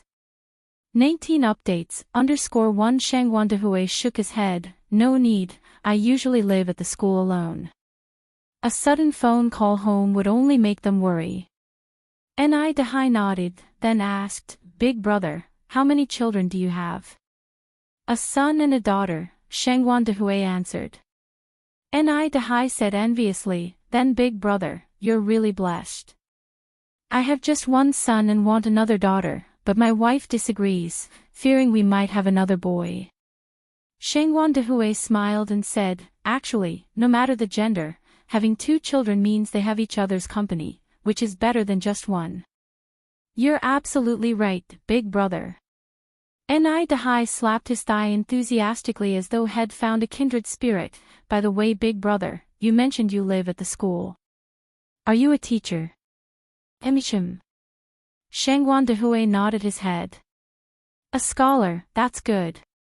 I just haven't read enough books in my life, Ni Dahai continued, you said you live alone at the school, so your wife isn't a teacher. Shengwan Dehui was silent for a moment before responding, my wife passed away in childbirth. Ni Dahai said with an apologetic look, I'm sorry, big brother, it's okay, it's been many years now. Early the next morning, just as dawn broke, Shengwan Dehui got up. The clothes he washed the previous night had dried. He changed into his own clothes and, after saying goodbye to Ni Dahai, he went to say farewell to Ni Tsuehua at the Ni family home. When he arrived, the Ni family was just about to have breakfast. Ni Tsuehua greeted him with a smile, Mr. Shengwan is here. Please, sit down and join us for the meal. Shengwan Dehui replied, I won't eat, I disturbed you yesterday, and I should be heading back now. He planned to go back, organize his things, and then come over to properly thank Ni Tsuehua. Ni Tsuehua said, it wasn't prepared just for you, we have to eat anyway, so you might as well join us. It's not easy to find the way to the city bus station from here. Ni Yang and I will be going to the city in a while, so we can go together. Ni Yang told Shengwan Dehui, Uncle Shengwan, please don't be polite with us. Sit down and eat with us. After some persuasion, Shengwan Dehui finally sat down to have breakfast together. The breakfast was a glass of milk, an egg, and buns with pickles, simple yet exuding a faint warmth. Little Ni Yun was just over a year old but could already feed himself, spoon by spoon. Although a bit messy, there wasn't porridge smeared all over his face, which was quite an accomplishment for a child. Fufu, peel. Little Ni Yun handed the egg to Shengwan Dehui. Ni Tsuehua reached out to little Ni Yun, don't trouble your uncle Shengwan. Mommy will peel it for you. No. Little Ni Yun pulled his little hand back, want, fufu, peel. Ni Yang looked at little Ni Yun with a smile, then, can sister peel it for you? Little Ni Yun lifted his chin, no. Ni Yang playfully pretended to be disgusted, Ugh, who wants to peel it for you anyway? Foo-foo. Little Ni Yun offered the egg to Shengwan Dehui again. Alright, uncle will peel it for you. Shengwan Dehui smiled and took the egg. This small courtyard, filled with the scent of flowers, lively and adorable children, and a delicious breakfast, was the first time in many years that Shengwan Dehui had felt such a warm moment. Moreover, he always felt an inexplicable familiarity with Ni Tsuehua but couldn't recall where he had seen her before. After eating, the 3 adults and 1 child took the car to the city together. When boarding the bus, due to an injury on Shengwan Dehui's foot, he nearly fell, but fortunately, Ni Tsuehua was quick to lend a hand. This moment seemed to overlap with one from half a year ago, on the tram. The feeling of familiarity grew stronger. Yang Yang's mom, may I presumptuously ask you a question? Inquired Shengwan Dehui. Go ahead, she replied. Shengwan Dehui continued, what is your full name? My name is Ni Tsuehua, she answered, Ni with the person radical, the Cui of jade, and the Hua of flower. A very common name. Even more so than Daya. Shengwan Dehui's eyes flickered with a hint of disappointment. Perhaps he thought the reason why Ni Tsuehua seemed familiar to him was that they had met on the tram half a year ago. The tram jolted and stopped, finally arriving in the city after an hour. Shengwan Dehui got off at Tsinghua University. Ni Yang and Ni Tsuehua alighted near the restaurant stop. Having risen early, it was only 9:30 in the morning. The restaurant's opening was scheduled for 11:18 a.m., which was why Ni Yang arrived so early. She chose to open now because September was just around the corner. Come September, she would need to register at the school and study there for a week before classes started, leaving her no suitable time to prepare for the opening. There was a ribbon-cutting ceremony for the opening, but Ni Yang did not plan to be personally involved. Instead, she had poached talent for the ribbon-cutting, having spent a significant sum to hire Gu Lanji from a state-owned big restaurant, a 32-year-old graduate from a prestigious college. Where she had been earning 88 yuan a month before, Ni Yang offered her a salary of 308 yuan. To retain the talent, Ni Yang did not only provide a high salary but also rented an apartment for her near the restaurant. At 11:18 a.m., accompanied by the sound of 2 strings of firecrackers, 2 gold-maned lions emerged from the smoke, swaying and leaping, almost as if on cue. They clawed up onto a metal frame, kicked off from the ground with their hind legs, and with an impressive leap into the air, tore down the red cloth covering the restaurant sign. Revealed to the air were the 4 grand and imposing characters, national beauty and heavenly fragrance, which immediately struck onlookers as spectacular. The lion dance team's exquisite performance captivated many pedestrians, who stopped to watch and applauded. Nearby, 2 waiters dressed in traditional Han attire distributed flyers. On the restaurant's first day of business, not only were all the dishes half-priced, but a complimentary dessert was also offered after the meal. Coupled with the beautiful interior decoration, it wasn't long before a multitude of customers were drawn inside. Although China in the 1980s was not affluent, this was after all Beijing, the heart of the capital, which never lacked rich people. Once inside, guests were treated like gods. First came the tea pouring, then the serving of sunflower seeds. This was a service not found in other restaurants, and even Western restaurants did not exhibit such a strong sense of service. The dining experience concluded with smiling service and waiters wearing beautiful Han attire, keeping the customers in a happy mood from the moment they entered the restaurant. Most importantly, not only did the dishes look appealing, but their taste was also top grade. A young couple couldn't stop praising the food. Excellent! The flavor is just too good. We've never had such delicious chicken wings before. The young man laughed. This place calls it depeng spreading wings. Could it be the same as the chicken wings we usually eat? The young man was named Kai Xiaoqiang, and the girl was Li Qin. Both were second-year college students and only children in their respective homes. Their parents were high-ranking officials. By modern terms, they would be called rich second generation, and money was no object. They chose this place firstly because of its nice ambience and charm, and secondly, they were attracted by the Han attire worn by the staff. After they entered, they realized they had indeed chosen well. No sooner had they finished their meal than a waiter brought out a visually appealing dessert. "Excuse me for a moment, but this is a complimentary dessert from our restaurant following your meal." "Wow! You even offer a dessert?" Li Qin said, surprised. "Yes, it's called a mousse cake with matcha flavor. Please, enjoy your dessert at your leisure." Mousse cake, a delicacy that would originate in later times, did not exist in 1980s Beijing. However, Ni Yang, having returned from the future, had specifically taught her pastry chefs how to make mousse cakes during training. A restaurant needed to offer something unique to retain its customers. The mousse cake, a combination of ice cream and cake, had an incredibly smooth texture, fine, soft, and melt in your mouth, 100 times more delicious than old-fashioned ice cream, quickly conquering people's taste buds. After finishing the mousse cake, Li Qin was left wanting more. Women have an irresistible weakness for tasty desserts.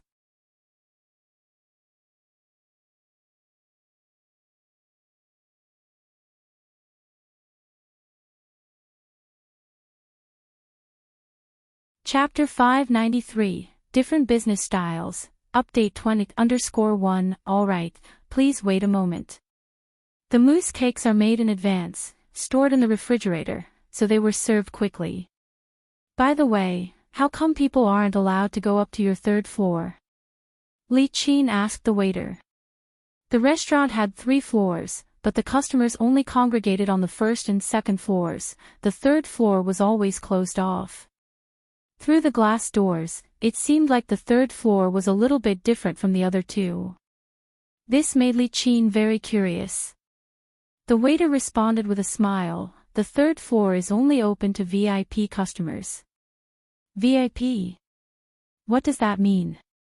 The waiter continued, "To put it simply, only those who have registered for a membership card with our restaurant are allowed to dine there." "Can I get a membership card then?" "Of course." The waiter nodded. "How can I get this card?" Li Qin continued to inquire. The waiter pulled out a detailed instruction manual. The initial recharge amount for the membership card is 888 yuan. After that, you can just use the card to pay for your meals. 888 yuan. Li Qin was surprised. The waiter nodded, yes. The membership cards are 888 yuan each, with only 50 available. Once they're gone, there won't be any more. Kai Xiaoqiang said speechlessly, 888 yuan each and it's limited. Has your boss gone mad? Only a fool would register for it. Li Qin also felt that 888 yuan was kind of expensive. The waiter just smiled and didn't say anything. She also thought that the boss must be crazy. 888 yuan. Ordinary households don't make that much in a year. Who would spend that much on a dining card? Time went by, and with its unique decor and enthusiastic service, the seats on the first and second floors were almost filled within 3 hours. Ni Tsuhua, carrying a baby, walked around the restaurant, her face filled with joy. At first, she was worried that Ni Yang would lose money investing in this restaurant, but now it seemed that this worry was completely unnecessary.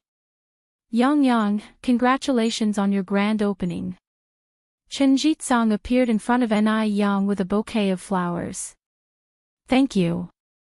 Here, take this, wishing you an auspicious start and a prosperous future.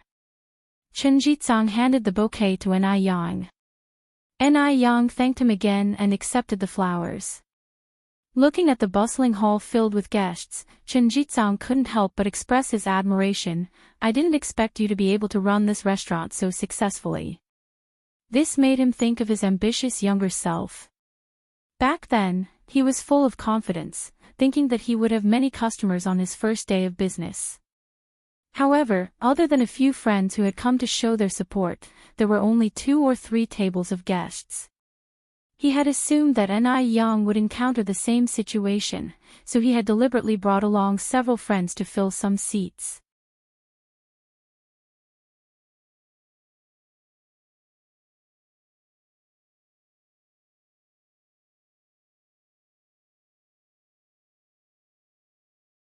Madame Shengguan retorted, "No matter what you say, I will never accept a woman like Lin Fang as my daughter-in-law."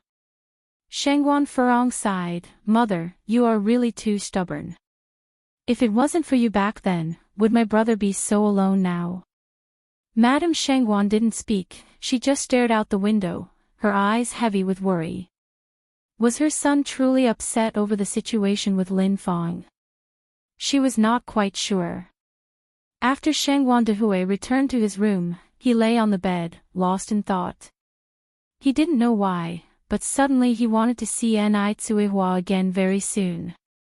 He had to recover quickly from his injuries, so he could visit the Ni family and express his gratitude as soon as possible.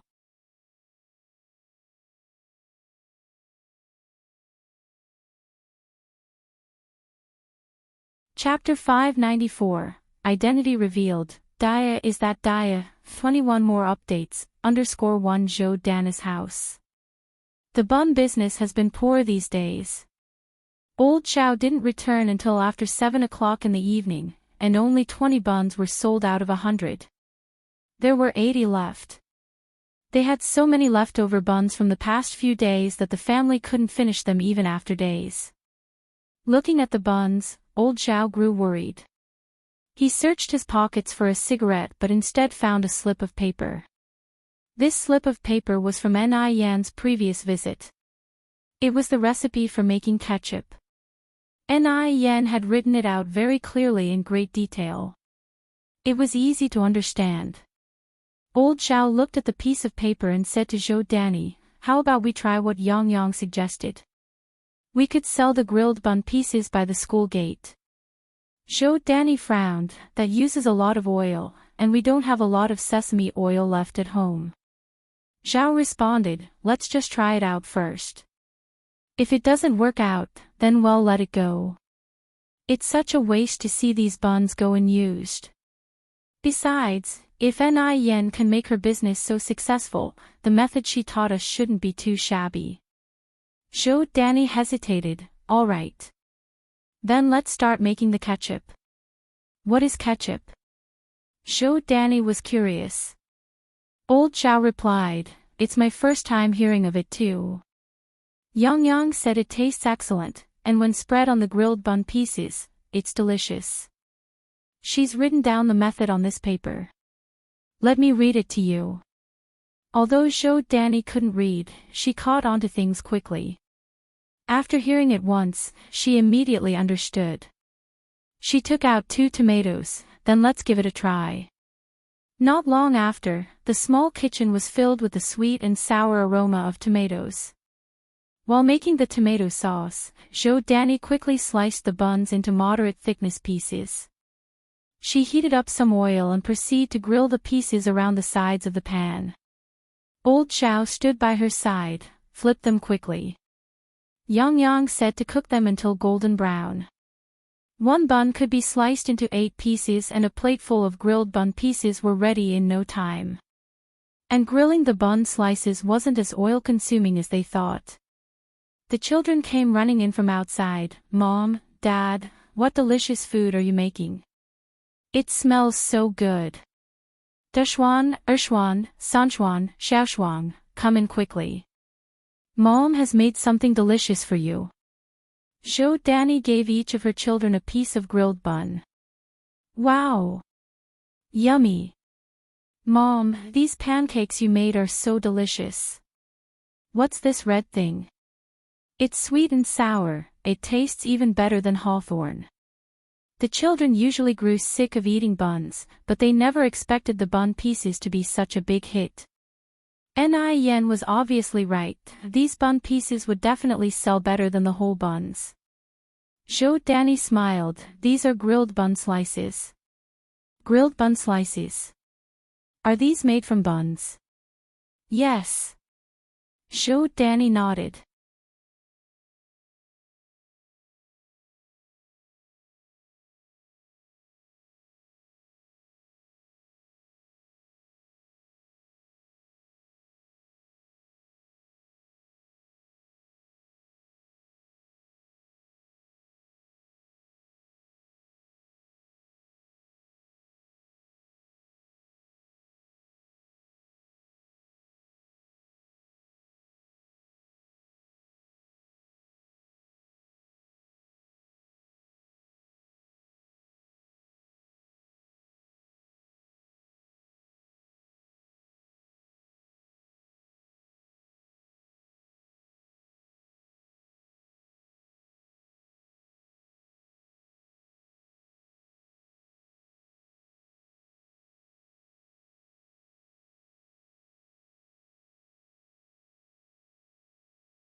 Chen Jitsang had made it clear that roses stand for sincere, pure love.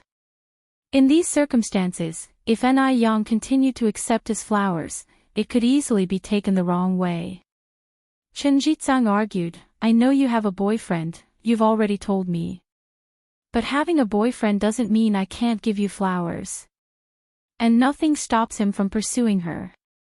He simply doesn't believe that Ni Yang's boyfriend could be any better than he is. In terms of looks, he is not bad, he had countless foreign women chasing after him when he was abroad. As for background, he comes from a reputable family in Beijing. Choosing a potential partner is all about looks and background, right? With both in his favor, what could Ni Yang possibly be discontented with? That was why, on the day the restaurant opened, Chen Jitsang boldly bet that he would win Ni Yang over. Ni Yang replied, but I can't accept it. Why? I've said I don't mind. Chen Jitsang was somewhat puzzled. Ni Yang was indifferent, but I do. What are you concerned about? Chen Jitsang was confused. If he didn't mind, what was there for Ni Yang to worry about? Being concerned about having another suitor. And don't women usually feel more superior the more suitors they have? Why couldn't he see any superiority on Ni Yang's face? Ni Yang continued, because my boyfriend would be jealous. Chen Jitsang asked, so you are not accepting these flowers?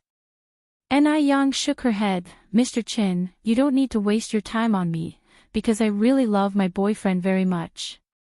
Chen Jitsang nonchalantly said, you love yours, and I pursue mine. Romantic freedom is now the norm and no one can interfere with me. Besides, having an extra suitor gives you another option, I think that's pretty good. Times have changed, there's no need for girls to be so conservative.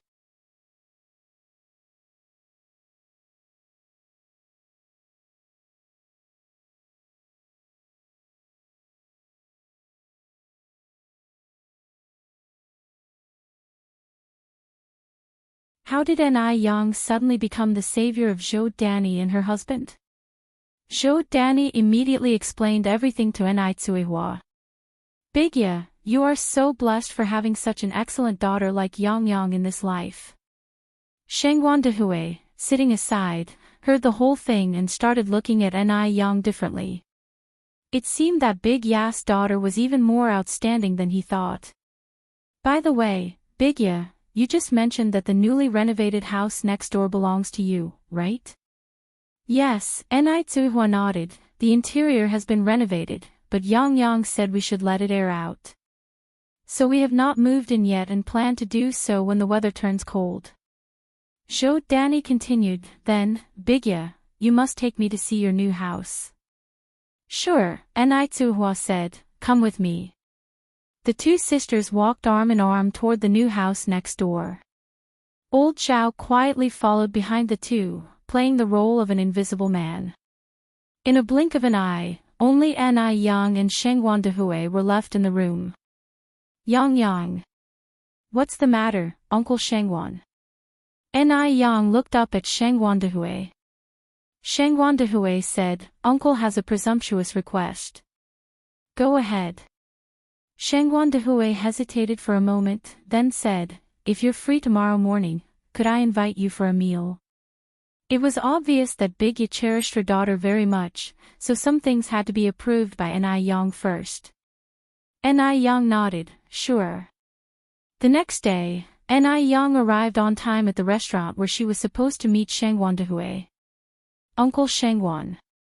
Yang, what would you like to eat?" Shangguan Dehui handed her the menu. Ni Yang casually ordered a few dishes, closed the menu, and said, "Uncle Shangguan, the reason you asked me here today is that you have something to say to me, right?" Having been bluntly called out by Ni Yang, Shangguan Dehui wasn't embarrassed, he just nodded directly. "Uncle Shangguan, feel free to speak your mind. You're tuning into the Path of the True Immortal YouTube channel. Don't forget to subscribe and join us on this journey to catch the most captivating stories.